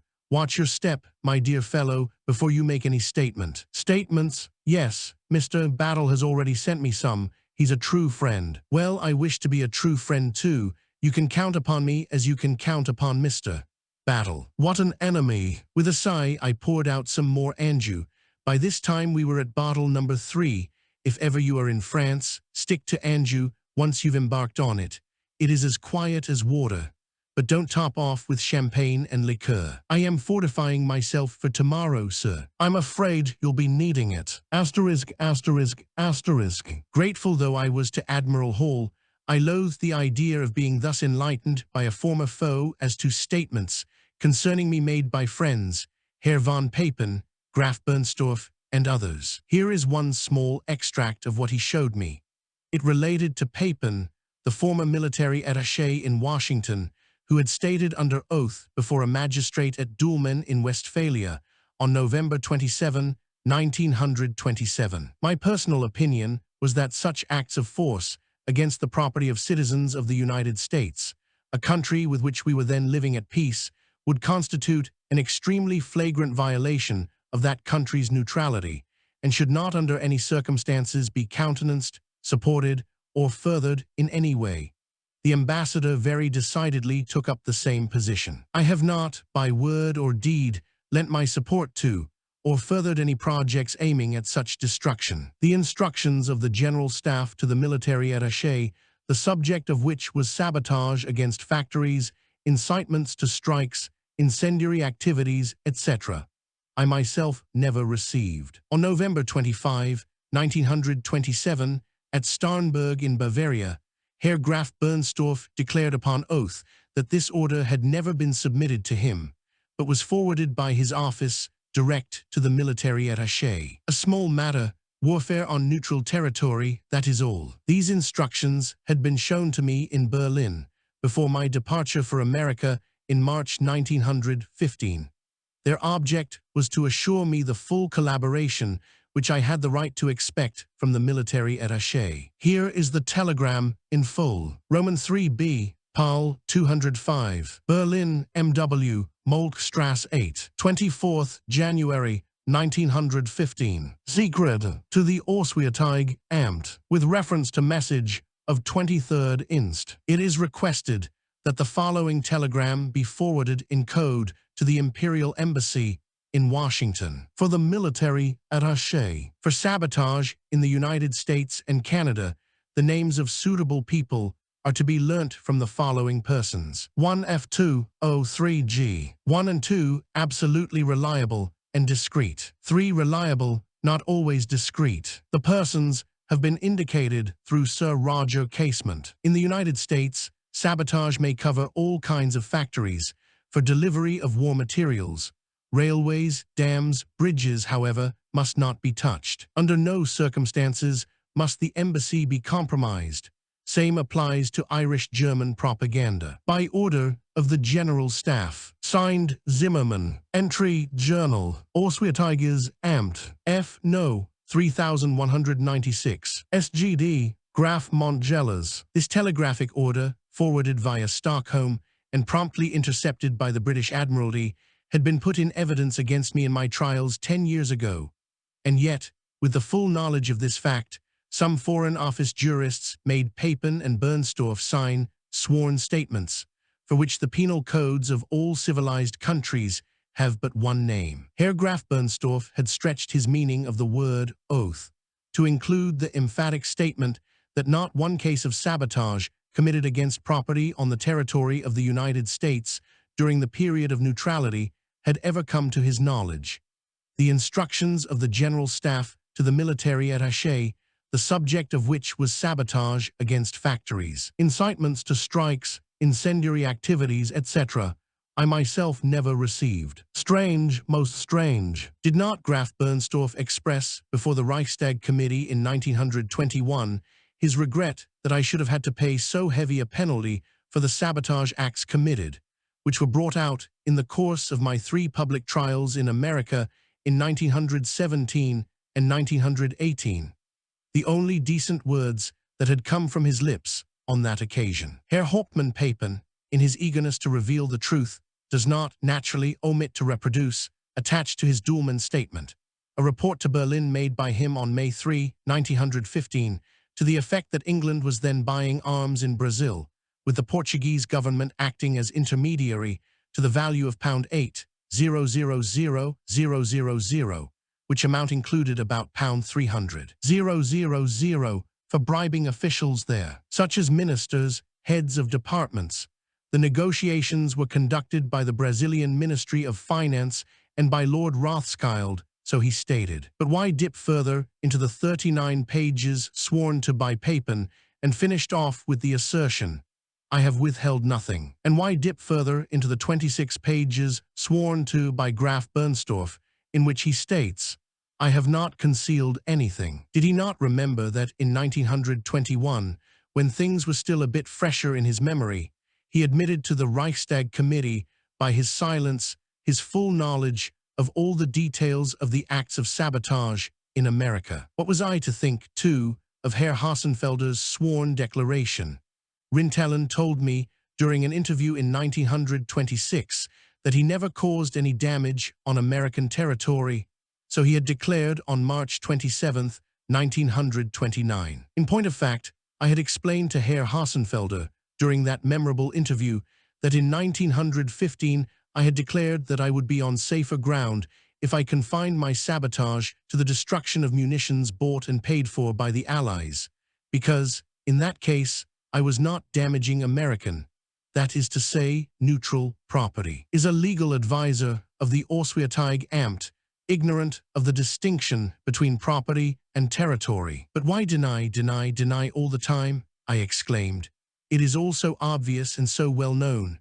If, during the war, such a mission must be disavowed, well and good, everyone will understand, even appreciate. But after the war, when once one has come to an understanding with a former enemy, and is in honor bound. For it was certainly not because the Auswärtige Amt was afraid I was in danger of having to pay a heavy price for my mischief-making in America, that, as early as January 1917, when I was still safe and sound as a prisoner of war in Donington Hall, they anxiously inquired of the embassy in Washington whether the embassy too had heard rumors of my impending surrender to the Americans. Berlin, see Auswärtige Amt Dispatch No. 175, seemed to have foreseen the consequences of the surrender.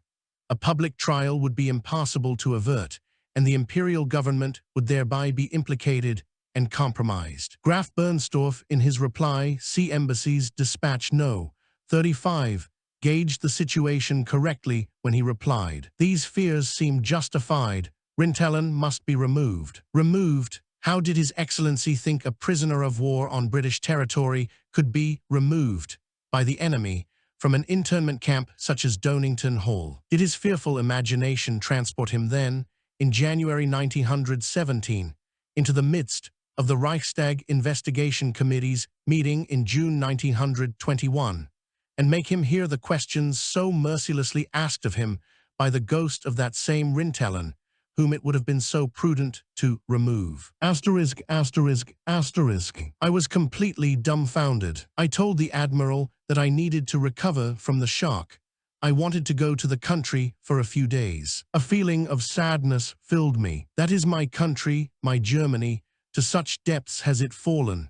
How could she ever recover her proud position if such meanness prevailed there now? One afternoon, I roamed through the woods around Versailles, trying to escape from it all. I drifted back, goaded by hunger, to the little creamery near the Petit Trianon. By chance, the keeper of the ecuries passed under the window as I was sipping my coffee and cream. I wanted to forget. I was anxious to release my mind. What better could I do than go back centuries into the past? The sparkling keeper, with his imaginative eloquence, had me quickly diverted. Who could remain indifferent to the charm of Marie Antoinette's carrosse, to the pathos of the state carriage which was destined for the Duc de Chambord, the Henry V, who never reigned? Prussian guns before the walls of Paris had in 1815 rudely shattered the hopes of the Bourbons, too, who had clung so desperately to their hope of once again rescuing France from a Bonaparte's rule. Napoleon Roman III, too, had lost his throne, together with his army at Sedan. Surely, France would welcome back her king. From the ecuries, I drifted into the palace, wandering listlessly from hall to hall.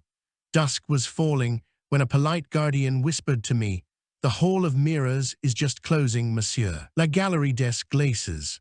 Without realizing it, I had been standing for some time in the hall of mirrors, which had witnessed the Kaiser proclamation in 1871 and Versailles. The old emperor, Bismarck, Moltke, Roon. Those were men, gentlemen, soldiers, officers, true-born. But back to Paris, to present-day history. Needless to say, a thorough study of the various documents, statements, intercepted messages, and the like hardened me in my firm decision that there should be no compromise between honor and dishonor. I am not given to declaring in writing that I hold myself in honor bound, and then binding myself to dishonor and lies. In July, 3 men came to Paris, each on an errand of his own, yet each desiring to see me again. On 3 consecutive days, 3 telegrams. The first was from Admiral Albert P. Niblack of the American Navy, who was now head of the International Hydrographic Bureau in Monaco. He had just returned from America, had a lot to confide to me, and warned me that I should beware of Berlin. Niblack had been my sincere friend ever since he had been naval attaché in Berlin, a friend even during the war, trying to help where he could, and a friend now, when he learned that there was trouble brewing for me. The second telegram came from Mr. George Gordon Battle, friendship, kindness, and loyalty incarnate. At first I felt terribly embarrassed. All my endeavors to ensure that this devoted defender receive at least outwardly the recognition his splendid conduct had merited, that this odious fee-matter be once and for all disposed of, had so far failed. How out of place my embarrassment was.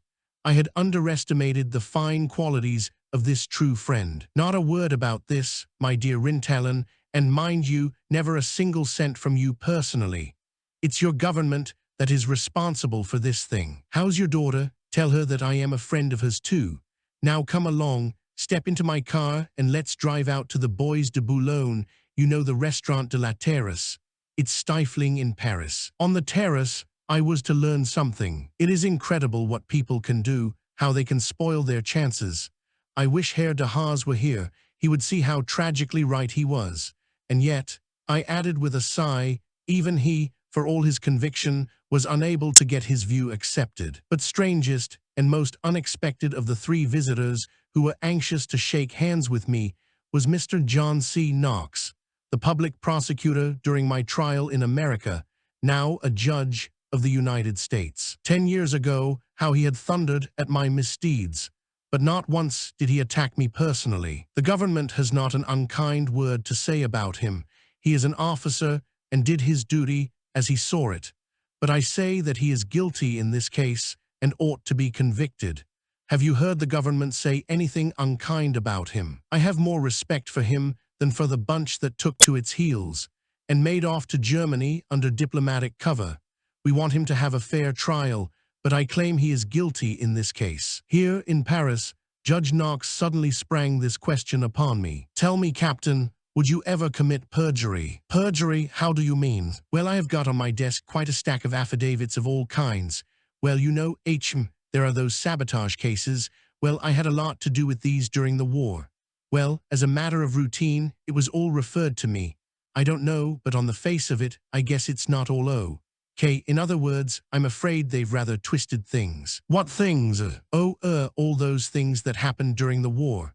The things we two had our little difference about in 17, the time you got a bit excited in my office. Oh, you mean, Judge, the sworn statements by those fellows in Berlin. Yes, listen here. Would you commit perjury? Yes, oh yes. For a moment, he looked disappointed. Well, we had an idea that you might, out of patriotism, just go a bit out of your way. No, sir, I think I have gone pretty far pound out of my way for the sake of patriotism.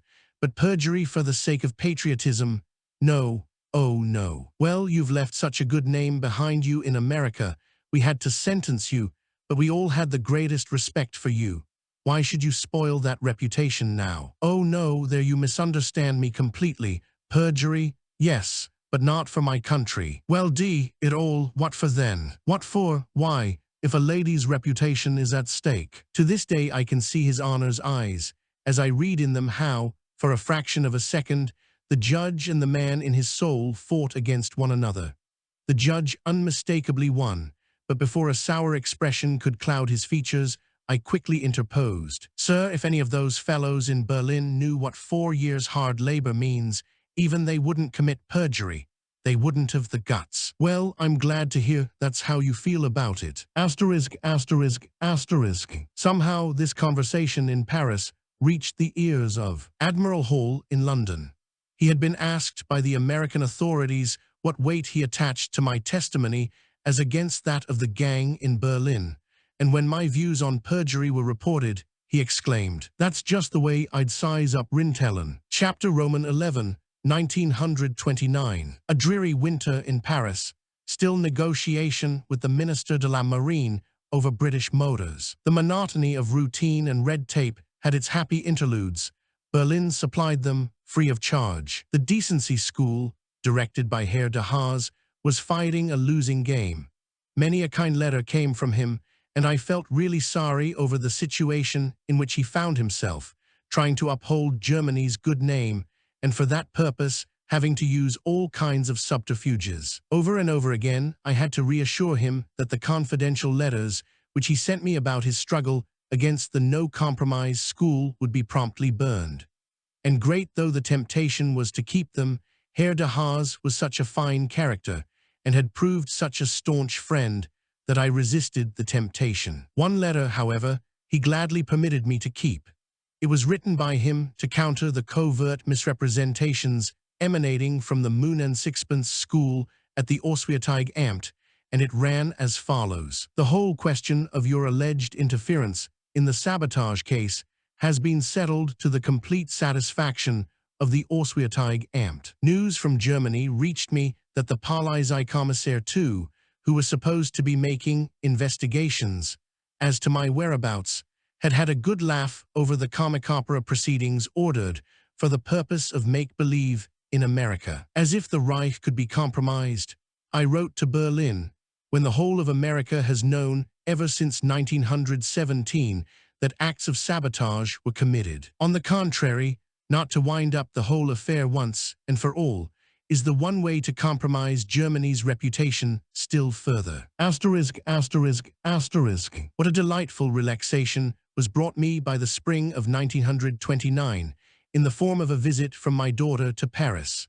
After all, a struggle, such as that I had been ceaselessly waging over these wartime affairs, is apt to harrow even the strongest mind. It was her first contact with France, with Paris, and all the beauty in Parisian May, un vrai paradis pour une jeune fille. I was relentlessly and mercilessly hounded about from Versailles to Vincennes, from the Sacré-Cœur to the Champ de Mars, from the Louvre to the Musée de Cluny, and from the other, Louvre to the balquinistes on the quays, from pruniers for luncheon to the cheval pie for dinner, from the Casino de Paris to the Comédie Française. No respite was granted me. And when I was half dead, in the small hours of the morning, I had to let myself be brought back to life. And what life? By the melodious rhythms of the latest tango. In short, zwei Herzen im Dreivierteltakt. What a father! Could he deliver back to her mother, a young girl who had just been living a week of day and night life in Paris? I did not dare do so till I had first rested and restored her. So off with her to the chalet in Dieppe. The sea breeze was sure to do her a lot of good after Paris. Asterisk, asterisk, asterisk. My daughter's vacation having come to an end, there had to be a parting of the ways, hers via Cologne to Berlin, while I decided to stay on in Dieppe. The chalet had, by this time, become almost proverbial for its jollity and its charm, and no sooner had the bright young things in Germany exchanged impressions than one after the other, chaperoned by their mothers, they left their homes for mine. Asterisk, asterisk, asterisk. The summer holidays over, and the ritual correspondence with the Wilhelmstrasse duly attended to, of course. Only after my lady guests had departed, trunks were packed, and baggage, I returned to Paris. It was on October the 1st. When our train stopped at Pontoise, the compartment became crowded. Exposition. Grand Palais sans doubt. My fellow passengers proved more polite than words can say. They asked about the window, about smoking, whether they might move my coat, would I care to read the paper, and finally, when we arrived at the Gare Saint-Lazare, insisted on helping me with my luggage. Courteous people, these French. With the same courtesy, a second after I had put my ticket in the hands of the collector, a well-dressed man came up to me out of the crowd. Monsieur le Capitaine von Rintelen. Oui, vous voudrez bien me suivre. Vous suivre. Oui. Mais où ça? Au ministère de l'Intérieur. Dans quel but? Un interrogatoire à la sûreté générale. De quoi s'agit-il donc? Monsieur, on vous donnera toutes les explications là-bas. No sooner had he hailed a taxi than we were joined by the two courteous gentlemen from Pontoise, who were not going to the Grand Palais after all. This seems to be something serious. 3 men round me. I was ushered into the office of an inspecteur-chef, and at once a long document was read out to me, a charge of espionage et espionnage commercial contre la République Française, and in favor of Germany and Great Britain. Espionage, in connection with a British officer, residing at a large hotel in Park Lane, London. Well, the walls of the hotel were scarcely dry. To think that already a plot should be hatched within its damp rooms and against France. Every letter I had in my trunks was carefully sifted, and of course, not an iota of incriminating matter was found. You have no other letters anywhere? Certainly not. Where do you receive your mail? At a bank, Place Vendôme. Nowhere else. Nowhere else. Well, we've made a search there already, and have found the most incriminating documents. Utterly impossible, or else forgeries. Questi quesa vut dire sa. Well, I tell you, there is nothing implicating me there. But your whole private box is full of papers from that British agent. If you have found a single piece there, which comes from a source that I am not acquainted with personally, then, you won't mind my saying in plain language, such supposed incriminating evidence has been planted there. What do you mean to suggest? Would it be possible that even the Sûreté Générale has fallen victim to a trick? Impossible. Don't dismiss anything in this world as impossible. After all, any other conclusion would not be flattering to the successors of Joseph Fouché. But if we confront you with witnesses, please, by all means, I am wondering who they can be. Do you know, by any chance, the Princess O? Yes, I made the acquaintance of her late husband when he was a high official of the Russian imperial government.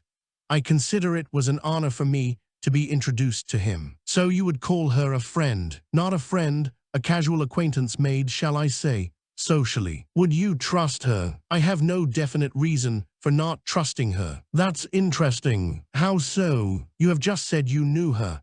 Well, she has supplied us with evidence against you. Rather surprising, I would call that, because I was the incarnation of courtesy towards her.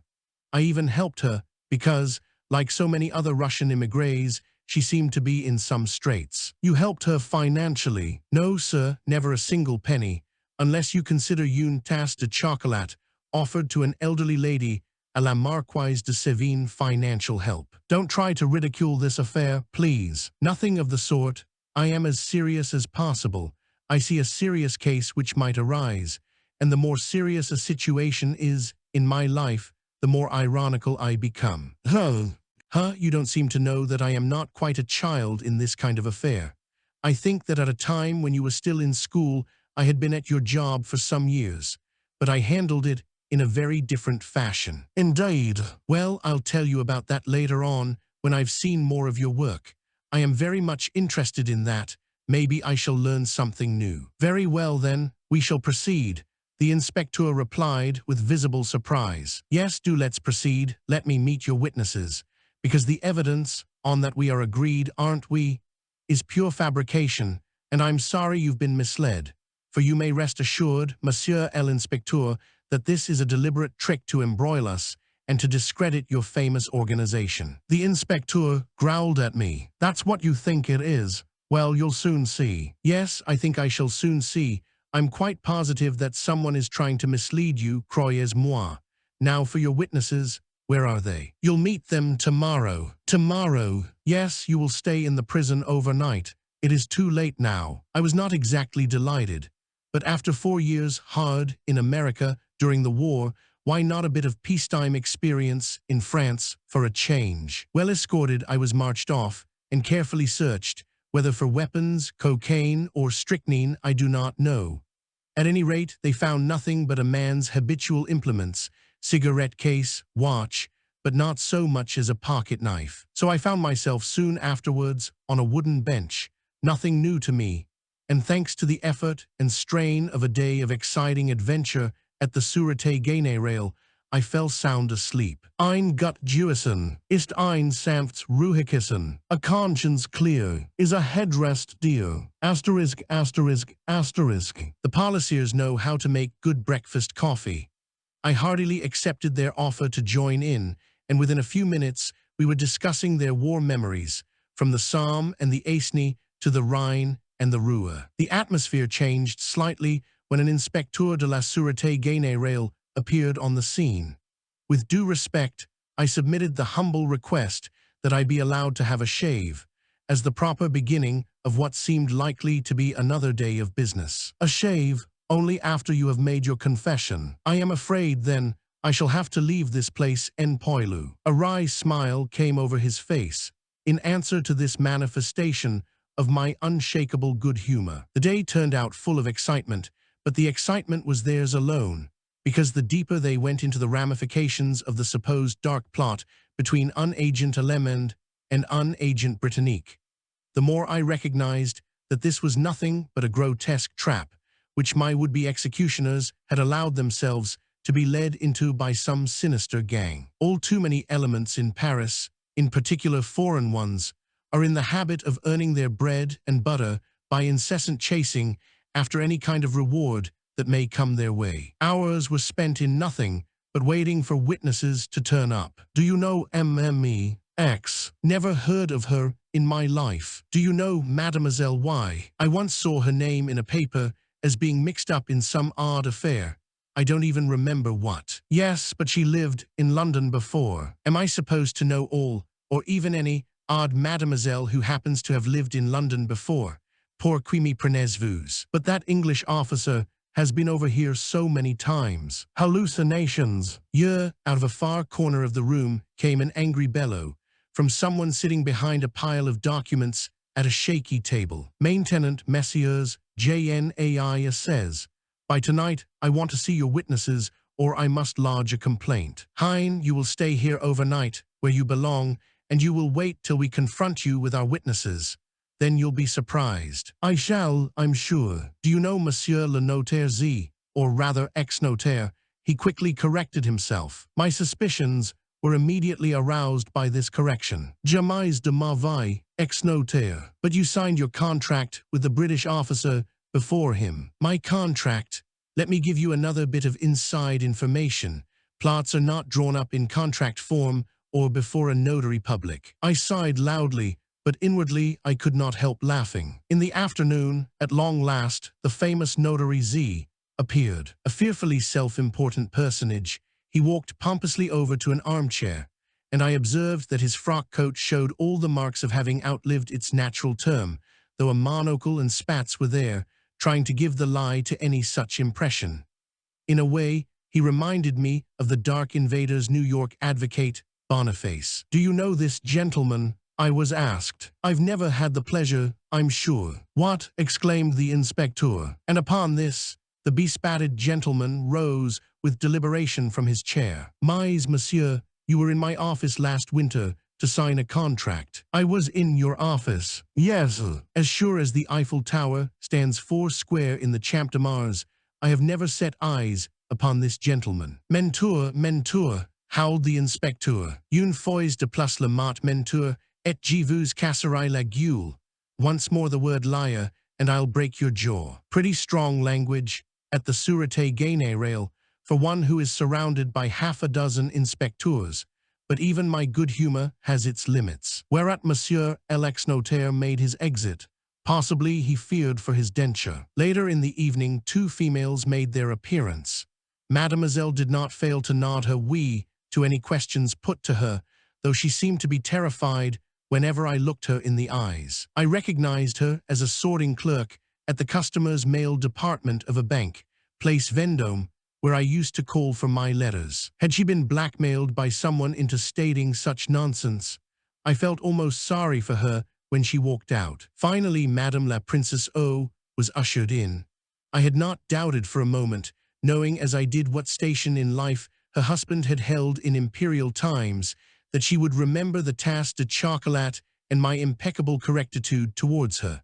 But what was happening now? The inspector read out to her the whole deposition Mademoiselle had just been nodding her assent to, and the princess, after the hasty reply, "Cela est exact," and without daring so much as to glance at me, dashed out again. That was then, after all, the confrontation I had been so anxiously looking forward to for 2 days. Asterisk, asterisk, asterisk. The great night, the grand interrogatoire came at last.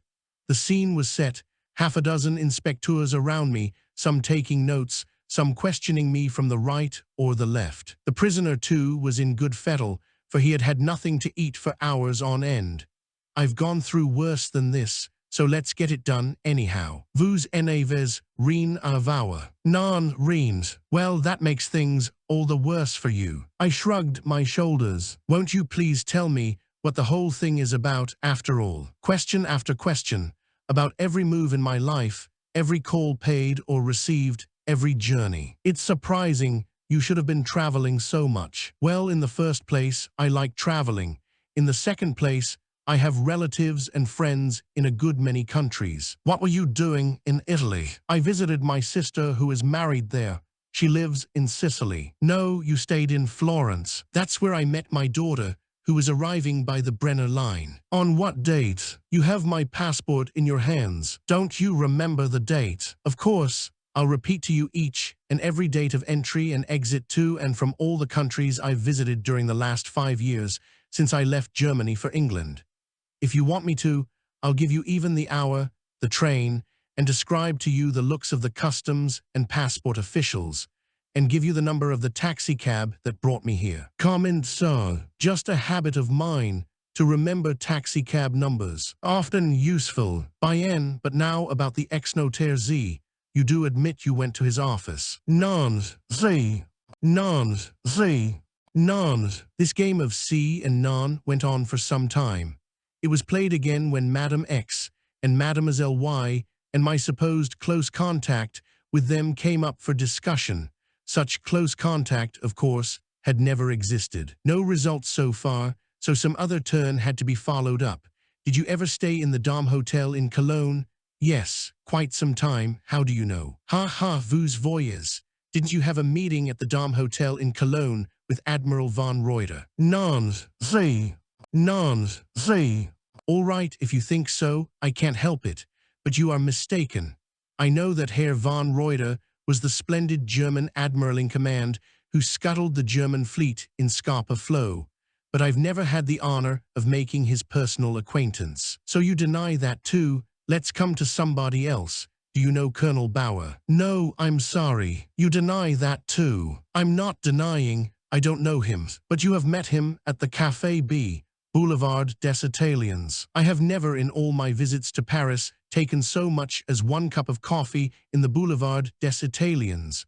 I never go there. I dislike it. You were seen there only this summer with Colonel Bauer. This summer, 1929. No mistake. No mistake. Alors on va me confronter avec un cadavre. Because I may tell you that Colonel Bauer was drowned in spring 1929 in China in the Yangtze River. He was Ludendorff's right-hand man during the war and was then in the service of the Nanking government as military advisor to Marshal Chiang Kai-shek, and by an accident he lost his life. The late Joseph Fauché would turn in his grave if he knew how poorly his successors keep themselves informed. The inspectors looked at one another, considerably put out. I went on, heedless. Now really, make an end of all this. It can lead nowhere. Ha ha, vous verrez sous peu. All right, what am I going to see? Now things are getting very serious. Won't you take an advocate? Non, je serai mon propre avocat.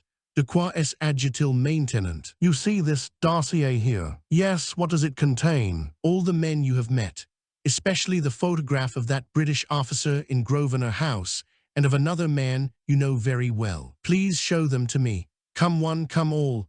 Whatever information I can give you about them, I shall gladly supply. The inspectors evidently did not realize, even at this stage, that I was not a newcomer to this kind of business.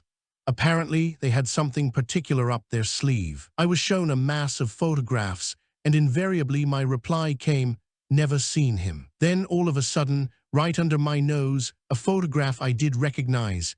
Yes, I know her. What do you say to that? What is there to say? May I not go into a restaurant in Paris and sup with a well-known American lady? Really, just a social gathering? Is she not?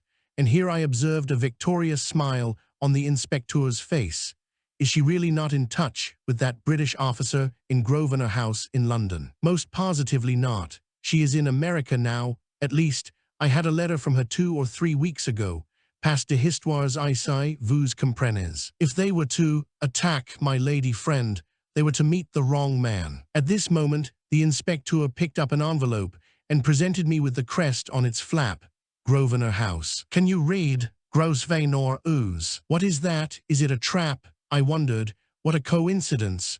Who could have written to me from Grosvenor House in London? I requested the officer to turn the envelope round. A coincidence indeed. Unbelievable. But after all, Grosvenor House is a big hotel. The writing was that of a lady friend, the wife of a well-known American banker, with whom I had been on good terms for many years, whose husband had never failed to look me up when they came to Europe, and whose charming habit it was to address me always as my dear and gallant captain, the lady, in fact, whose photograph I had just been shown. Such lengths had they gone to at the Sûreté Générale in order to unearth the alleged plot, that someone had been sent over to London to take a snapshot of my American friend and her husband. Now I was looking at her handwriting, and on the envelope was the postmark clearly indicating she must have arrived barely a week before, and quite unexpectedly, for in that last letter of hers, which I received some 3 weeks previously, she had indicated that they intended to stay that winter in America. Coincidence, coincidence, what tricks it can play one. Once more the inspecteur reminded me severely, with a finger pointed menacingly towards me. C'est votre dernière minute pour faire un aveu. Rien à avouer, mon inspecteur, and now please open the letter and read it out to me, but I can tell you beforehand the signature and how the writer addresses me. There it was, my dear and gallant captain. Rien à avouer. So this too had fallen flat. What next? It was, by now, past midnight, and I asked whether I could have something to eat. No, not before you have made votre aveu. All right, let's go on then. I can stand a lot. A renewed fumbling with photographs, and this time the inspecteur committed a slip. He inadvertently turned up one photograph, and as quickly as possible turned it over again. But not so quickly that I had not been able to recognize the moustached face on it, the late Émile V.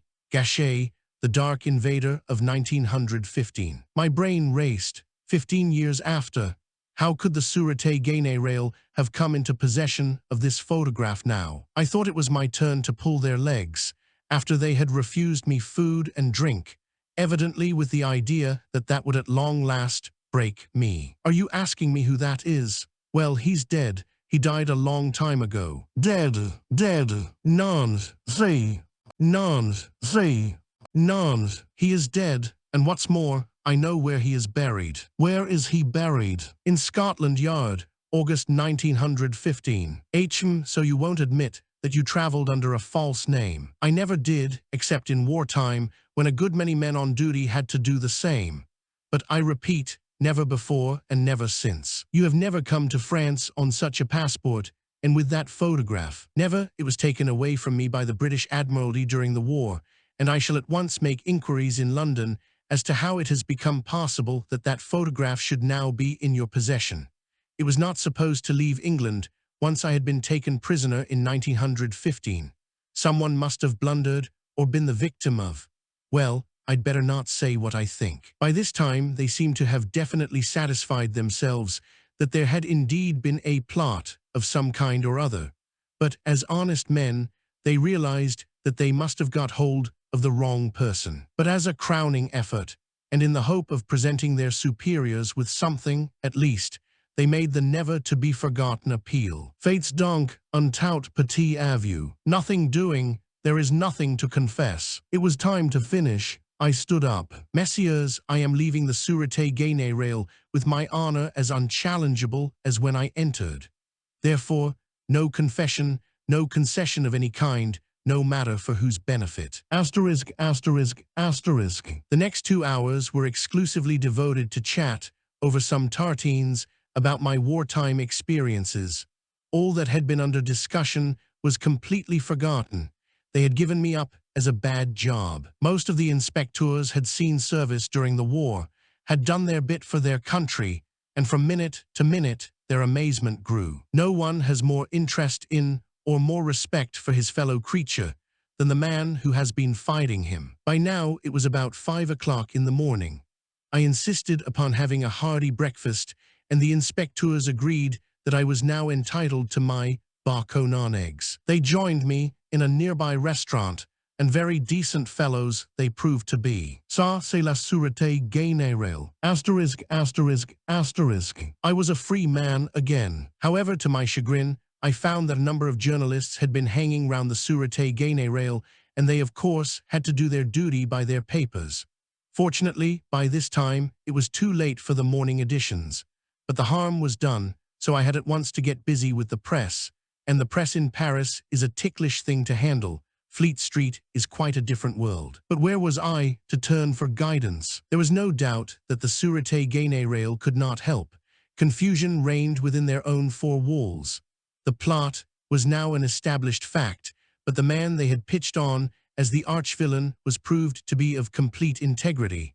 Their whole plan of action had come down with a crash. Agents had to be dispatched hither and thither to unravel the threads and to follow entirely new tracks.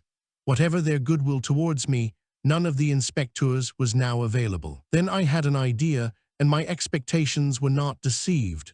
British fair-mindedness can be relied upon. It was the Paris office of a great London newspaper that helped me out of my plight, and from that office, my first contact with the Paris press was established. To make a long story short, not one word of the affair leaked out through the evening papers, and the morning editions were kind enough to refer to me simply as Le Capitaine R. What more could I ask for? Although no solution of the riddle had been found during the long all-night interrogatoire, at least so far as concerned my alleged complicity in the plot, the dossier had, in the course of the days preceding this unforgettable sitting, begun its upward journey, and been put into the hands of a judged instruction, an examining magistrate, for him to make a close study of the case and prepare it for the parquet of the competent court, the investigating tribunal. For although the investigations carried out by the Sûreté Générale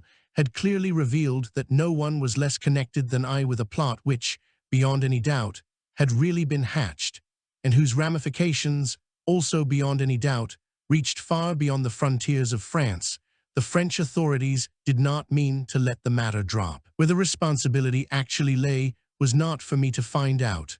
But one thing I made quite plain to the French authorities: they were also on the wrong track, and indeed very much so, if they thought that a cousin of mine, Dr. von Rintelen, who had been until recently attached to the German embassy in Paris, owed his recall to a participation in this unpleasant business, about which, they declared, the embassy knew. Herr Hoche, the German ambassador in Paris, was, of course, not heard from. I was at pains to obtain a statement from the Auswärtige Amt in Berlin substantiating my repeated declarations at the Sûreté Générale that no bearer of my name was in any way connected with the affair. But just as the embassy in Paris had not moved a finger to help a fellow countryman out of trouble, although I had defended the honor of one of its late members, so too the Auswärtige Amt showed not the slightest keenness in coming forward with a definite assertion that my cousin had been transferred to another embassy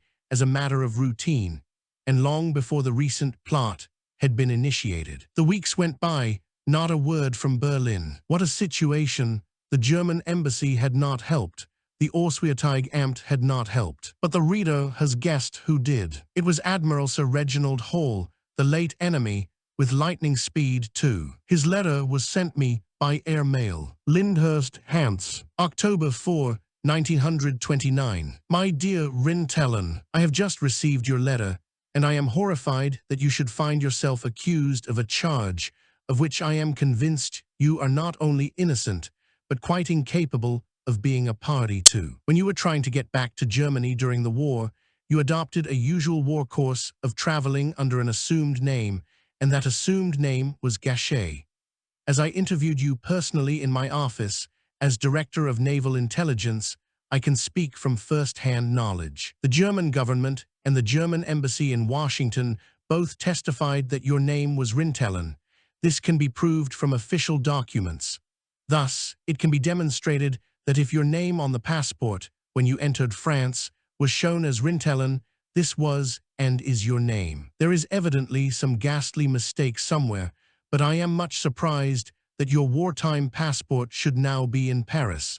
It was with the records of your case in England. Meanwhile, such assistance as I can give to help you to clear your good name is at your service, and I am moving in the matter at once. I am acquainted with the present French ambassador in England, Monsieur de Fleuriau. If the French authorities will refer to their ambassador, I shall be only too glad to tell him all I know and use all my interest to prove your innocence. My wife sends her kind regards. Yours sincerely, signed W.R. Hall. I showed this letter to my friends at the Sûreté Générale. Still, they were not entirely satisfied. But when, 24 hours later, this telegram arrived from London, Don Touts guarantees Sir Person en question, Fleuriau. The amazement in Paris knew no bounds. My passport was returned to me immediately, immédiatement. As I left the grey, massive building behind me and walked a few steps to the Champs-Élysées for a breath of fresh air, only 3 words came to my lips. Well done, Hold. Asterisk, asterisk, asterisk. A few days later, I received a polite telephone call at my hotel. Would I be good enough to come and see the Inspecteur-Chef once more? Of course. I was ushered into his private office. No more wooden benches, no dock, no rail. Cigarettes and aperitif. This looks a bit different, I thought. What might be your plans for the near future? I don't know yet, Monsieur l'Inspecteur. This affair has upset quite enough plans for me already, but I have important investigations to make, and on German territory, for that matter. Will you accept my word of honor? I think you will have no reason to regret it. The last shadows of suspicion in your mind must be dissipated. All right, accepted. And will you be good enough to accept my word, also on behalf of the Juge d'instruction and the parquet? Indeed, I will. Alors entendu. Au revoir, Monsieur l'Inspecteur, à bientôt. Chapter Roman 12, 1930. Auswärtiges Amt. Berlin, March 31, 1930. Roman 3, a 1028. The Foreign Office is unable to take any steps as regards your alleged participation in a campaign against the interests of the French Republic, and must therefore leave it to your discretion what attitude you wish to adopt in the matter. To this I replied on April 6 as follows. I take due note of the interpretation the Foreign Office gives to Article 112, paragraph Roman 2 of the Reich Constitution. I wish to point out, on the other hand, that I myself have considered it my duty to defend all and any German organizations, whether official or unofficial, against the charges brought by the French authorities. The paragraph referred to lays down that every German citizen is entitled to all aid and protection by the Reich in any matter involving a foreign government. Once again, as so often since 1915, I was to know what it felt like to be left in the lurch, to be let down by my own government. It is an act Berlin practiced with the perfection acquired by long experience. My pride and my joy it has always been to help those who are in difficulties. That gives me, so I think, the most perfect satisfaction in life. I therefore appreciated all the more the fact that there should be one man at least who is willing to come to my aid, and it is to the everlasting shame of the Wilhelmstrasse that it should have been a foreigner and an ex-enemy, Admiral Hall. The policiers and the inspecteurs at the Sûreté Générale had asked me over and over again why my own government, why the German embassy in Paris, made no move at all. How could I blame them for becoming more and more suspicious over this inaction, and for arriving finally at the conclusion that Berlin actually was implicated? But no, the embassy could not be made to see how its behavior would be construed. It preferred to lay dago and leave the rest to time and me. Asterisk, asterisk, asterisk. In fact, the Auswärtige Amt seemed to think it had not yet made itself appear suspect enough. For after the affair had blown over, I am anticipating somewhat, I wrote asking them to let me have copies of the correspondence relating to this affair. This the Foreign Office, by letter No. Roman 3, a 969, refused to do. This letter of theirs, if I had shown it in Paris, would have made the case against them appear blacker than ever. My own predicament was none too good. Later, when Herr von Neurath became Foreign Minister in June 1932, I reopened the question, pointing out that I did not wish to run again risks over what others might, or might not, have done in France, and pointing out also that the letter from the Foreign Office mentioned above compromised the German government very seriously. Surely I was entitled to know the facts of the case, and, with the additional safeguard of copies of some documents in the correspondence, be fully equipped for defending myself should I ever again find myself faced with similar complications. Herr von Neurath realized where our common interests lay, and was good enough to have report and copies duly sent to me. Asterisk, asterisk, asterisk. Fortified by the Auswärtige Amt's courageous attitude, at whose back were certain personalities who once again proved they were at any rate not friends, I now, early in 1930, had to keep the parole given to the foe to proceed into the latter's territory, straight into the lion's jaw. Such at least, my return to Paris was described not only by my relatives and personal friends, but also by several German lawyers, among them the famous Professor Grimm of Essen, who, with courage equal to his skill, had defended so many fellow countrymen before French military tribunals throughout the period of the occupation. All, with one accord, implored me not to run the gauntlet of what was, and is considered by them to be the hereditary enemy. But after what had preceded my departure, the pledging of my word to the Sûreté Générale, to the juged instruction, and to the parquet, there could be no alternative. No matter what may be the outcome, I declared to my friends, a man's word is his bond. Besides, what would the juged instruction personally have felt and thought about me, a German gentleman and an officer, as he himself expressed it, if I had dodged the issue? A civil, if not friendly, correspondence had been carried on between him, the French citizen, and myself, the German citizen, as if no barriers of race, as if no frontiers existed, as if international law, foreign states, and the like had never been invented. I symbolized in his eyes all that is conveyed by the term outre Rhine. I was the sample to be assayed. If I ran away, he was bound to treat it as tantamount to an admission of guilt, but worse still in my eyes, he was certain to add the comment, "Voilà bien les Allemands." Well, he was going to see his Allemand and convince himself that gentlemen's agreements transcend differences of nationality. One day in April, at 10 o'clock in the morning, as arranged, I presented myself at his private chamber, knocked at the door, and found myself face to face with a man who could not trust his eyes. It did not require any brilliant powers of observation to see that he had not expected me to turn up again. The battle was half won already, and when we came to discuss the merits of the case and gradually drifted into a slightly heated controversy, heated at least as far as my judged instruction was concerned, I succeeded in creating a peaceful atmosphere by one short sentence.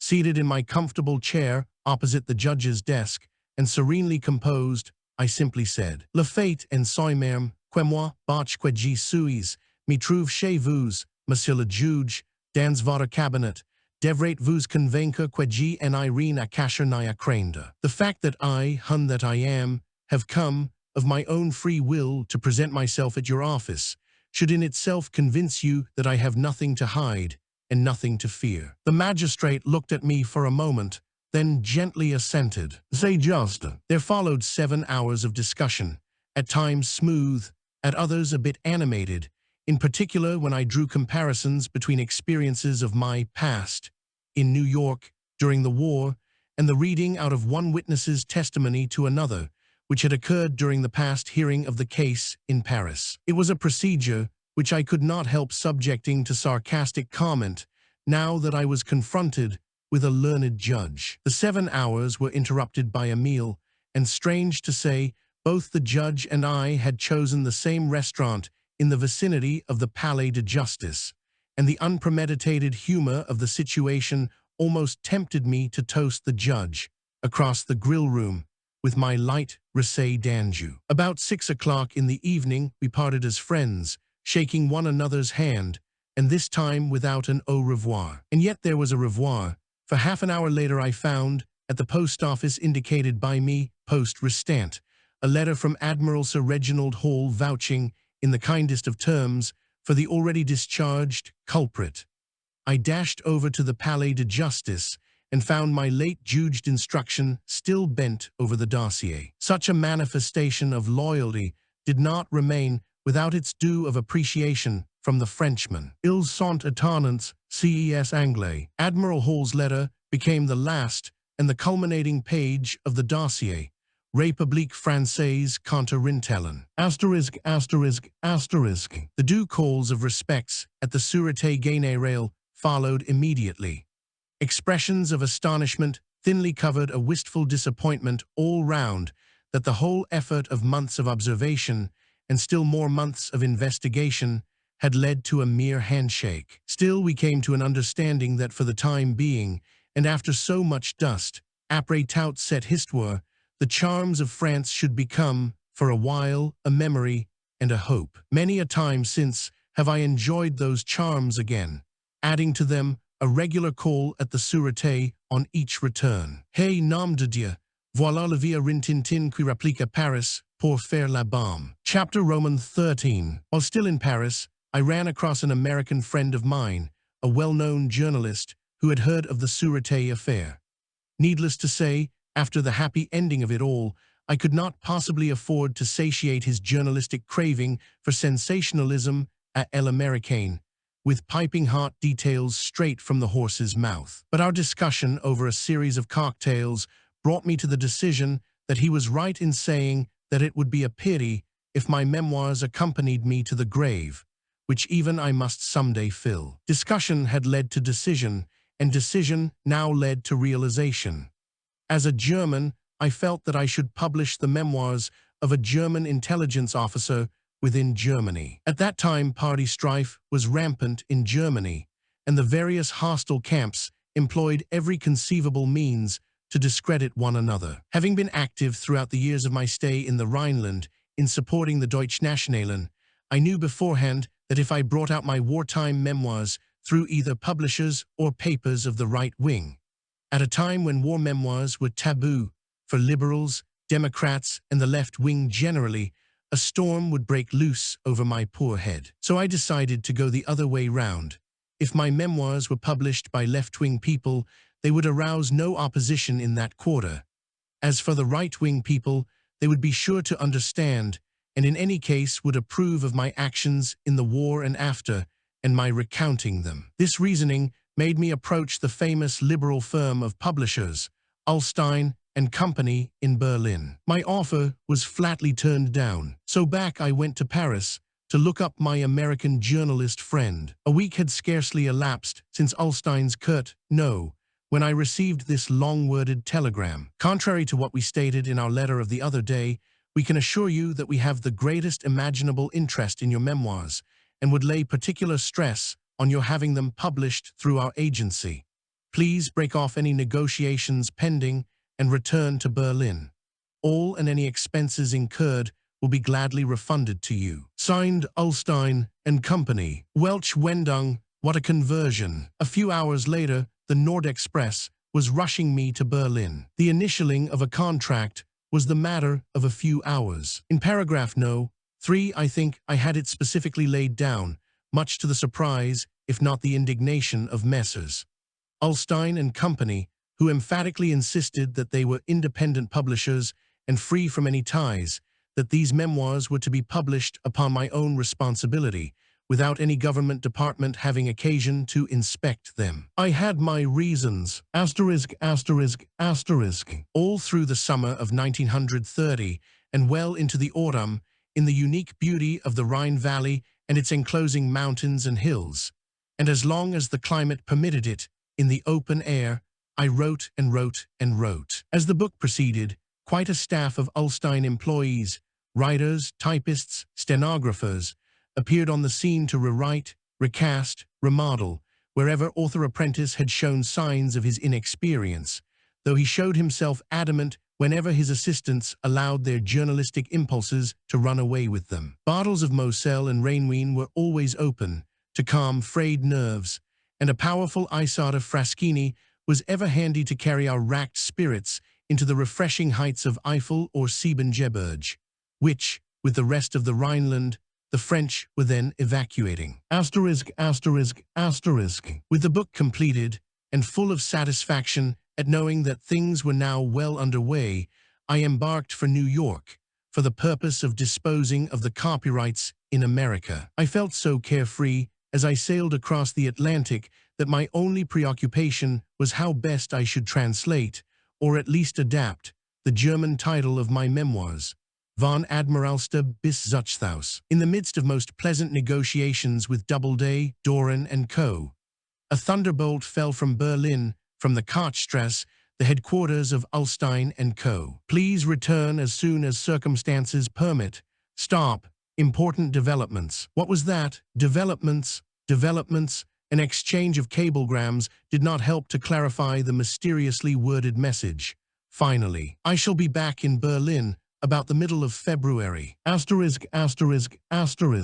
serious negotiations about the sale of the copyright of the Dark Invader in America brought me once again in touch with the police. This time, however, lest you should draw too hasty a conclusion, I was on the right side of the law. But the incident was in different ways so amusing and so enlightening that I feel it should be put on record. I was staying at the Barbizon Plaza Hotel in 58th Street, peacefully installed in one of its charming flats.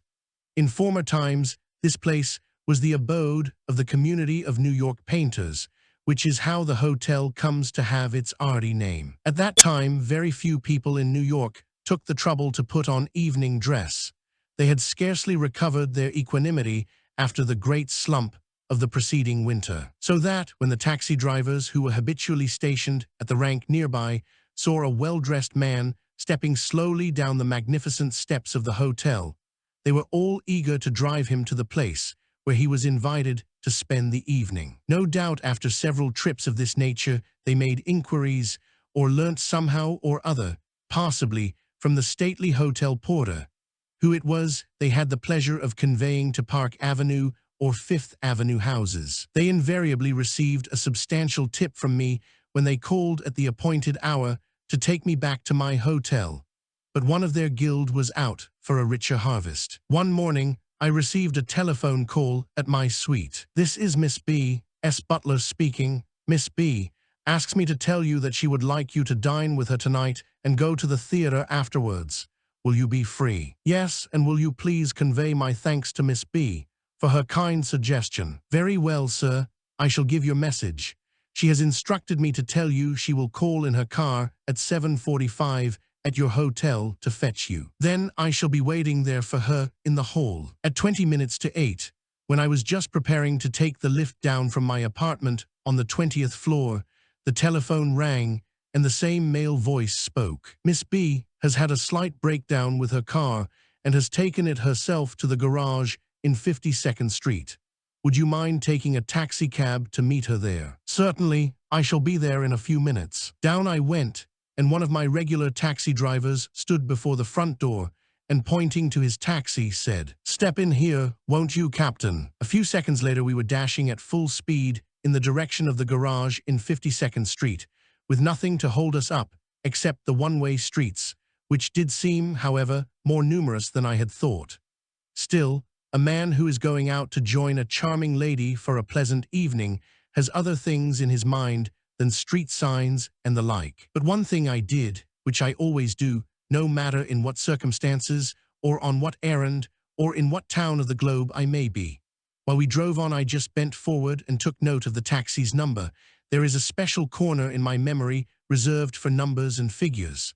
I need no written memoranda, and never have, thanks to my intelligence service training. Once the numerous corners and street blocks had been negotiated, the brakes of the taxi squealed in front of a fairly large garage. I stepped out briskly, and my obsequious driver ushered me straight into the open hall. "Where is Miss B?" I at once inquired. The chauffeur looked round, exchanged a few words with a man in overalls, and pointing to a door, said with a surprised tone in his voice, "Oh, Captain, Miss B. has gone upstairs to wash her hands. She has been attending to the car herself." I went up a dimly lit staircase, expecting I should find Miss B. with the garage keeper's wife. A door was opened the moment I arrived on the landing, to be closed with a snap immediately I had passed through. At the same moment, 3 revolvers were leveled at me. I stopped and instinctively turned round towards my faithful taxi driver, whom I had heard walking upstairs close on my heels. He was leaning with his full weight against the door, a broad smile on his face, and before I could open my mouth, he calmly said, "Captain, you better come easy." He had hardly finished when another voice gruffly growled at me, "Will you pay this young woman's bill or not?" "This young woman's bill? What is all this about?" In the meantime, a second door had been pulled open, and there I saw half a dozen scantily dressed young women, and about an even number of gentlemen sitting before bottles of gin and what was called champagne in those prohibition days. One of the women walked up to me and began to speak, her voice choked by sobs. Whether these were genuine or not, I did not bother to make out. One thing was clear, this woman was certainly not Miss B, in fact, anything but. And yet she had been so well rehearsed for her part in the game, that amidst her sobs, it came out quite clearly that I was indebted to this nightclub to the tune of $165. "You will meet this obligation, of course, won't you?" "What?" "No what?" shouted one of the 3 revolvered cavaliers. "No what? You pay. A gentleman like you will certainly meet the obligations of a lady friend. I've never seen this woman in my life. Never mind about those details. She says you are her friend, and you pay those $165 right now." I grasped the situation with these revolvers pointing at me in some speakeasy in a dark street in New York. "Gentlemen, it is a habit of mine never to carry on me in the evening more than $10 or $20. Here are $15. For the rest, you will, of course, accept my IOU. Thanks to the British Admiralty and the Department of Justice in Washington, I had met more difficult customers, stranger characters, in Atlanta. My 3 revolvered opponents certainly did realize how shock-proof I had been rendered. With an easy grace, otherwise motionless, I pulled out of my pocketbook, one after the other, one $10 and one $5 bill. Every second gained made me feel more composed and sarcastic. "Besides your revolvers, you do carry fountain pens, don't you?" The 3 revolvers automatically disappeared in the hip pockets. "Sit down, Captain. Here's a chair." With the gentleman's fountain pen, I calmly made out an IOU for $150, and while I was writing, I heard his voice, already much gentler, "Of course, a gentleman like you will honor his IOU. Of course, of course. Will you please call at my hotel tomorrow morning?" I expected him to hesitate, but no guile. "I'll be round there at 10 o'clock tomorrow morning. Have a drink meantime, Captain, won't you?" "Yes, if it's any good, why not?" I was led to a sumptuous bar, and my host, who may or may not have seen better days, showed himself a master at the art of serving what proved to be an excellent Scotch whiskey. The rest of the gentlemen, including my taxi driver, had meantime disappeared, but I felt a bit uneasy when I found myself, a few minutes later, in a dark street, a street of garages. It truly seemed to be. Now the time to act had come. I immediately, upon return to my hotel, took the night receptionist aside. The story was told quickly enough. They know their job in New York. "Would you mind going upstairs to your apartment? Our house detective will come and see you in a few minutes." We 2 experts quickly devised a plan for the gentleman's reception at 10 o'clock. The house detective was to be my private secretary, while I had gone to my bank downtown to get the $150 still owing. According to plan, the easy-speaking gentleman made his appearance at 10 o'clock, was most courteously received by my private secretary, who agreed with the caller that, inasmuch as his duties made him stay up all night, he had better make his final call at 10 o'clock the morning after, and in the meantime take his well-earned rest. The eye of the IOU, however, was at the hour of the gentleman's first call already at police headquarters. He did not see any reason to warrant his parting with $150 for the night lady and her male friends. With the help of the police officer in charge of the New York taxi cabs, I went over the file of driver No. "Is that your man?" he inquired, showing me the photograph kept on the file. "Yes, that's the man. You don't mind me asking, have you any identification papers yourself, or can anyone vouch for you? Because this is a serious case, and we want to be on the safe side." "I shall dash across to the federal building and see Judge John C. Knox. He can." "Judge Knox knows about you." "Yes, he knows all about me. He has for some years now. Only one condition, please. I count upon you not to call in any journalists and have my name dragged into the papers." "Rest assured, no newspaper men will be present." What exactly passed over the wires between Judge Knox's chambers and the New York police headquarters, the reader can pretty well guess. At any rate, I received a telephone message in the afternoon to appear as a witness at 10 o'clock the next day. While all this was going on, my taxi driver was spotted in the streets of New York and invited, although presumably not quite as politely, to come to police headquarters too. Seen seated behind a desk, raised on a dais, like a throne, sits a man in a gold-braided uniform, the chief commissioner of the New York police. On either side, high officials in uniform, about 6 in all, as assessors. A wooden rail near the wall, guarded by 2 policemen, my friend, the taxi driver. "Captain, will you please repeat before this police court what happened the night before last?" My story, describing the occurrences minute after minute, as they had taken place, was told without any divergence whatsoever from my first report, of which stenographic minutes had been taken. "Thank you, Captain. Judge Knox has given all explanations we could require." Upon this, I made a signal to one of the police superintendents. He quickly stepped down, and I whispered in his ear, "Do be lenient towards this fellow. I've learnt he is the father of a family." This request was in turn whispered to the chief commissioner. The commissioner's stern voice now rang out. "Taxi driver No, step forward, tell your story." The driver hesitated a moment, looked at me triumphantly, as if he still had a trump card in his hand, presumably as a revenge for the fate I had brought upon him, and as he had promptly squealed on his speakeasy confederates as well, and began. "When I picked up this man totally drunk in 58th Street." Like a roar, it burst from the commissioner's lips. "You fool, you rascal. Do you know what this gentleman has just asked me? He says you're the father of a family, and he's asked me to be lenient. And he's more than one reason for bringing a severe charge against you. But now you've brought everything upon yourself. I sentence you to the maximum penalty, and you will never drive a taxi again in the streets of this city. As far as your friends and their speakeasy are concerned, their place is smashed up, and there's nothing left. Take him away. Upon this, the commissioner stepped towards me. Let me thank you, Captain, for the service you have rendered to this city. I wish that more people had the courage to come forward and complain to us instead of paying up and letting such things pass in silence. Well, sir, most people are too afraid of publicity to have one's name in the papers. But that reminds me, I thank you for your courtesy in keeping this affair among ourselves. Chapter Roman 14, 1931. I returned, this time on the Isle de France, and I may say at once that I fell so deeply in love with French vessels that, if I can help it, no other flag will see me sail henceforth.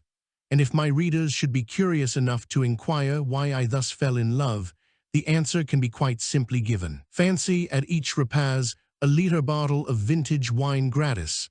In fact, it worked out to more than that. There were 4 people at my table, and 2 of them ladies, who only drank a half-liter between them.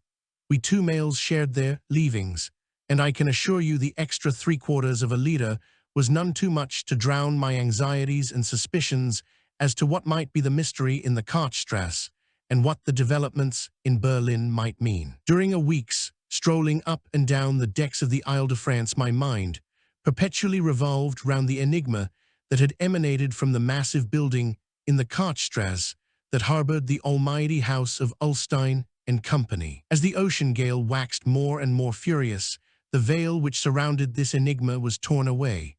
Ulstein the Almighty had, after all, not proved to be the independent firm they had so vociferously boasted they were. Less than a year ago, they had seen the Wilhelmstrasse. Well, if that is really so, paragraph no. 3 of our agreement will soon have to be applied. Let's wait and see. Asterisk, asterisk, asterisk. The habitual flying visit to Paris, the equally habitual session Rue du Fort, Chez Prunier, and once again the Nord Express was carrying me towards Berlin. But this time, my journey suffered a slight interruption. On the platform at Cologne stood my solicitor, excitedly waving a copy of the Kölnische Zeitung of 2 days before. There it was, the first open attempt of some friends in the Auswärtige Amt who had thought that my absence in America offered a beautiful opportunity for a Dolchstoß, a stab in the back, the dastardly act of which only the socialists and Spartacists were capable when they betrayed the fatherland in November 1918. Now at last, they thought, they had successfully dealt the Dolchstoß to one whom a great nation would be proud to count among its most devoted sons. I had heard of similar stories before, but could never trace the source. Here at last I had my story pinned down, and the Cologne Gazette being in close touch with the Auswärtige Amt, the source was evident. The newspaper had published a special wire, allegedly sent from New York, but whose style and tone alone were obvious proof that it emanated from the Wilhelmstrasse, stating that Rintelen had joined his country's former enemies in the case of the American sabotage claims against the German Reich. My handbags were simply flung out of the Pullman car window. The stop at Cologne was only a minute or 2, and out I jumped after them. PSDT, a taxi, and 5 minutes later my solicitor, and I knocked at the door of the editor-in-chief of the Kölnische Zeitung. Herr Chefredakteur, I addressed him, you recognize this issue of your gazette? Yes, what of it? Do you notice column 1, page 1? Write down here my name in block letters. Yes, and upon which my solicitor, in a sonorous voice, read out the words of the attack prepared in Berlin and launched in Cologne. The Herr Chefredakteur shifted a bit uneasily in the editorial chair. There followed a few moments of icy silence. Icier still came my verdict. Herr Chefredakteur, tomorrow morning's issue of the Kölnische Zeitung shall contain on the same page, in the same column, in the same place, in the same type, and with the same headline, the following editorial statement. The Kölnische Zeitung has satisfied itself that the message purporting to emanate from New York, and stating that Captain Rintelen had joined the opponents of Germany in the case of the sabotage claims is entirely false and based on erroneous information. The Herr Chefredakteur gazed at me. Anything else, Herr Kapitän? No damages will be claimed by me in a case which affects my honor as a German and as an officer, for I do not doubt your bona fides. But if your gazette should decide not to publish what I have prescribed, my lawyer, who is sitting here, has prepared the papers and will immediately proceed to the Landgericht. As a consequence, you realize the investigation into the root cause of this filthy message from New York, to wit, the sabotage cases, will inevitably lead to all the details concerning them being brought out in open court, here in Cologne. Nothing could be more welcome to me. You will be astounded at the number of witnesses who will be subpoenaed from high government quarters in Berlin. And you'll also see how soon they will bite the dust. The very idea makes my mouth water. My solicitor and I departed. Coming from behind the door we closed, I believe I heard a deep sigh. The Dementi duly appeared in the Kölnische Zeitung. The morning after, at 10 o'clock, I made my appearance in the Kartstrasse at Ulstein and Company's. Sour faces met me all round. Yes, Herr Kapitän, there is a report from New York, which has appeared in the Kölnische Zeitung, that strikes at the basis of our contract. Will you kindly look at this copy of the Kölnische Zeitung? No need. Will you kindly look at this copy of the Kölnische Zeitung? It reached me by express mail this morning, with the editor's compliments. The assembled directors of Ulstein passed the copy round from one to the other. No film could possibly register the expressions of surprise on the various faces. I sat calmly watching the scene. The board retired. A few minutes later, with a wry smile on his face, one of them returned, and on behalf of them all invited me to lunch at the Hotel Kaiserhof. Luncheon at the Kaiserhof.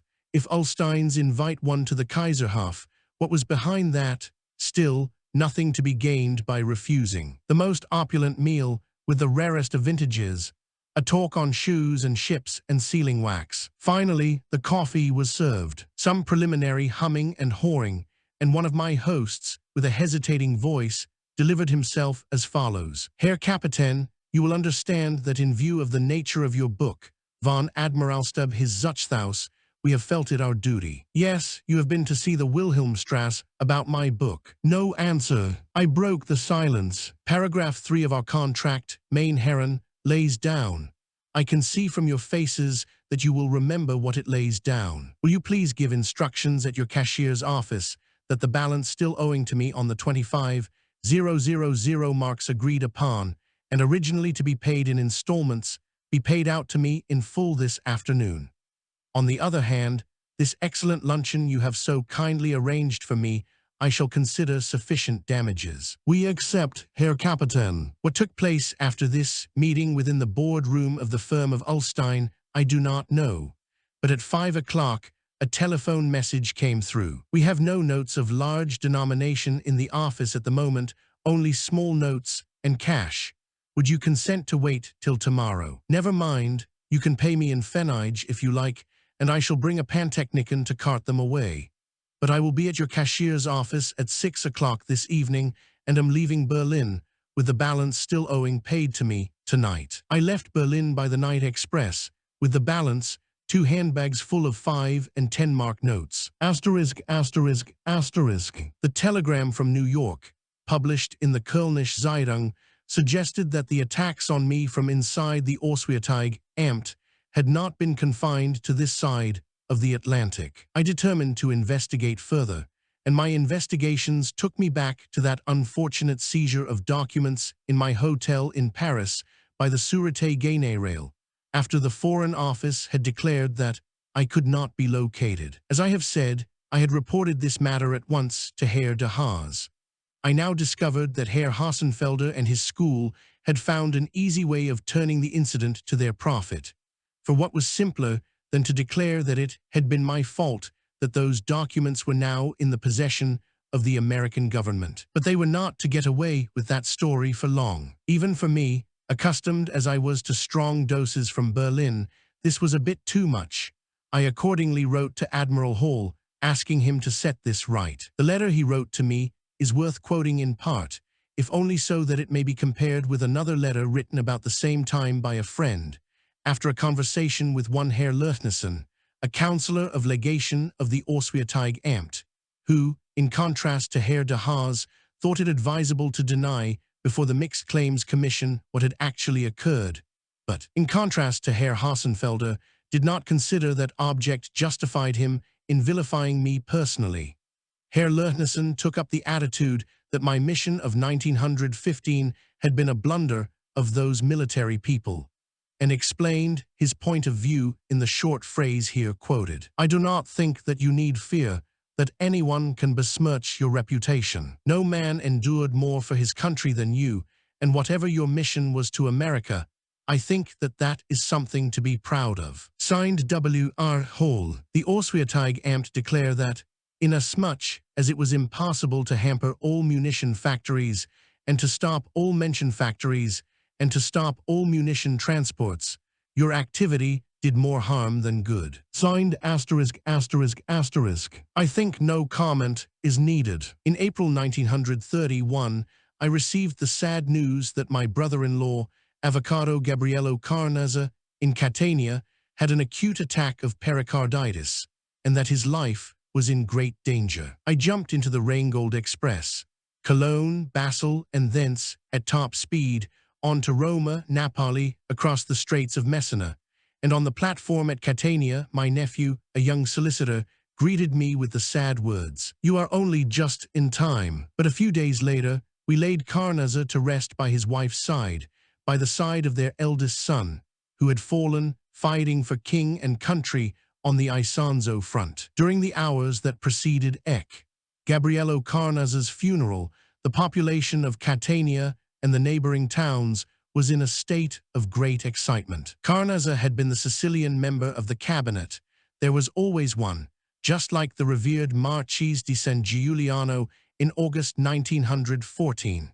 He had held various portfolios under Mussolini, with whom, though differing in political conviction, he had loyally cooperated. But now instructions had been sent from Rome that the civil and military authorities were not to take part in the funeral of this, Sicily's great son, and her representative in the government. Every wall in Catania was immediately covered with posters of protest, each ending with the words, "Evviva la libertà." There were some signed by the rector of Catania University, honoring the memory of their late lecturer and professor. There were others from the High Court of Justice in Sicily, celebrating the eminent jurist Carnazza had been. Others, again, from the bar of Catania, paying tribute to one who had been the most eloquent pleader of his generation. All three appealed to their members to be present in corpore. As the procession followed the hearse through the main avenue, the Via Etnia, the street lamps all covered with crape, and the shop windows all closed and shuttered, there were to be seen in every side street the deputations from the official bodies and from the military garrison of Catania. They had obeyed. They had not taken part in the funeral. But their salute to the great dead was not denied him. When the hearse was in the Piazzale and had arrived in front of the great Greek portico, the procession unexpectedly halted. You might have thought it a setting for Antony's funeral oration over Caesar. The most respected leader of the Socialist Party in Sicily, a fierce political adversary of Carnazza during his lifetime, mounted an improvised platform, and in the most beautiful language praised the man who so often had appeared in court for people in the humblest station in life, and too poor to pay a penny for barristers' fees, and delivered the most eulogistic funeral oration, rendered still more impressive by the dense masses of all Catania assembled under the bluest of Sicilian skies. "Evviva la libertà" was the rousing cry on everybody's lips, one in which the dead man would have joined generously during his lifetime. Barely a few minutes after the long-expected death of Gabriello Carnazza, Carabinieri threw a cordon round his house in the Via Venti Seremba, for what purpose I was not to learn until days afterwards. Neither did Carnazza's sons and relatives divulge, until quite some time afterwards, the subject of secret discussions which had gone on for hours within my brother-in-law's library. The mysterious conference had, I was given to understand, centered on a series of confidential documents referring to the death of the great socialist leader Mattiardi. Needless to say, neither brother nor sons of the dead statesman had the remotest idea where that dossier could possibly be, which Carnazza, as cabinet minister, had considered to be the property of the state, rather than that of the Capo del Governo. The upshot of the vain search that was made was that the Capo del Governo, who had on 2 occasions been invited to prolonged stays at my sister's house, abstained from sending as much as a word of condolence over Italy's loss, in striking contrast to what Signor Giaretti, as head of the fascist party, had done in the dignified terms of his telegraphic message. On behalf of the Camera dei Deputati and the fascist party as such. ******. Days of rest and quiet followed, which helped me gradually to forget the sad loss, days spent amidst the beauty of the Primavera Siciliana, at Carnazza's magnificent country seat Canalicchio, up the slopes of Etna. The breakfast each morning was set for me under a different fruit tree, the one whose fruit was just 44 a point that morning.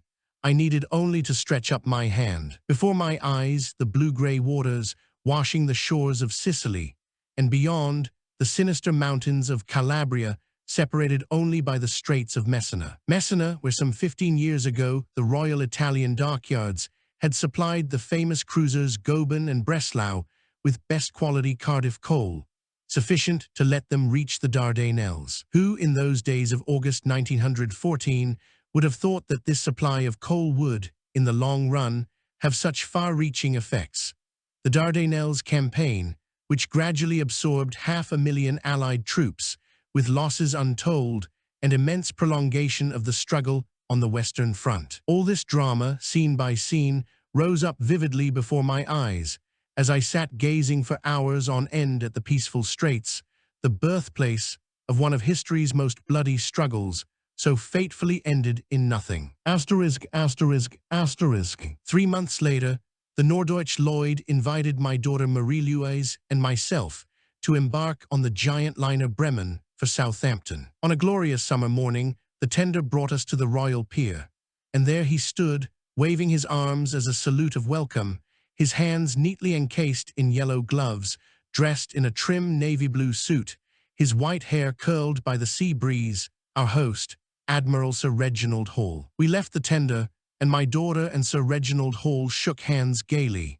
It was their first meeting, but an onlooker would never have guessed it. Ladies first. A minute after our departure from the pier in a brand new saloon, with all the latest gadgets, the newly-mets, enthusiastic motorists both, were deeply engaged in exchanging technicalities and glances, to the ever-growing astonishment of Papa, who was seated forlornly in the back. He might have dropped through the bottom and vanished like a lost suitcase. The two in front would never have noticed. Such was the result of a casual P.S. If by any chance your daughter should be with you, don't hesitate to bring her along. Stepping forward from the porch of her house came our hostess, with outstretched arms. There was the same warmth in Lady Hall's greeting to my daughter as there had been when, 5 years before, she welcomed me as the first German since the war to stay under her roof. Hardly had formal introductions been exchanged when Admiral Hall laid his arm around Marie-Louise's shoulder, and neither of us will ever forget his words to her and the thought that lay behind them. We want you to consider yourself from now on a member of our family, a fine reparation for a home broken in Germany through the mercilessness of war. After such warm-hearted words from Sir Reginald and Lady Hall, it seemed quite natural that what we had looked forward to as a pleasant weekend with acquaintances should turn out to be, for my daughter, a several-month stay with her new family. As for myself, I caught the Bremen at Southampton on her return voyage back to Germany. Chapter XV. There was one gentleman, one man of sane and sober senses, in the Auswärtige Herr Dr. Dykhoff, since Dr. de Haas relinquished the post, the director of the Department for British and American Affairs. A bolt from the blue brought us together. Mr. George Gordon Battle, tired of 15 years of waiting, had sent to me an ultimatum to be presented to the Berlin government. He pointed out that this long-drawn affair had not escaped the notice of the New York Bar Association, and that, inasmuch as their anger was now thoroughly roused, it was inevitable that they would take an active hand in the matter, unless by the end of December of that year, 1931, the notorious question of his fee had been settled to the satisfaction of the Bar Association. I passed this ultimatum on to Dr. Dykhoff, adding, in a covering note, that I realized there was something to be said for the argument stressed by certain government officials, that it might compromise the Reich if it became known that the latter had paid the fees for my defense during the sabotage trials over in America. If therefore the Reich government gave the sum to Smith, and Smith gave it to Brown, and Brown to Robinson, and Robinson to Mr. Battle would understand, so long as I could assure Mr. Battle that the sum had not been paid out of my own pocket. If, however, even this procedure was not adopted by the Reich, and Mr. Battle was therefore forced to bring a suit against the Reich, it would be my duty, in loyalty to Mr. Battle, to side with him, and not, to my regret, with the Reich government, which would place me in the most fearful position, as unavoidably the sabotage cases, as the root and cause of the fee dispute, would be brought into open court. I congratulated myself on receiving by return mail a word from Dr. Dykhoff to the effect that immediate instructions had been given to the Consul General in New York to settle Mr. Battle's claim. Yet, the latter, obstinately insisting that he knew better, did not obey the order. A brief exchange of notes and cablegrams, Battle, Rintelen, Dykhoff, Consulate, and this time, so I was informed by a private note from Dr. Dykhoff, the order was obeyed. I knew now that there would be no litigation, after all. The matter, to my infinite relief, was settled. I thought no more about it. But imagine my surprise when, on New Year's Day, some 3 weeks later, I, who had done all I could to assist the German government in keeping the transaction as unofficial as possible, received a very official letter from the Treasury Department in Berlin. Delivered at last from the bombardment it had been subjected to by me for so many years, the innocent Treasury felt it necessary, by letter No. 1208, 46,792 I.B., to give me solid, judicial proof that the matter in dispute had at last been laid to rest. Yes, but what sort of rest? For there it stood, in unmistakable terms, on the copy of the receipt enclosed with the Treasury's letter, received from the German Consulate General in New York on behalf of the Reich government, for the defense of Captain Rintelen in 1917 and 1918, the sum of. Signed Geo. Gordon Battle. The Consul General in New York had given the whole show away. Everything the Wilhelmstrasse had been fighting for during 15 years. What ninnies there are in this world. So serious was the Reich's predicament, thanks to this master stroke, that I felt it my duty to proceed in person to Berlin and look up Dr. Dykhoff.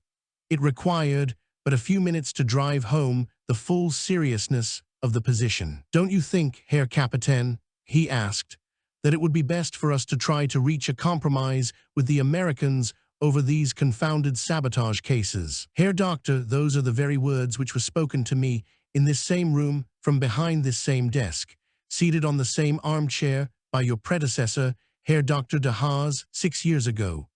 Imagine how much prestige on the moral plane and how much interest on the material we have lost through this procrastination. As you know, the Americans are the beady possidents, for they have sequestrated all German property during the war, and are withholding from us those millions ever since Congress has passed the Alien Property Release Bill. In 1926, was his stupefied reply. Yes, and while I was in London, on my way to America, in that year, I received a letter from Dr. de Haas saying that he had been overruled, and the Moon and Sixpence School are still trying to fight it out. You see me quite willing to help wherever I can help. Yes, even though some people within this house have had the audacity to declare that I have given secrets away. You realize, Herr Ministerial Director, that that is a grave thing to say, but I do not take it too seriously, because those poor lads do not realize that there are no more secrets in reference to me and the sabotage in the United States, as all has been brought out during my 3 fair public trials in America, and anything that might have been missing has been supplied by the British Admiralty, which has handed over to the Americans hundreds of intercepted messages whether sent by wireless or otherwise. We parted, and Dr. Dykhoff assured me he would leave no stone unturned to put a definite stop to this useless fighting against necessity. Yet those stones remain unturned to the present day. I left the Auswärtige Amt pondering over what might have been behind this endless affair. It dawned upon me when I learnt, a few weeks later, that the German representative on the Mixed Claims Commission, a judge and a Gentile, by the way, not a Polish or Galician Jew, had received, after a collection among interested parties in Germany, a present in the form of 500,000 Reichsmark. It seems to pay to fight it out. Asterisk. This selfsame December 1931 saw the end of my struggle with the House of Ullstein and Company.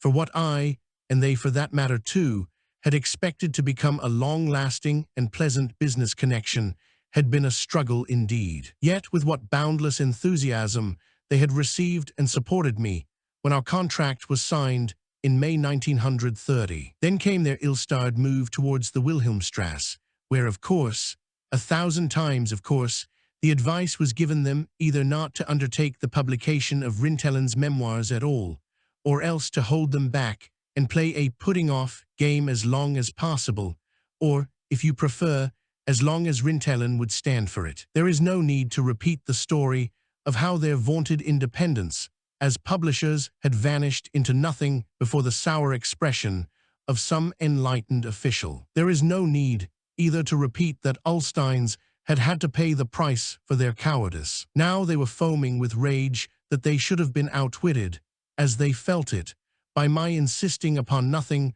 but my legitimate rights. They tried, therefore, to get their own back, by refusing to permit me to publish anywhere in the world for as long as the wording of the contract allowed them to dictate these terms to me. I smarted under the useless delay. It was the worst thing that could befall a man like me, always bent on action and new enterprise. Gold standard or no gold standard, 1931 was, in the field of international politics at least, a year fairly free from clouds, and the period had begun when wartime reminiscences were very much en vogue.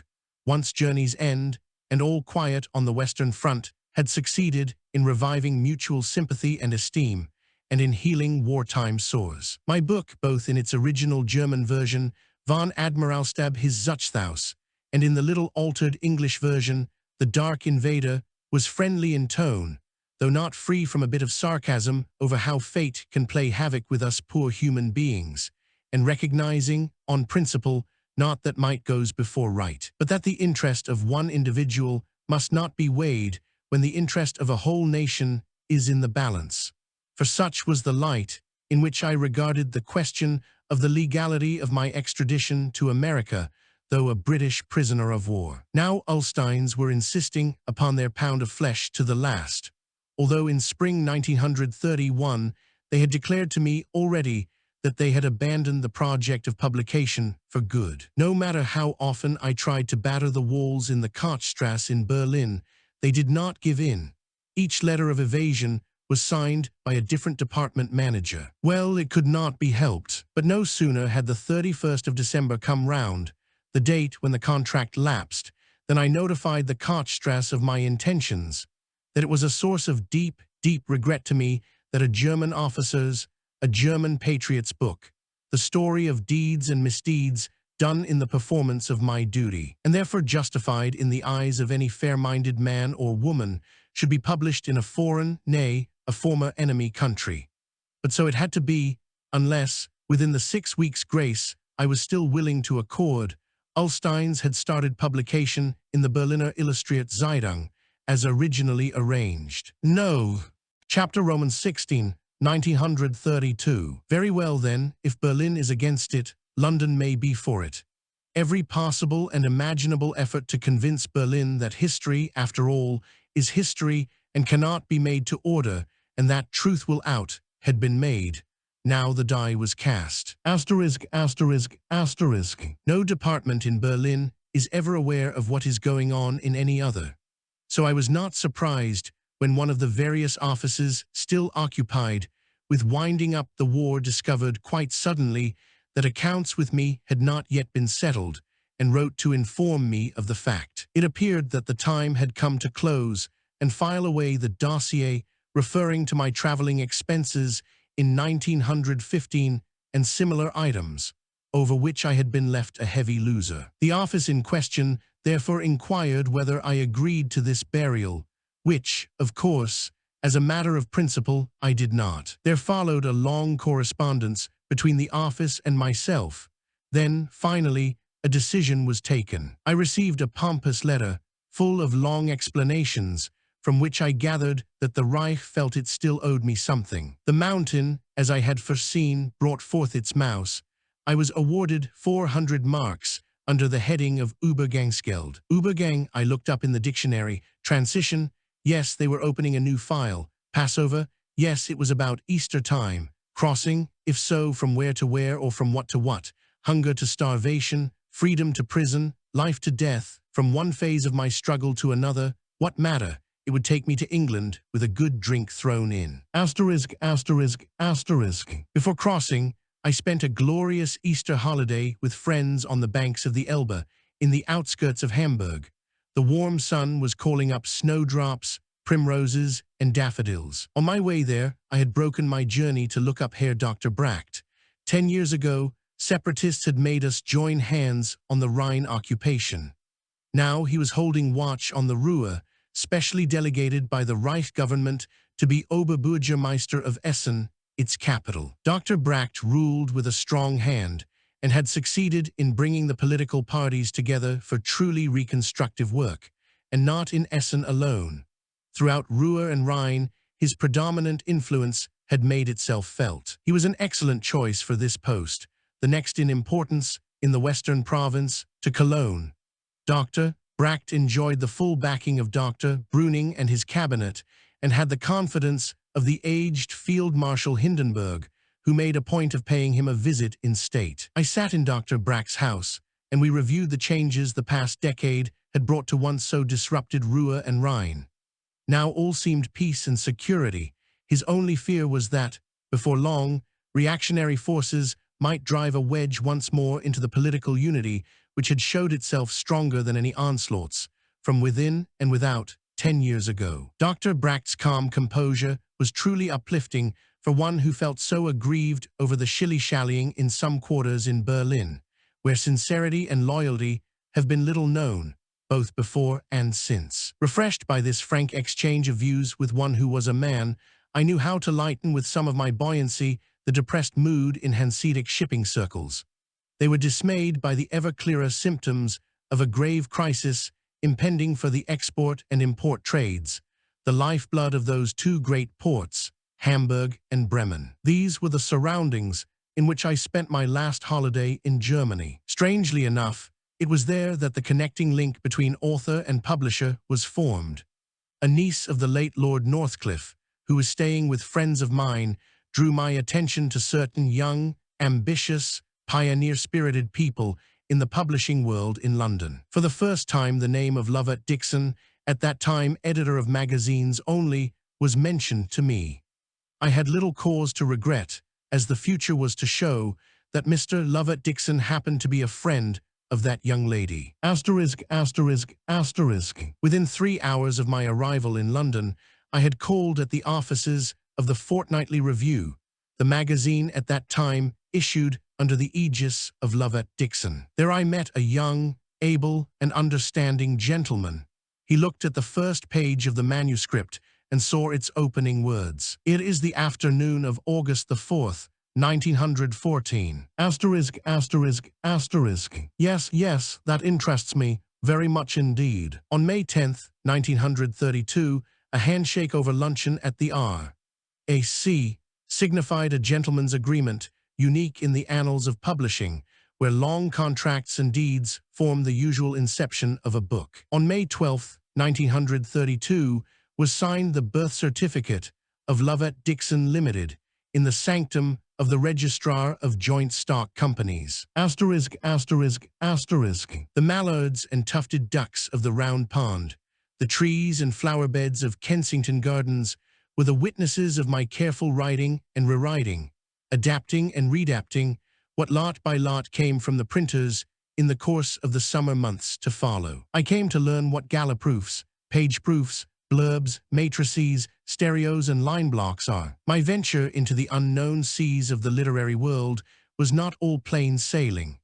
More than once, the obstinate author that I was ran up against an obdurate publisher who rightly insisted that he knew better. If our battles had not been fought to the accompaniment of innumerable glasses of sherry, I do not know when or how, if ever, the first prince would have taken form. An eminent London publisher recently unburdened himself on the subject of the relations between author and publisher by complaining in the columns of a daily paper that authors at times not only expected their publishers to find them a wife or advise them on the wisdom of a contemplated elopement, but are apt far more than their books to be a trial to their publishers, and skillful and fortunate indeed are both author and publisher who can retain through a lifetime of business association a true and abiding friendship. I am a fortunate one, for my relations with my publishers have stood the test. Touch wood. Asterisk, asterisk, asterisk. Soon after my arrival in England for a stay which, once the book agreement had been reached, bore every sign of becoming a permanent one, Scotland Yard rightly felt it their business to make sure that their former enemy was not possibly, shall we say, inquisitive. Whatever doubts they may have had were soon set at rest by a letter from the opposite number. From Admiral Sir Reginald Hall, Hawks Lease, Lyndhurst, May 15th, 1932. I have known Captain von Rintelen for many years now, and have had the opportunity of seeing him under various circumstances. I can vouch that he has at all times conducted himself as an officer and a gentleman, and I am at any time prepared to answer any questions which may be asked by those entitled to ask them about him. Signed W.R. Hall. Besides this, in a personal letter to Lord Trenchard, I pledged my word for good and ever. Asterisk, asterisk, asterisk. The summer of 1932 witnessed a delightful correspondence which I had with General Sir Frederick Morris, who had sent out, on behalf of the British Legion, an appeal to people for holding themselves in readiness for blood transfusions for disabled members of the Legion. As fate had been on my side, and had allowed me to come unscathed through my 7 years' war, Sir Frederick received by return mail my offer to give any quantity of good quality blood as my quiet contribution towards reparations, and as a token of gratitude to a hospitable country. Asterisk, asterisk, asterisk. This same summer brought the most astonishing political developments in Germany. Irresponsible elements surrounding the more and more aged President Hindenburg pressed upon him a still more irresponsible person than themselves, as a substitute to the dignified and popular Chancellor Brüning. The substitute was Papen, the tactful former military attaché in New York. The world at large, and Germany in particular, was dumbfounded and deeply shocked to learn that one of the caricatures of the World War had been found fit to fill a position of such national and international importance. Herr von Neurath and my personal friend Dr. Bracht both let it be understood in the plainest language that they had only joined this cabinet in the hope of averting a calamity. Prince Hatzfeld, in a despairing letter, voiced the general feeling in this bitter, punning comment. Uns allen ist der Mund verpappt. The sentence means, now our mouths are all stopped up, which is the equivalent of saying, this leaves me speechless. There was an outburst in the German press. It was considered a disgrace that a man who had made such stupendous blunders in a subordinate position during the war should now be Chancellor of the German Reich. Whereupon Papen hastened to announce by a Kanzlerdekret that if any paper dared refer to his more cloudy past, its editor would have to expiate the indiscretion by a term of imprisonment, and for this offense a brand new scale of punishments was evolved. I could not help thinking of the new Reichskanzler's sworn statement of November 1927, so full of his protestations of what an innocent little lamb he had been as military attaché in Washington. Such a lamb, indeed, that upon his return from America in 1915, he had been acquainted by Hauptmann Graf Haugwitz on behalf of the Chief of the General Staff with an order to the effect that, after such inexplicable occurrences, as those which had led to his recall as persona non grata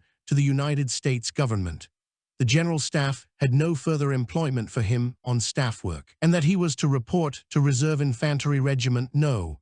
as unfit for staff duty. Well, now he was Reichskanzler. *****. After having disposed of the press, his next two measures were aimed at suppressing two lawsuits about which he had good grounds for being very much afraid. Shortly before Papen's advent to power, prompted by some instinct or by an uncanny prescience, I do not know which, I had decided to force the issue. First, I had preferred against Papen a Strafanzeige, a charge of perjury and treason in time of war, the latter coming under the jurisdiction of the Supreme Court in Leipzig, which I thought must be above intimidation. Secondly, I had brought a Selbstanzeige, a charge against myself for desertion. This self-impeachment would enable me to clear my own name and prove in open court that the mission I claimed to have been sent on had in fact been organized and ordered by the War Ministry, with the knowledge, the approbation, and the assistance of the Foreign Office,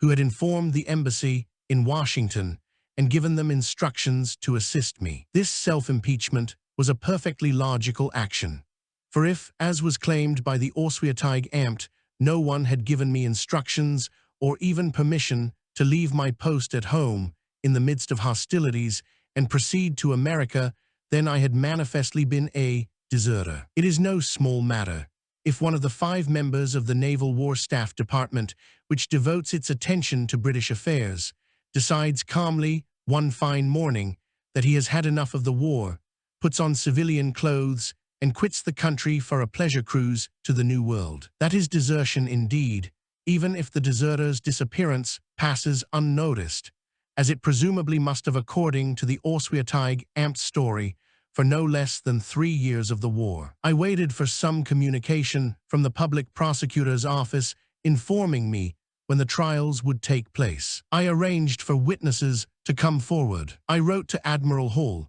and received from him a letter which contained words I shall never forget. I shall consider it my duty to stand by your side if it should ever come to the trial which we are both so much looking forward to. I assembled and arranged all the documents I possessed relating to the 2 cases. But from the public prosecutor nothing came, not a word. Instead, a plain envelope from the German embassy in Carlton House Terrace, and in it, my original letter to the public prosecutor folded into 6 instead of into 4, without a covering note of any kind or so much as a stamp or pencil mark. The envelope and the suppressed Strafanzeige are in my possession to this day, 2 of the most cherished documents in my dossier on Berlin. O tempora, O mors, Imperial Germany would have understood what it was to be in honor bound. *******. Under Papen's democratic rule, civil rights and liberties became a dead letter,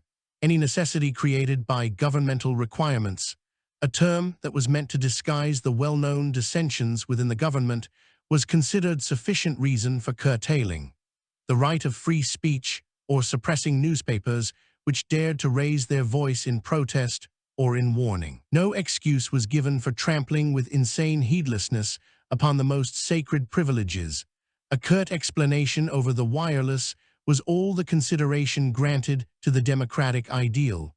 Thus was the ground prepared for the only growth that could flourish upon it. By an odd confusion of thought, the example of Frederick the Great was invoked by this democratic government as its justification and its ideal. Surprising as was this appeal to a monarchical precedent, it became cynical as well when one remembers how Frederick prided himself above all on his tolerant Voltairean liberalism. Frederick used to lay down as the 2 guiding principles of his government: Man soll den Gazetten ihre Freiheiten lassen, one should allow the newspapers their freedom, and jeder soll nach seiner Fassung selig werden, everyone should be happy in his own way. It is told that once, when Frederick was riding through the streets of Berlin, he noticed a crowd staring with eager curiosity at a poster hostile to himself, which was stuck up on a wall too high for them to read. The king promptly gave orders to Niedriger Hengen to hang the poster lower down so that everyone may read it. Asterisk, asterisk, asterisk. Civic rights were not alone flouted. For the Constitution, the guardian of political rights, was treated with as little regard. The Supreme Court in Leipzig, one of the most respected assemblies of jurists in all the civilized world, was deliberately held to contempt. The time of those eminent judges was wasted over a hair-splitting question as to how the sovereign rights of the German people should be interpreted and applied. The court was made to play a grotesque farce. In short, the foundations of sense, logic, and reason were overthrown, with disastrous consequences to the morale and the confidence of the whole German nation. Haphazard decrees, scribbled hastily over some blank signatures, somehow obtained from the aging Reich president, secured some 2 or 3 dissolutions of the Reichstag. After each, the German people, however patient by nature, was thrown into deeper anger and greater despair, and many turned more and more menacingly towards communism. 1 million votes cast in favor of communism a year or 2 earlier had swollen into 5 millions by the winter of 1932. The government, which had usurped the style of government of national concentration, found almost the entire nation concentrated against it. Dr. Bracht, the acting vice-chancellor, who was vainly trying to stem the tide, wrote despairing letters to me and to other friends, in which he expressed the conviction that the perpetual and systematic undermining of public confidence could only lead the country into the morass of Bolshevism, and that National Socialism was the only salvation in the long run. However unpalatable and unpromising it might appear to him in the immediate future, National Socialism, it had begun as a mere handful of deputies who could hardly be given the status of an independent party. How, the German people wondered in alarm, almost in panic, could this fiery band be in any way capable of averting the menace of communism, so closely allied to Eastern Bolshevism? Yet what, a year before Papen's regime would have been declared impossible, became not only possible, but inevitable. The 2 extremes of communism and National Socialism were all against compromise, and the parties of the bourgeoisie classes, socialist, democrat, liberal, and Catholic center, were more and more threatened on either side, and so gradually and mercilessly eaten up. Party funds were soon exhausted by these perpetual election campaigns, and far more serious, the country's whole economy was gradually overturned. An export trade surplus, which, at the end of 1931, still amounted to some 3 milliard marks, shrank to 1 milliard within a year. The following figures show the trend that had set in. 1931 to 967 000 R.M. export surplus. 1932 1072 000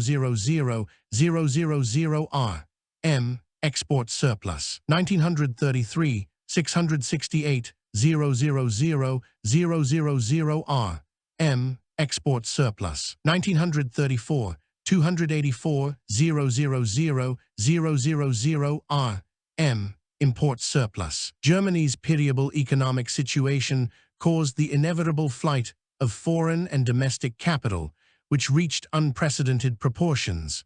The Reichsbank gold cover was soon next to nothing. Things could not go on like this any longer. A last supreme effort had to be made to restore the confidence of the terrified middle classes. The old Field Marshal President's entourage could no longer risk withholding from him the true state of affairs, and was therefore compelled to step aside. General von Schleicher was prevailed upon to form a new cabinet. Rightly or wrongly, Schleicher did not, or else could not, see his way to include in his administration representatives of the National Sozialisten, the Nazis, as they are popularly called. He chose, as his trump suit, the trade unions of either Christian, as they called themselves, or of socialist denominations. Such were the internal political developments in Germany, as they appeared to me, a detached, and therefore to some extent objective observer, and to most people abroad of whatever nationality. For the time being, at any rate, the situation seemed to have been saved. Asterisk, asterisk, asterisk. It was somewhat difficult for me personally to steer clear in such troubled waters. The the more so as Dr. Bracht had been a personal friend of mine for many years, while the Chancellor, von Papen, was the same man who, through his rash action and hostile attitude, when military attaché in Washington, had done such untold harm to the cause of Germany and, incidentally, to me personally. Still, I hold that national interests should rank far above personal feelings or ill feelings of any kind. The individual must be able to stand aside if and when truly great things are at stake. Nothing was left undone, where my conscience made me feel that something should be done, to drive home to those on whose side I had been fighting throughout the Great War, what a spectacle it would be were I to publish my memoirs in an ex-enemy country first. My kind English publishers had the fullest understanding of how I was torn in half over this grave question, which shadowed practically every move in connection with the publication and the preparatory work. So it was with their consent that in summer 1932 I once more stretched out my hand towards Berlin with a view to arriving at an understanding which should be first published.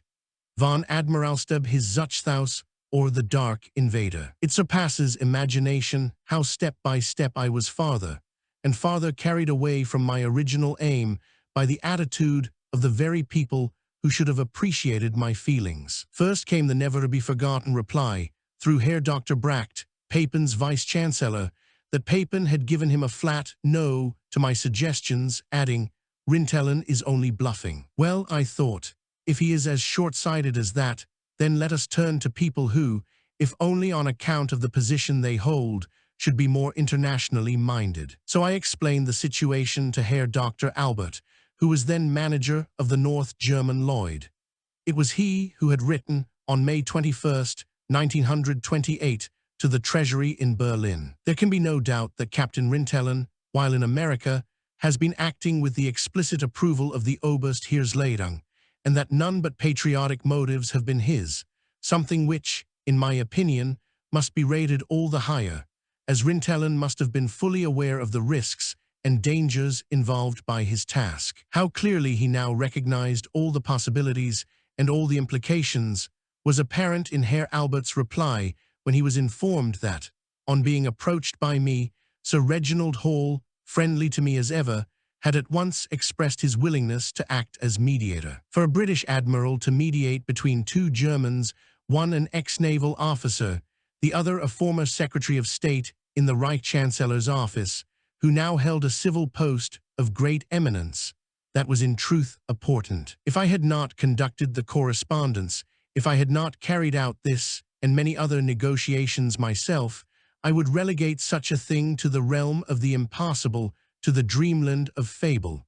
And yet it was so. Herr Albert, let me give him credit for that, at first evidently acted upon his sane comprehension. His letter, dated July 23, said he was indeed very much tempted to ask Sir Reginald Hall to come over, so much would it interest him to make the acquaintance of such an exceptionally interesting personality as Admiral Hall. Upon which I dashed to Waterloo Station, from where I knew Admiral Hall was leaving London that day. It was a fierce, hot summer afternoon. With magnificent élan, this fine old gentleman at once grasped the opportunity of straightening out a situation of which he, more than anyone else, appreciated the vital importance for me. An hour later I had formed a plan of action, which I set forth in detail in a clear and straightforward letter to Herr Albert. My suggestion was that Admiral Hall should embark at Southampton in the S.S. Bremen, due to sail on a Thursday for Bremerhaven. Nothing could be more pleasant for him, in view of the heat, or more convenient for Herr Dr. Albert, who was spared both correspondence and journey.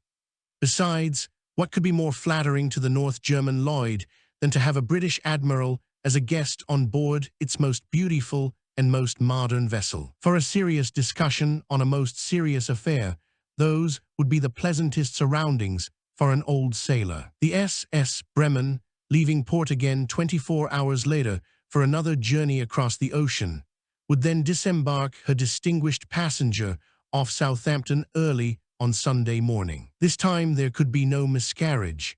After every element of goodwill had been brought to the task by both sides, the goal was in sight at last. I posted my letter in the airmail box. No word of reply came. Who was behind this? In any case, the laurels of rudeness in personal and international relations belong for all time to the general manager of the North German Lloyd, Herr Dr. Albert. Time was now pressing if I was, as agreed with my publishers, to come out with the English version of my wartime reminiscences before the year 1932 reached its troubled end. However, a last-minute appeal reached me from one to whose opinions and wishes I pay exceptional regard, my daughter Marie-Louise. She knew that for many years now I was bent upon shaking the dust of an unfriendly soil off my feet and joining another great and a more friendly nation. She begged me nevertheless, for her sake and for the sake of her love for Germany, to make still one more effort to secure that my book be published in the natural, the more logical, the more unequivocal way. I had a brief discussion with my publishers, where I found ready sympathy for my daughter's sentiments, which after all, down in my heart of hearts, were my own too. Lovett Dixon's answer was straightforward and immediate. Yes. I had met with so much shilly-shallying on the part of left-wing people like Ulstein's that I decided this time to apply to a right-wing house. I accordingly wrote, under date of September 12, to the publishers of the Völkischer Beobachter, a Munich newspaper, which was coming more and more to the fore as the mouthpiece of Nazi philosophy. I suggested they should publish my wartime memoirs in serial form, along much the same lines as had been proposed in the case of the Berliner Illustrierte Zeitung. Their reply, dated September 16 and signed by Herr Alfred Rosenberg, the editor-in-chief, stated that their space was booked until nearly the end of the year 1932. At the same time, they added, they would like to know whether I should be prepared to write for them a series of articles dealing with the Papen complex, i.e., as far as his deeds as military attaché in Washington during the war were concerned. Here is the reply. Munich, September 16, 1932. Dear Captain Rintelen, many thanks for your letter. We have read your outline with interest. Now, as concerns the publication of your book, we can hardly undertake to do it, as our publishing department is at the moment overburdened, and we are entering upon a huge political electioneering campaign. On the other hand, the publication of the whole Papen episode would be of interest, and we should gladly be prepared to publish a pamphlet signed by you in your own name on this matter. Yours sincerely, signed A. Rosenberg. As I was not in any wise or in any way interested in Papen as a politician, it required but 1 minute's consultation with my London publishers to recognize that they too disliked the idea that my wartime reminiscences should be used for political ends, and my reply to the Völkischer Beobachter was that we could not allow them to pick the raisins out of the cake. Then, on November 2, came a note from the London representative of the Völkischer Beobachter, enclosing a letter from Herr Rosenberg, which somehow had failed to reach me. Chelsea, London, SW3, November 2, 1932. Dear Captain Rintelen, Herr Rosenberg informs me that you have written to him, but that his answer to you, owing to wrong address, was returned to Munich as a dead letter. As you see from the enclosed letter, Herr Rosenberg requests you to get into communication with me as London representative of the Völkischer Beobachter. I would be extraordinarily pleased to make your early acquaintance. Yours sincerely, signed, Enclosure, Munich, October 3, 1932. Dear Captain Rintelen, as I was away, your letter only reached me rather late, so that I am able only now to write to London. I beg you to get in touch with our representative in London. At the moment, he is still in Germany, but will be back in London on October 5th. Will you come to a suitable arrangement with him? His address is. Heartiest thanks for enlightening us in respect to Papen. Yours sincerely, signed A. Rosenberg. I met their representative and discussed the matter with him. He transmitted the gist of the conversation to Munich, but as he seemed not by nature suited for the negotiations required, the following telegram arrived in London. Munich, November 11, 1932. Letter dealt with. Ask Rintelen to come here. Signed Hess. Now Herr Hess was, and had been for years, Herr Hitler's private secretary. He and the editor of the Völkischer Beobachter, the Nazi organ, were naturally in close touch. It was just at this time that Papen's tenure of office came to an end, and he was succeeded by Herr von Schleicher.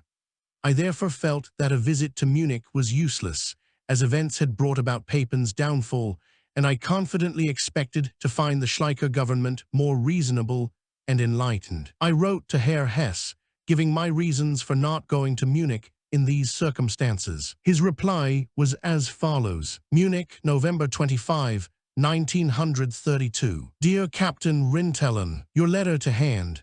I regret that you are not in a position to supply the series of articles contemplated about Papen.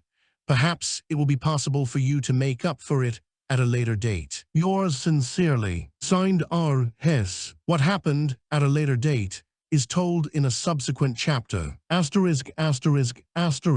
Some time back, a lady who was a personal friend of both General von Schleicher and myself had written him a letter in which she expressed her disgust over the attitude the Reich had adopted, up till then, in reference to me. General von Schleicher had replied very sympathetically, saying, "The gross injustice done to a man of Rintelen's merits must, of course, be set right." My lady friend sent me this letter, showing what General Schleicher's sentiments were, and when, shortly afterwards, he became Reichskanzler, I decided the time had come for me to direct the attention of a responsible statesman to the danger of allowing the short-sighted policy of the Foreign Office in the matter of the American sabotage claims to go on poisoning the relations between Germany and the United States, for the harm done might soon be irreparable. I therefore wrote to General von Schleicher, reminding him of the kind words he had used in reference to my own person, and explaining further that the injustice he had spoken of was only a minor issue in a matter of grave national importance. The main object of my letter was to show him into what an impossible situation the Reich government had brought itself by submitting to the Mixed Claims Commission through its agent in America, and therefore endorsing the sworn statement of Major General Michelis of the Reichswehr Ministerium, which contained the, shall I call it, vulnerable assertion, under the date of April 11, 1929. If Admiral Hall has gained the impression, as expressed in his affidavit of April 1928, made when in New York, that Captain Rintelen was chosen for the mission to America in 1915 because of his personal courage, the Admiral is wholly mistaken. This mission did not call for any courage, as it was a purely peaceful mission. No sabotage or the like was ever planned. In 1915, a purely peaceful mission, urged upon the Kriegsministerium in Berlin by the Oberst Heeresleitung. I proceeded to inform General von Schleicher that I had received from Kiel, in October 1922, a letter, which is, no doubt, fresh in my readers' minds, where it was made more than plain that that mission bore einen militärisch-politischen Charakter, and that I was to submit, as far as this mission was concerned, to the American Penal Code. How, I asked His Excellency, can these two statements possibly be brought into harmony? What attitude am I expected to take as a consequence? Was I to fall in with what the highest naval authority had, of its own free will, put down in writing in 1922, when things were still fresh in everybody's memory, or with the flagrant perjury of a Reichswehr general who himself had taken part in the technical preparations for the task entrusted to me in 1915? And finally, so I observed, if that mission had not required courage, why did not the gallant Major General himself embark for America? My letter was dated October 2, 1932. The reply was dated October 24 and bore the number No. 483 ZA I. It consisted, much to my astonishment, of just 3 lines. It was signed by General von Bredow, Schleicher's right-hand man. Your letter has been referred to the Auswärtige Amt, under the competence of which the subject matter falls. No one will blame me for the caustic retort. I take note that perjury on the part of a Reichswehr general also falls under the competence of the Auswärtige Amt. I should have thought the latter sufficiently occupied with the perjuries of its own subordinates, Messrs. Bernstorff, Papen, and Hassenfelder. Asterisk, asterisk, asterisk. The end of the story is that General von Schleicher and General von Bredow are now both dead. Chapter Romans 17, 1933. The Dark Invader was now well on its way to being presented to the public in England first. The date was fixed for the month of January 1933. But, under date of January 10, I received an express letter and found, to my astonishment, that it came from the firm of Ullstein and Company in Berlin. Would I be inclined to let bygones be bygones, and, in spite of all that had happened before, give them the opportunity of publishing my memoirs in the German language first? Their proposal, so Ullstein's thought, was rendered all the more attractive by the information that Herr Dr. Lewinsky was to write the foreword to the German edition. Herr Lewinsky, of all people, the same man who, as German agent for the Mixed Claims Commission, had but a year before asked the Commission not to take seriously whatever evidence I might give, as I was completely broken down, mentally and spiritually. I had one more consultation over Ullstein's letter with my London publishers, who had given up being astonished. By now, there's nothing that could not happen to you, or rather to your memoirs, provided an opportunity presented itself, even if it was at 11:59 p.m.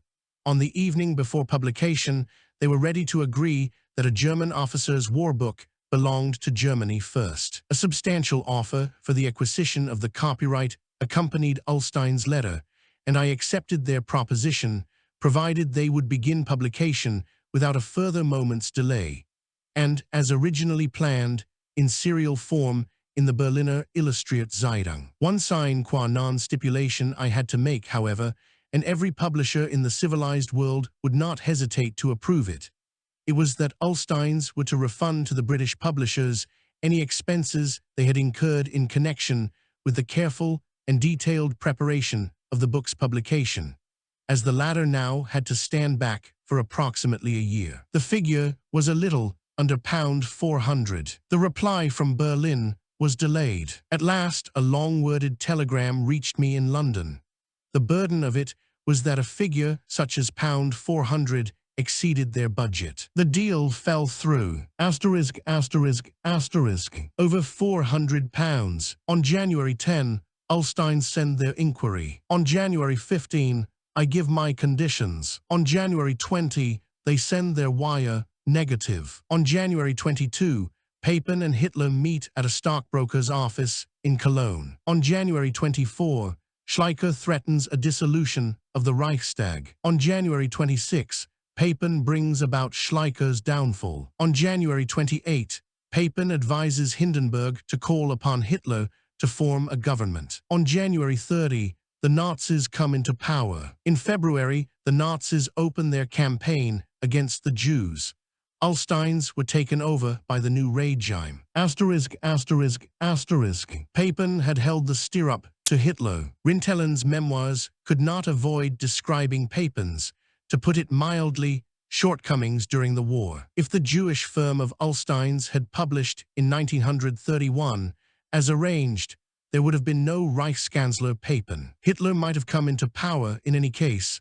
How or when, destiny alone knows. But it would certainly not have been by way of Papen. The jury of the world owes a heavy debt to Ullsteins. £400. Asterisk, asterisk, asterisk. Der Tag came at last. The memoirs of the German naval intelligence officer, so long fought over, were now published in London. I felt like a schoolboy who has won his cricket cap.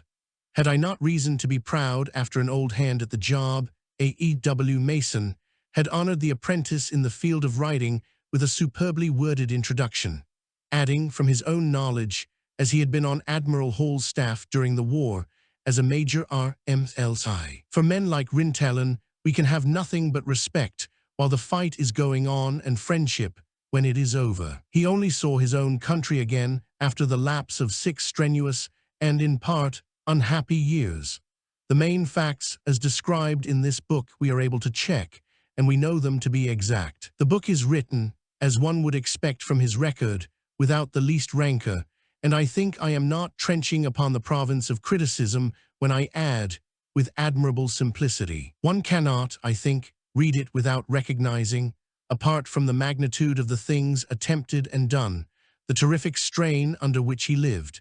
And this gives a moving and human quality to the narrative which sets it a little apart from any other which I have read. Those who are most saturated in spy stories will find much to surprise them in this volume, and they will not be likely to forget the poignant minutes which he spent on the top of an omnibus in London, and the way in which those minutes ended. The book has other grounds for consideration.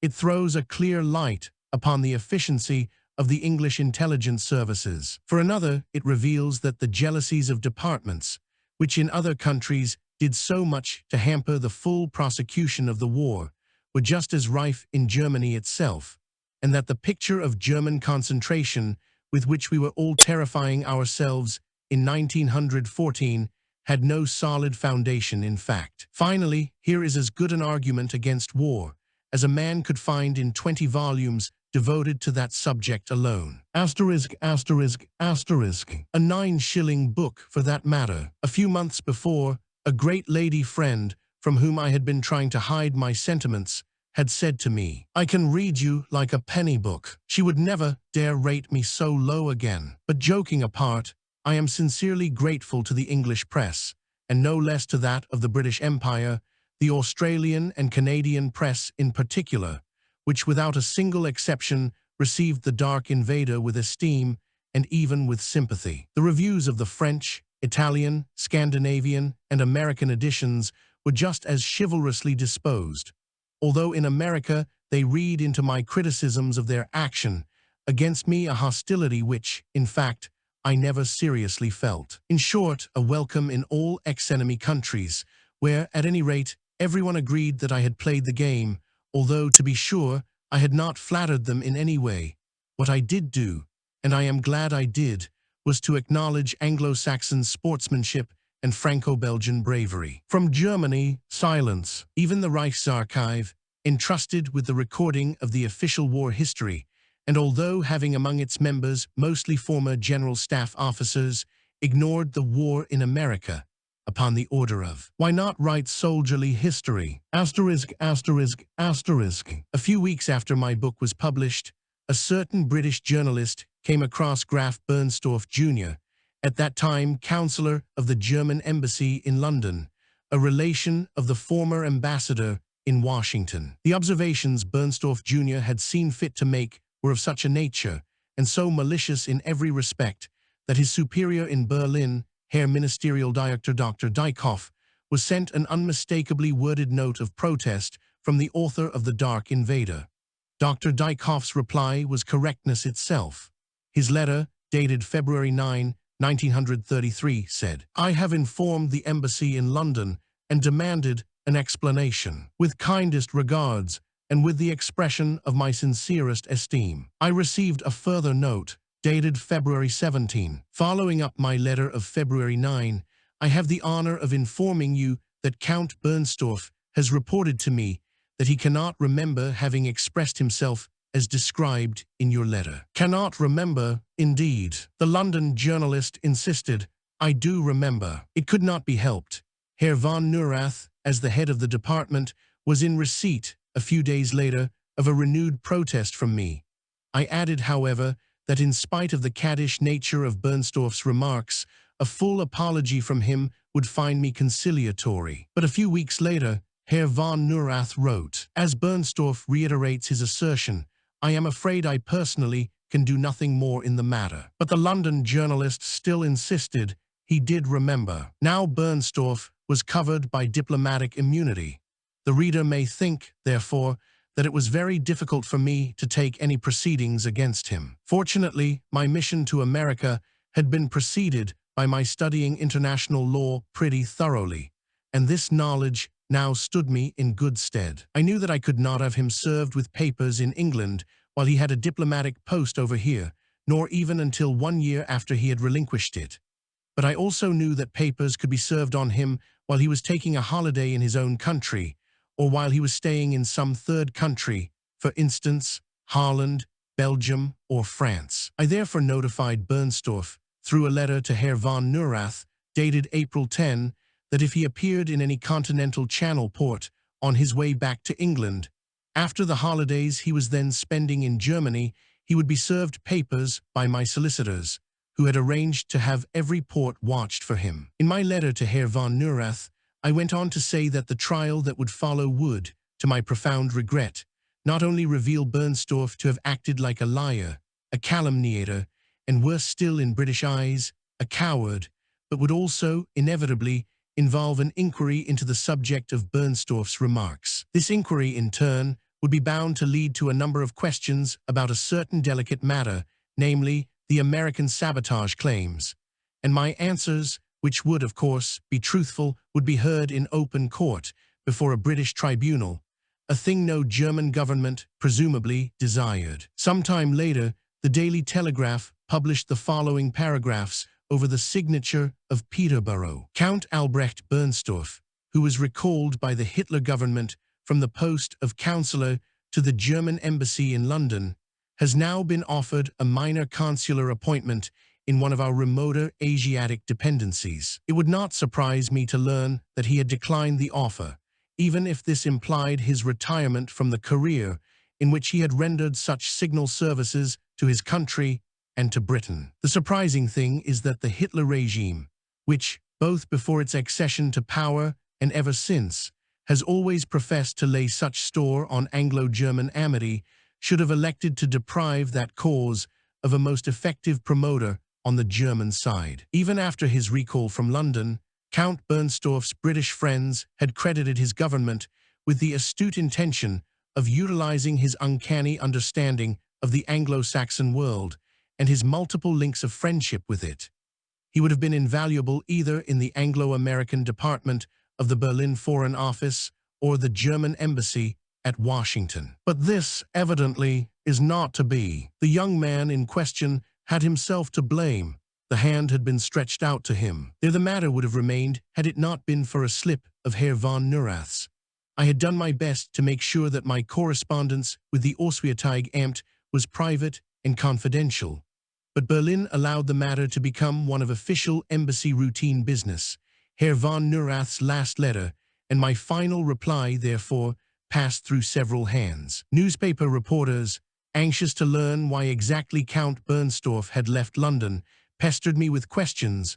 No word to them on the subject ever passed my lips. But the contents of Herr von Neurath's open letter soon made the round of London.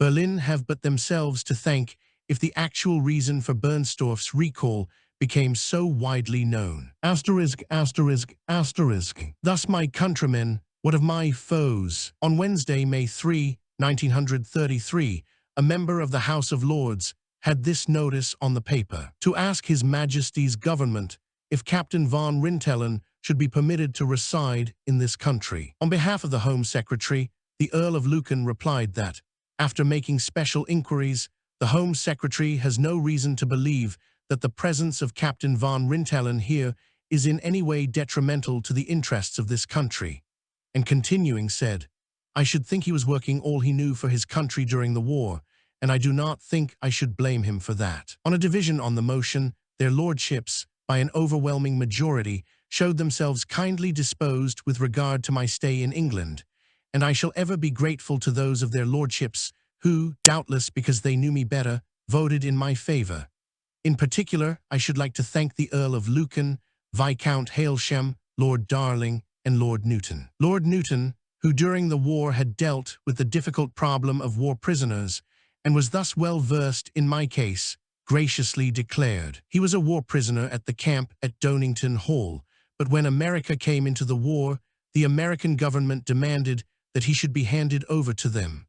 I had something to do with this matter myself, and I do not feel absolutely certain in my own mind that we did the right thing. But anyhow, we handed Captain von Rintelen over to the Americans, and he served several years penal servitude in an American penitentiary. The Army, Navy, and Air Force Gazette took a soldier's view of the question and presented my case in the following fashion. It would be interesting to know what the noble lord's reaction would have been had it been suggested to him that he should proceed to, let us say, Turkey, before it entered the war, to carry out a task similar to that which von Rintelen carried out in America, and that on his success depended the fate of his country. Would he not have looked upon this as an almost superhuman task, both in difficulty and in danger? And let us further imagine that he had carried out his task successfully, and because of his very success, been forced to languish in prison camp and jail and become a marked man throughout the world.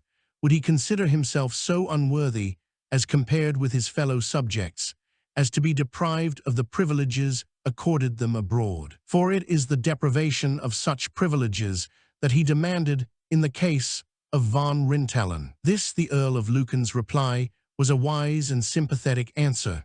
Had it been otherwise, the government would have been guilty of a breach of a great principle of international justice. Had von Rintelen done less, or dared less, he might have remained undiscovered, and today would have been living in tranquility in any country. Lastly, I received, some time later, a letter from a certain personage, well known in parliamentary circles. "I am glad the House of Lords has voted in favor of your stay in this country.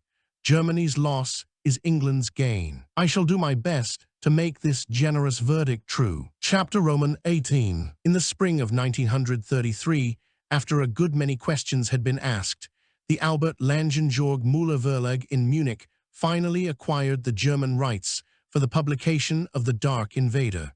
It was stipulated, incidentally, that the original title Von Admiralstab his Zuchthaus should be retained. At last, a substantial sum was agreed upon, and what counted much more in my eyes, the publication was to take place immediately after the retranslation into German was finished.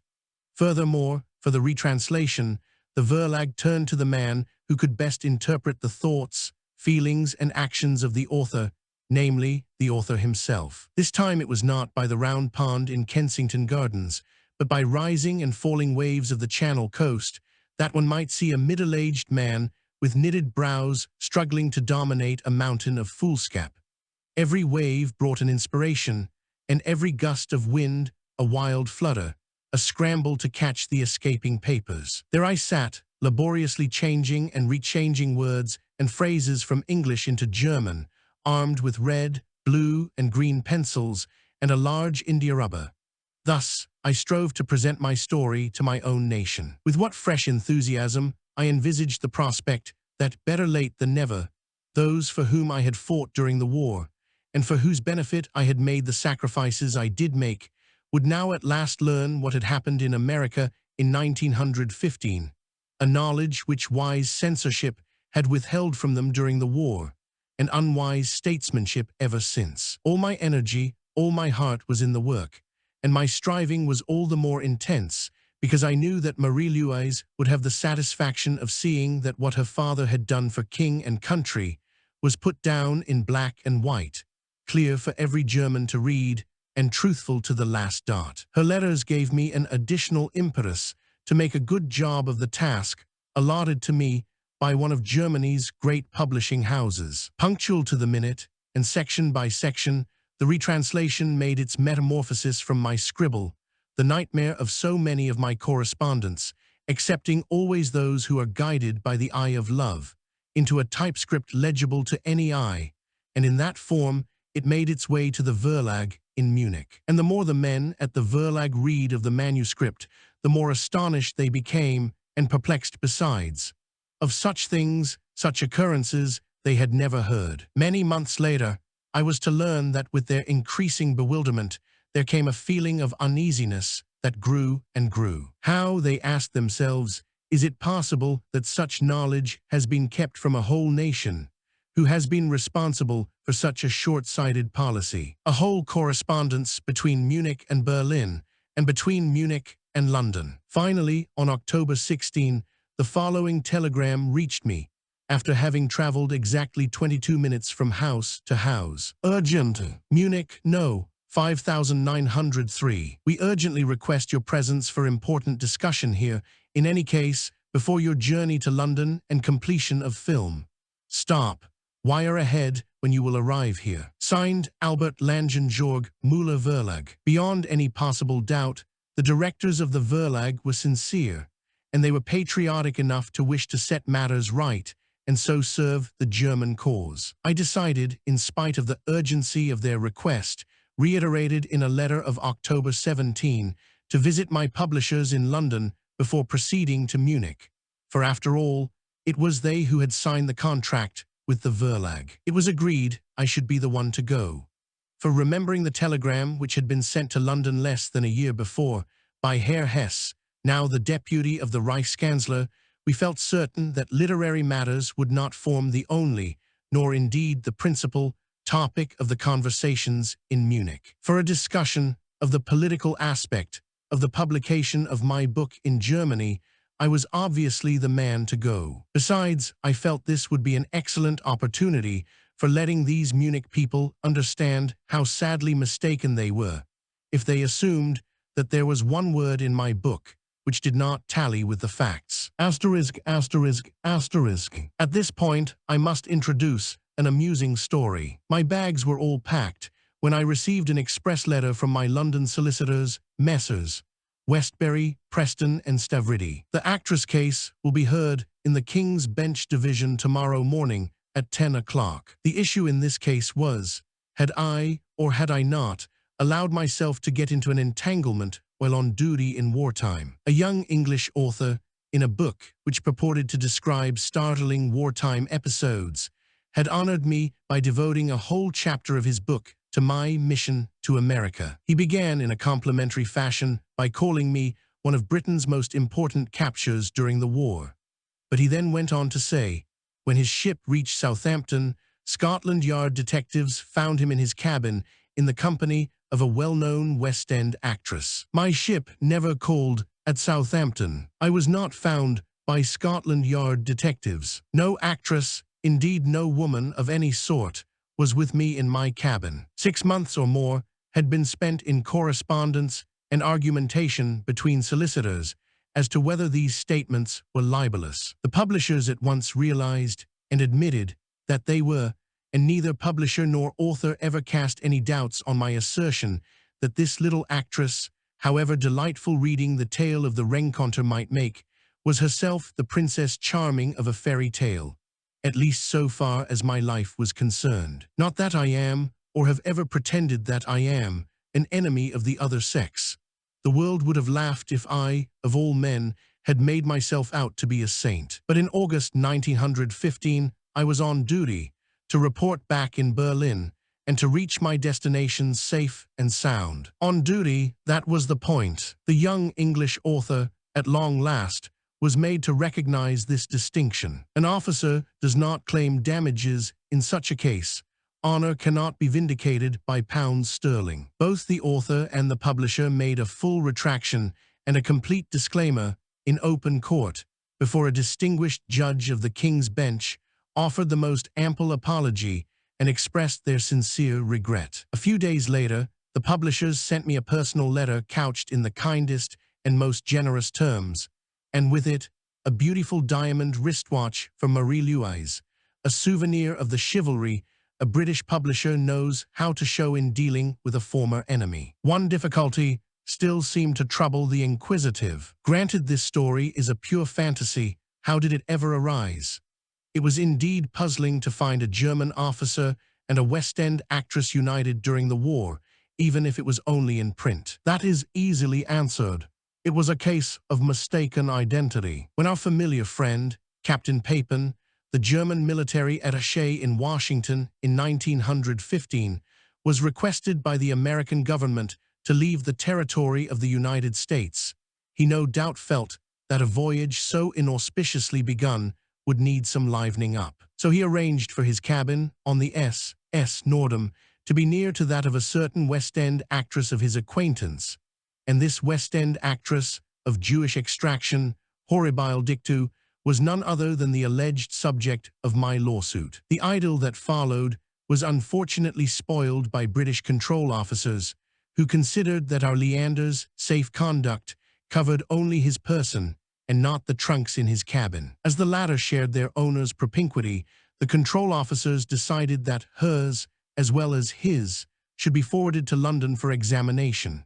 And forwarded they were, despite the protests of the attaché and the tears of the attaché. What followed officially from this examination is known to the world already. What followed unofficially I shall now disclose. Some time afterwards, a certain neutral diplomat, acting on behalf of the former attaché, inquired whether the contents of the trunks might not be returned to their rightful owners. The following departmental correspondence ensued. My dear Sir A, as far as we are concerned, we see no objection. Do you? Do you? Signed B. My dear Sir B, letters of a documentary nature we keep. Letters of a private nature we burn. Letters of a French nature, there are several left, remain at his or her disposal. Signed A. Wartime has its humors after all. Asterisk, asterisk, asterisk. Now off to Munich. I was welcomed with complimentary words all round. The papers down, they were still blazing forth their praise of such British justice towards a former enemy. The first thing I was asked when I called at the Albert Langen Verlag was, "Are you already naturalized in England, now that the House of Lords has voted so overwhelmingly in your favor?" "No, not yet. My application is still under consideration by the British authorities." "Oh, all the better. We are instructed by government circles to try to persuade you to remain a German citizen." "Why that? Never too late to mend." "Then there still is a basis for negotiating with you to undo the wrong that has been done you." "Certainly, but on whose instructions are you speaking to me?" "You will see that if you will stay till tomorrow. The Chancellor's deputy, Herr Hesse, is very keen to have a real heart-to-heart talk with you." "Very well, I shall wait. I am putting 3 days in all at your disposal. Herr Hesse will come tomorrow from Berlin to meet you." How could I have refused the hand which, it seemed, was at last being stretched out to me, even if it was nearly 15 years after my return from America? I waited. There were lots of mysterious telephone calls from the Verlag to the Brown House, from the Brown House to Berlin and back. Over and over again I was assured that it was all being arranged, that it was quite settled. Really, was the government in earnest? The managing director of the Verlag said, yes, he could answer for that. Asterisk, asterisk, asterisk. Herr Hesse tenders his apologies. He is unexpectedly prevented from coming personally. Would you be willing to discuss the whole affair with his understudy? Yes, if it must be so, but please, no more shilly-shally. Oh no, Herr Captain. We mean to set things right this time. All right then, carry on. More telephone calls to and fro, the same as before. Will you have luncheon with Herr Hesse's envoy? Yes. Herr X is sorry to put you off, but will you have dinner with him instead? Yes. Herr X is sorry to put you off once more. Will you have breakfast with him tomorrow morning? Yes. Herr X is very sorry to put you off yet again. Will you have lunch? No, thanks very much. If by 10 a.m., today I have not been given a definite appointment for a full discussion, I shall leave Munich by the day express. This kind of evasion and procrastination had been going on with me for 15 years. Each time, the other party, though ashamed of the disgrace it brought upon the Reich, had backed out at the last minute. Some sinister influence. But whence? Whose? Who was? Who is there so all-powerful? At the Verlag, they assured me they were not dependent on Papen. Papen, of all men. Well, we'll see. Asterisk, asterisk, asterisk. At 9:45, a powerful motor car pulled up outside the Verlag's offices. The curtain was rising. A well-meaning, but wholly uninformed young official introduced himself, with much ceremony. The end sanctifies the means, I thought, to console myself. I did not move so much as an eyelash in response. Would you mind, Herr Captain, telling me everything that has happened since 1915? Herr Hesse lays great stress upon knowing all the details, and especially to what extent Papen's attitude has been damaging to the interests of the Reich. I have been authorized and instructed to act on his behalf. God, for 6 long hours, I recounted the occurrences of those 15 years. The poor young official gasped. He could hardly trust his own ears. He just sat and stared. So did the other witnesses present. My life is just beginning. You needn't sit there gaping. I'm not a bit astonished. I am used to it. 15 years warfare is nothing. If it must be, I shall make it a 30 years war, and I shall win. No, no, Herr Captain. This time the Reich government will put matters right. we have a new regime in Germany now. Regime agreed. But what about the personnel? One or two may have been kept on. That's just it, and I don't think it makes quite a reassuring impression. Oh, but Herr Kapitän, Papen counts for nothing. My reply, well, I am glad that you realize at last you have kept him long enough in your boat. Do you seriously imagine that the wartime allies, or the League of Nations Council if you prefer, would have ever granted Germany Gleichberechtigung? Only since a man of substance like Schleicher had become Chancellor and had this Papen thrown out of office, did our former enemies, on December 11th, 1932, if my memory serves me right, make this fundamental concession. That should show you what public opinion abroad thought of the lunacy of this Papen regime. Unfit for staff duty, but how much more unfit for Gleichberechtigung. Turning to the manager of the Verlag, I added, my train leaves tonight. My London address you know. Now what about the publication of my book in Germany? Oh, that will forge ahead. According to plan. The manager and Herr Hesse's envoy both failed to see the point of my remark. The one was too humorless, the other too young. However, that did not matter to me, provided they were good businessmen and kept their promises. I was about to take my leave when Herr Hesse's envoy cut in with, by the way, before I forget, Herr Kapitän, now that you are willing to agree to a peaceful settlement, how do you think the Reich government could best compensate you for? I do not wish to be compensated, said, interrupting him. A compensation cannot satisfy an active man. As I said, my life is just beginning. I had much rather have the satisfaction of being given an opportunity of making myself useful to Germany. But you have been away from Germany for so long. Yes, the post of minister in Brussels is still vacant, and I know that I shall be welcome in Belgium. If a Papen can become Chancellor, then Rintelen is 100 times more fit to be given a minister's post. I left Munich wondering, will they act or will they not? I got back to London, and shortly after my arrival received this letter. Munich, November 4, 1933. Dear Sir, today we are able to inform you, to our great satisfaction, that the prospects of getting your book filmed through a German company are extraordinarily favorable, and that we have good grounds for being quite confident that here something will come to pass with which you can be satisfied. We would therefore urgently request you not to proceed further with the foreign film company with which you entered into negotiations. In view of what we have already achieved today in this direction, we can tell you with some certainty that our firm would be well in the position to take over the universal film rights of your book, and we should be grateful to you if you would oblige by telling us at once for what sum you would be ready to transfer these universal film rights to us. Yours sincerely, signed Albert Langenjorg, Müller Verlag. I could hardly expect better news. It only remained for me to wait until I should receive definite confirmation about the film rights, and more important still, the publication of the book itself. So I waited. On November 20, I wrote to Munich asking whether they were yet in a position to give me some indication that all was going according to my wishes. Would the Verlag trouble to keep to the date of publication as arranged? When would the agreement be confirmed by a written contract? The answer, dated November 22, seemed reassuring and positive enough. Munich, November 22, 1933. Dear Sir, in the last hour before my departure for Berlin, I am able to answer your letter of yesterday with some still more positive information.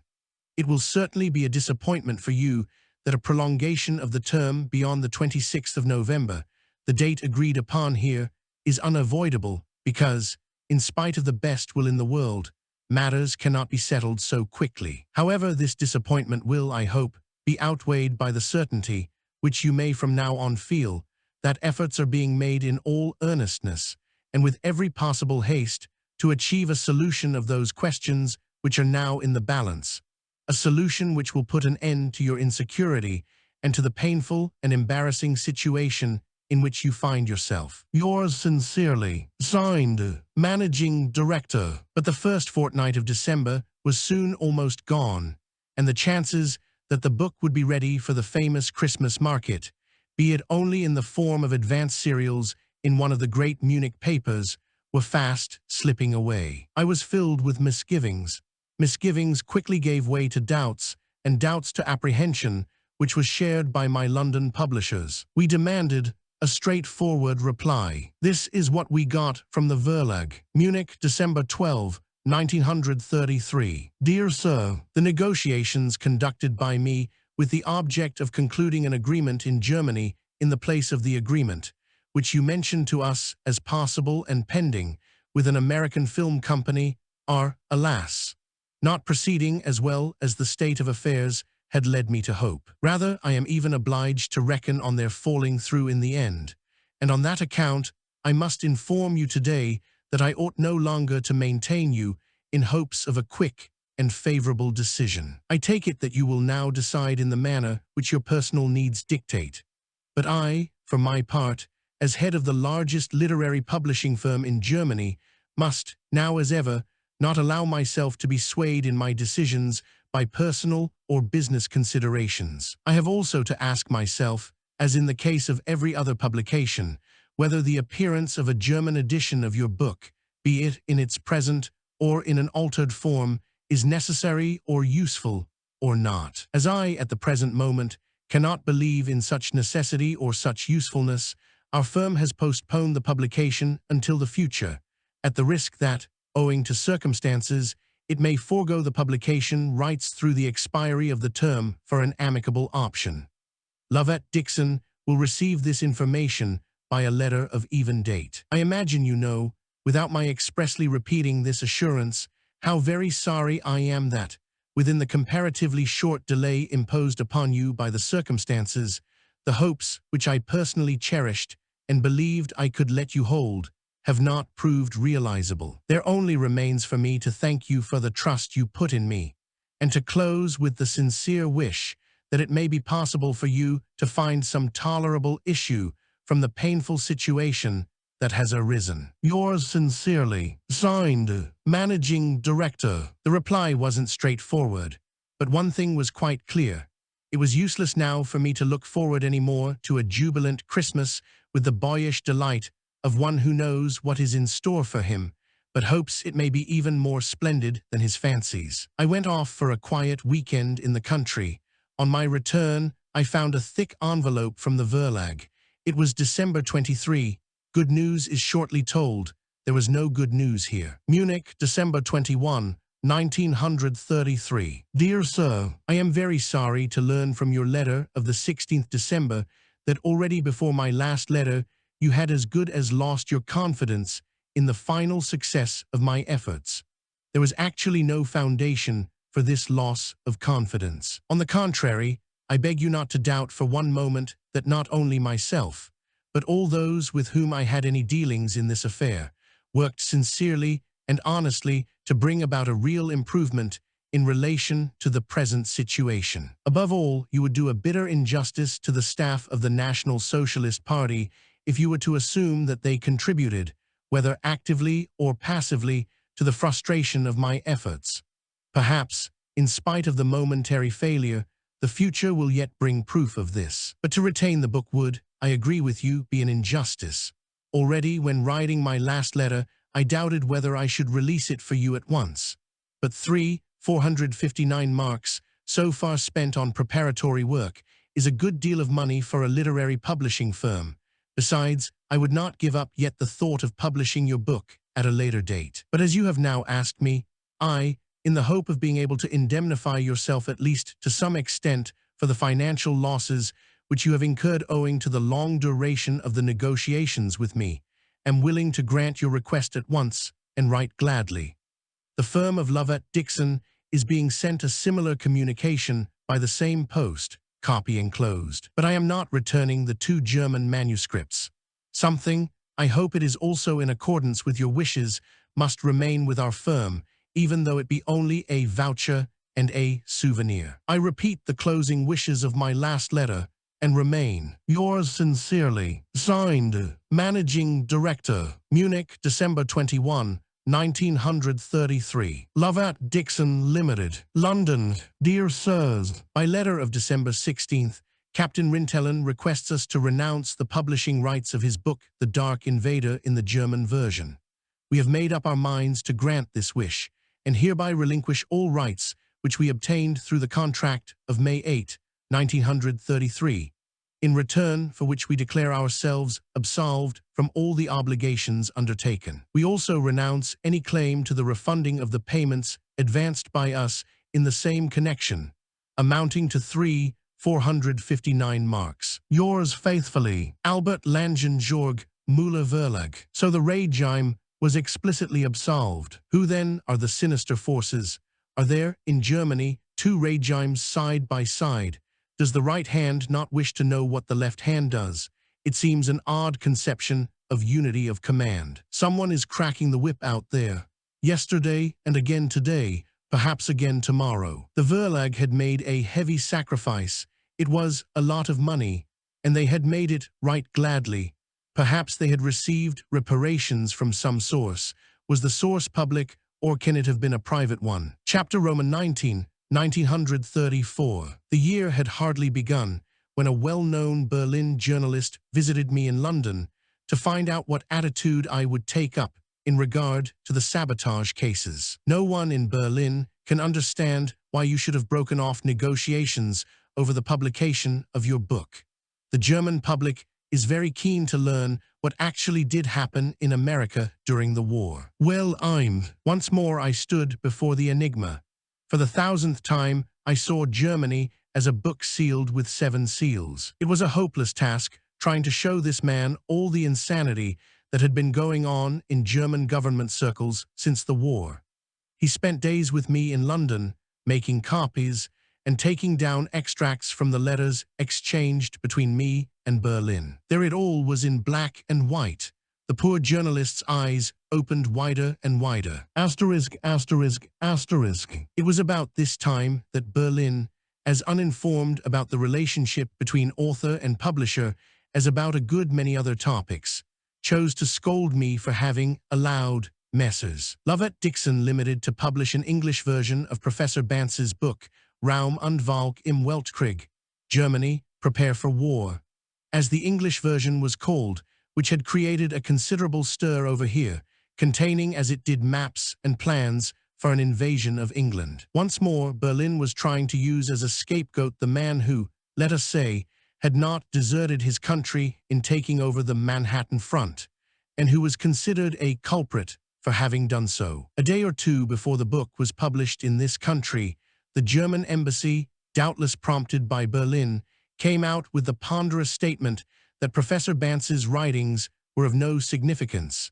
as the professor no longer held any official position. Strange to relate, we found, months later, on the title page of a subsequent edition of the German book, that he still signed himself Professor für Wehrwissenschaft und der Technischen Hochschule in Braunschweig. Not ex-professor, but professor. I sighed. Poor embassy. Why is it always so unfortunate in its dementes? Asterisk, asterisk, asterisk. Things were soon lively in Berlin, for Hauptmann von Boos had taken the matter up and into his own hands. Herr von Boos was the resolute man who, in the darkest hours of German defeat and revolution, with the exceptional presence of mind and the magnificent initiative I have described, cheated the Allies out of the coveted secret archives. He was now principal secretary in the Vice-Chancellor's office. Keeping in mind who the Vice-Chancellor was, one might call Boos the writing man in the wronging place. The Berlin emissary I have just spoken of,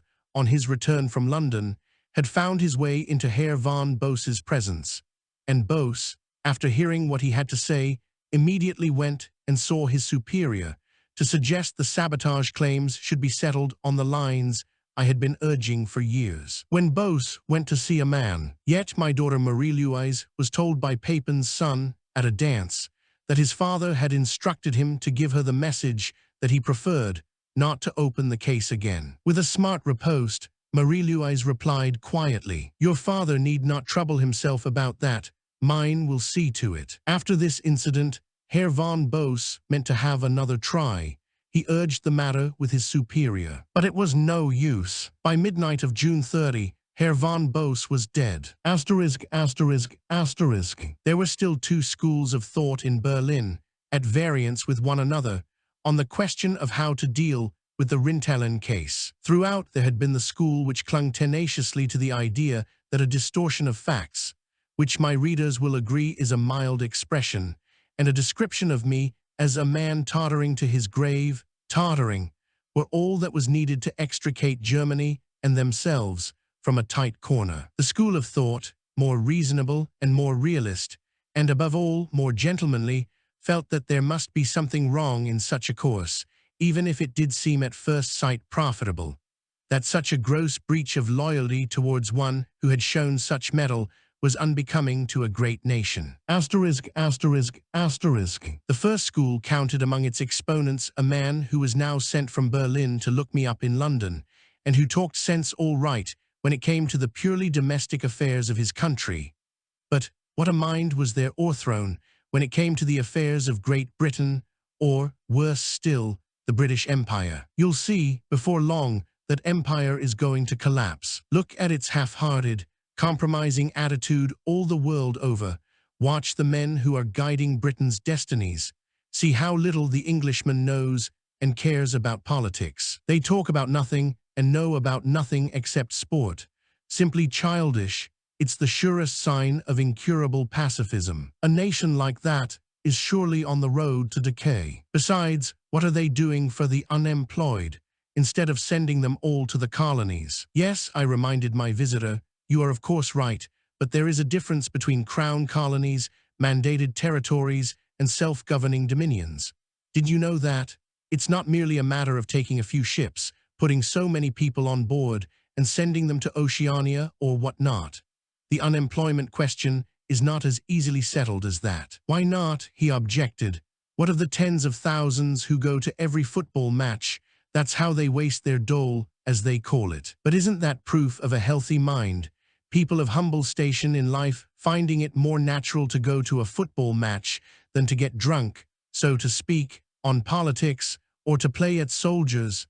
Don't you make any mistake there. Granted, the territorial establishment figures are unsatisfactory, but that football crowd is made up of the same type of man that Kitchener's mob consisted of, and didn't that mob know how to fight? What you've just been saying reminds me of what I heard, a year or so before the Great War, from the lips of a member of the embassy in London, that no sooner had hostilities broken out than there would be a revolution in England and Ireland, the colonies would break away, etc., etc., and what did happen? I left it at that. My interlocutor from Berlin knew better. Asterisk, asterisk, asterisk. That conversation recalled to my mind a letter from a Berlin dignitary 6 months or so earlier. I had been asked to express an opinion on some point of British policy, which I did to the best of my knowledge, giving my reasons in full detail. As a kind of postscriptum to my letter, I had said, if at any time you should want information on some other topic concerning Great Britain,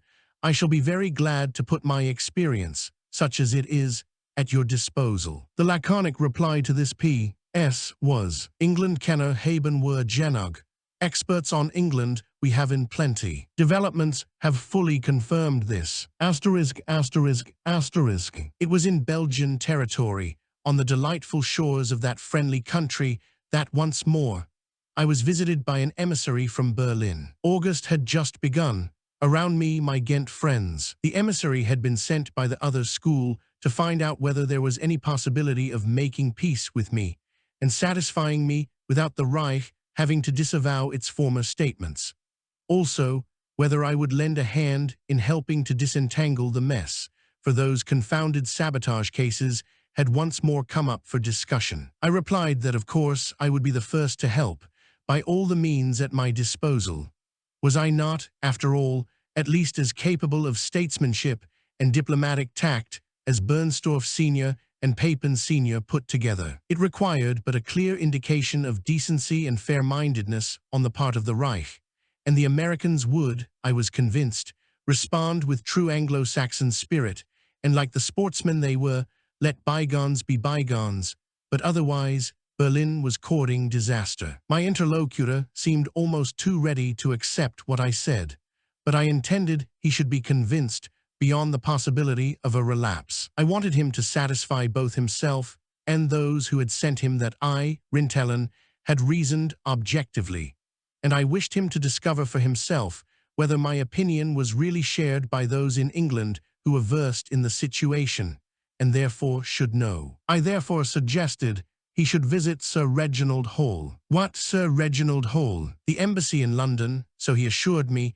had on a former occasion made exhaustive inquiries about Sir Reginald Hall, and had reported to Berlin that the above-named was a wholly unimportant person, whose opinions carried no weight. The inquiries must indeed have been exhaustive to result in so sententious a report. This estimate is worth comparing with what Ambassador Page wrote to President Wilson during the war, in connection with the intercepting, for which Admiral Hall was mainly responsible, of the famous Zimmerman telegram trying to embroil Mexico and the United States. London, March 17, 1917. Dear Mr. President, Hall is one genius that the war has developed. Neither in fiction nor in fact can you find any such man to match him. Of the wonderful things that I know he has done, there are several that it would take an exciting volume to tell. The man is a genius, a clear case of genius. All other Secret Service men are amateurs by comparison. If there be any life left me after this war, and if Hall's abnormal activity and ingenuity have not caused him to be translated, I wish to spend a week with him in some quiet place, and then spend a year in writing out what he will have told me. That's the shortest cut to immortality for him, and for me, that has yet occurred to me. I shall never meet another man like him. That were too much to expect. And whether it becomes me to say so or not, our Secretary Bell and I have his complete confidence. Hall can look through you and see the very muscular movements of your immortal soul while he is talking to you. Such eyes as the man has, my lord. I do study these men here most diligently who have this vast and appalling war job. There are most uncommon creatures among them, men about whom our great-grandchildren will read in their school histories. But of them all, the most extraordinary is this naval officer, of whom, probably, they'll never hear. He locks up certain documents not to be opened till 20 years after this date. I've made up my mind to live 20 years more. I shall be present at the opening of that safe. Yours heartily, signed Walter H. Page. It may be argued that, on this and other matters, Admiral Hall had presumably not taken the German government into his confidence. But even granting that excuse, the embassy had other means of knowing that Sir Reginald Hall was not insignificant, as this second letter from Ambassador Page shows. American Embassy, London, October 24, 1917. Dear Sir Reginald, I have waited, perhaps ungracefully, to send you my congratulations on your case CMG, because, once having you in range, I wish to take a double shot at you.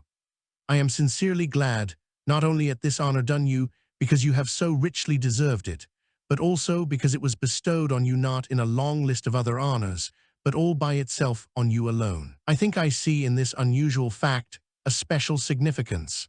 None of your many friends rejoices more truly than we who dwell and labor at the sign of this embassy, which is most grateful to you. And now I have the additional pleasure, under instructions sent to me directly by the President, to convey his personal thanks to you. I quote from his letter. You will at an early time take some private occasion to assure Admiral Hall of my very great appreciation of what he has done, and of the spirit in which he has done it. May I add an expression of my great personal gratification at being instructed to convey this message to you. I am, yours most sincerely, signed Walter H. Page. Poor Page, what an irony of fate that I should live to read these letters, and that he should now be dead. Asterisk, asterisk, asterisk. Berlin's emissary was finally persuaded to interview Sir Reginald Hall, and I had the pleasure of seeing him safely embarked on the Ostendover boat. Now, fortunately, there were in Berlin people who had better sources of information than Carlton House Terrace. The upshot of the emissary's journey to England was more than surprising. He went a good deal further than I had anticipated. Hawks Lease, Lyndhurst, August 19, 1934. My dear Rintelen, so glad to get your postcard. I was beginning to think that Germany had absorbed you. I had a call yesterday from... He told me that he was acting on behalf of Herr Hitler and wanted to know how the possibility of your being appointed ambassador in London would be viewed. I, of course, could not say anything which might be taken as official, as the matter is one entirely for the Foreign Office. I could say that you had quite a large and useful circle of friends over here, and that you were already well known. I don't think I ought to have said more, and I did not want to say less. I am wondering whether anything will come of it. Had you been in London, I would have rung you up at once to find out, but being entirely in the dark, I had, like you, to exercise caution. Anyhow, there is the incident as it occurred, and I have wasted no time in letting you know. This must catch the post, so no more at present. Yours sincerely, signed W.R. Hall. Nothing further was heard of this ambassadorship. I think my imagination does not mislead me when I see before my eyes a rider neatly attached to the document by someone in the Auswärtige Amt, and suggesting that Rintelen must first sign that he does not remember what happened in 1915. Of course, those in Berlin, who knew me a bit better, realized beforehand that no such rider would ever receive my signature, and consequently, the condition sine qua non would never be fulfilled. Neither was anything more heard about a reasonable settlement of the sabotage claims. Let them be the nightmare of those who mismanaged them. I have done my best. All and sundry in Berlin know that. So many civilians and soldiers besides, from the aged Generaloberst von Litzmann to the young Generalmajor von Reichenau, I have warned them all. Neither did Carlton House Terrace rise to the occasion. The young man who, for the sake of his name, had been attached to the embassy, Prince Bismarck, and who, upon the advice of personal and mutual friends, was entrusted with the task of driving the matter home in highest quarters in Berlin, sadly failed to realize that the interests of his country were, and are, at stake. The Iron Chancellor, were he still with us, would scornfully reprimand his grandson. He would frown upon the whole unclean business. A high American official wrote to me but a few months ago. The failure of Germany to get the remainder of the sequestration money is entirely due to their own attitude in the sabotage cases. Nothing that you did had anything to do with it. They may whistle for a very long time before they get anything out of America, and had better not budget for it. Chapter Roman 20, 1935. One day towards the end of January, Admiral Hall told me that inquiries had been made of him about the sabotage cases and the possibility of a compromise. Yet Berlin had just before informed me most authoritatively that there was no thought of any such thing. The Americans, it seems, are more stubborn than even I had expected them to be. Let's wait and see. I'm not worrying. Berlin certainly knows best. Asterisk, asterisk, asterisk. March and April have brought me, 20 years after, almost to the day, the satisfaction of hearing my 1915 mission justified by the government it attacked, that of the United States of America. Whereas in 1915, the only defense I could put forward for my forceful action was the principle that the end sanctifies the means, I can now claim that, on the present administration's own admission, the attitude of the Wilson administration during the war showed a very one-sided neutrality. I thank President Roosevelt and the American Senate for coming round so nicely to the imperial government's point of view. Now the order of the day in America is, take the profits out of the war, and a Neutrality Act has been passed by Congress. Alas, 20 years too late. Once more, I shall turn to Ambassador Page's letters.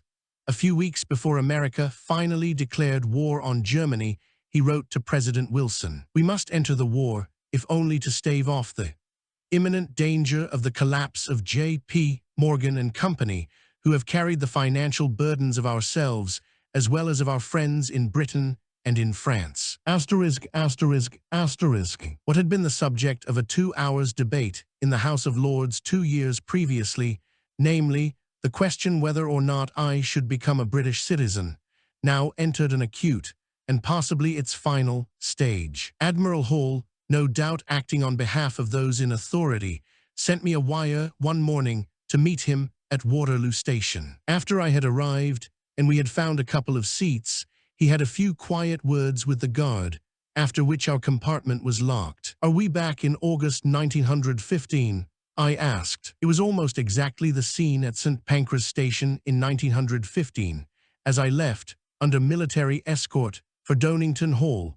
The same quiet words to the guard, the same expectation of the unknown, the same absence of conversation, and the same click of the lock. That was what had just switched it all on in my mind. No sooner had the train pulled out of the station than Admiral Hall took on a slightly ceremonial attitude and then shot out the question. "Tell me, Rintelen, how would you act supposing England were involved in another war?" The political horizon just then made that question seem all too apposite. My answer came without a moment of hesitation. "You may think that a delicate question for me to answer, sir, and it may put me in a very painful situation.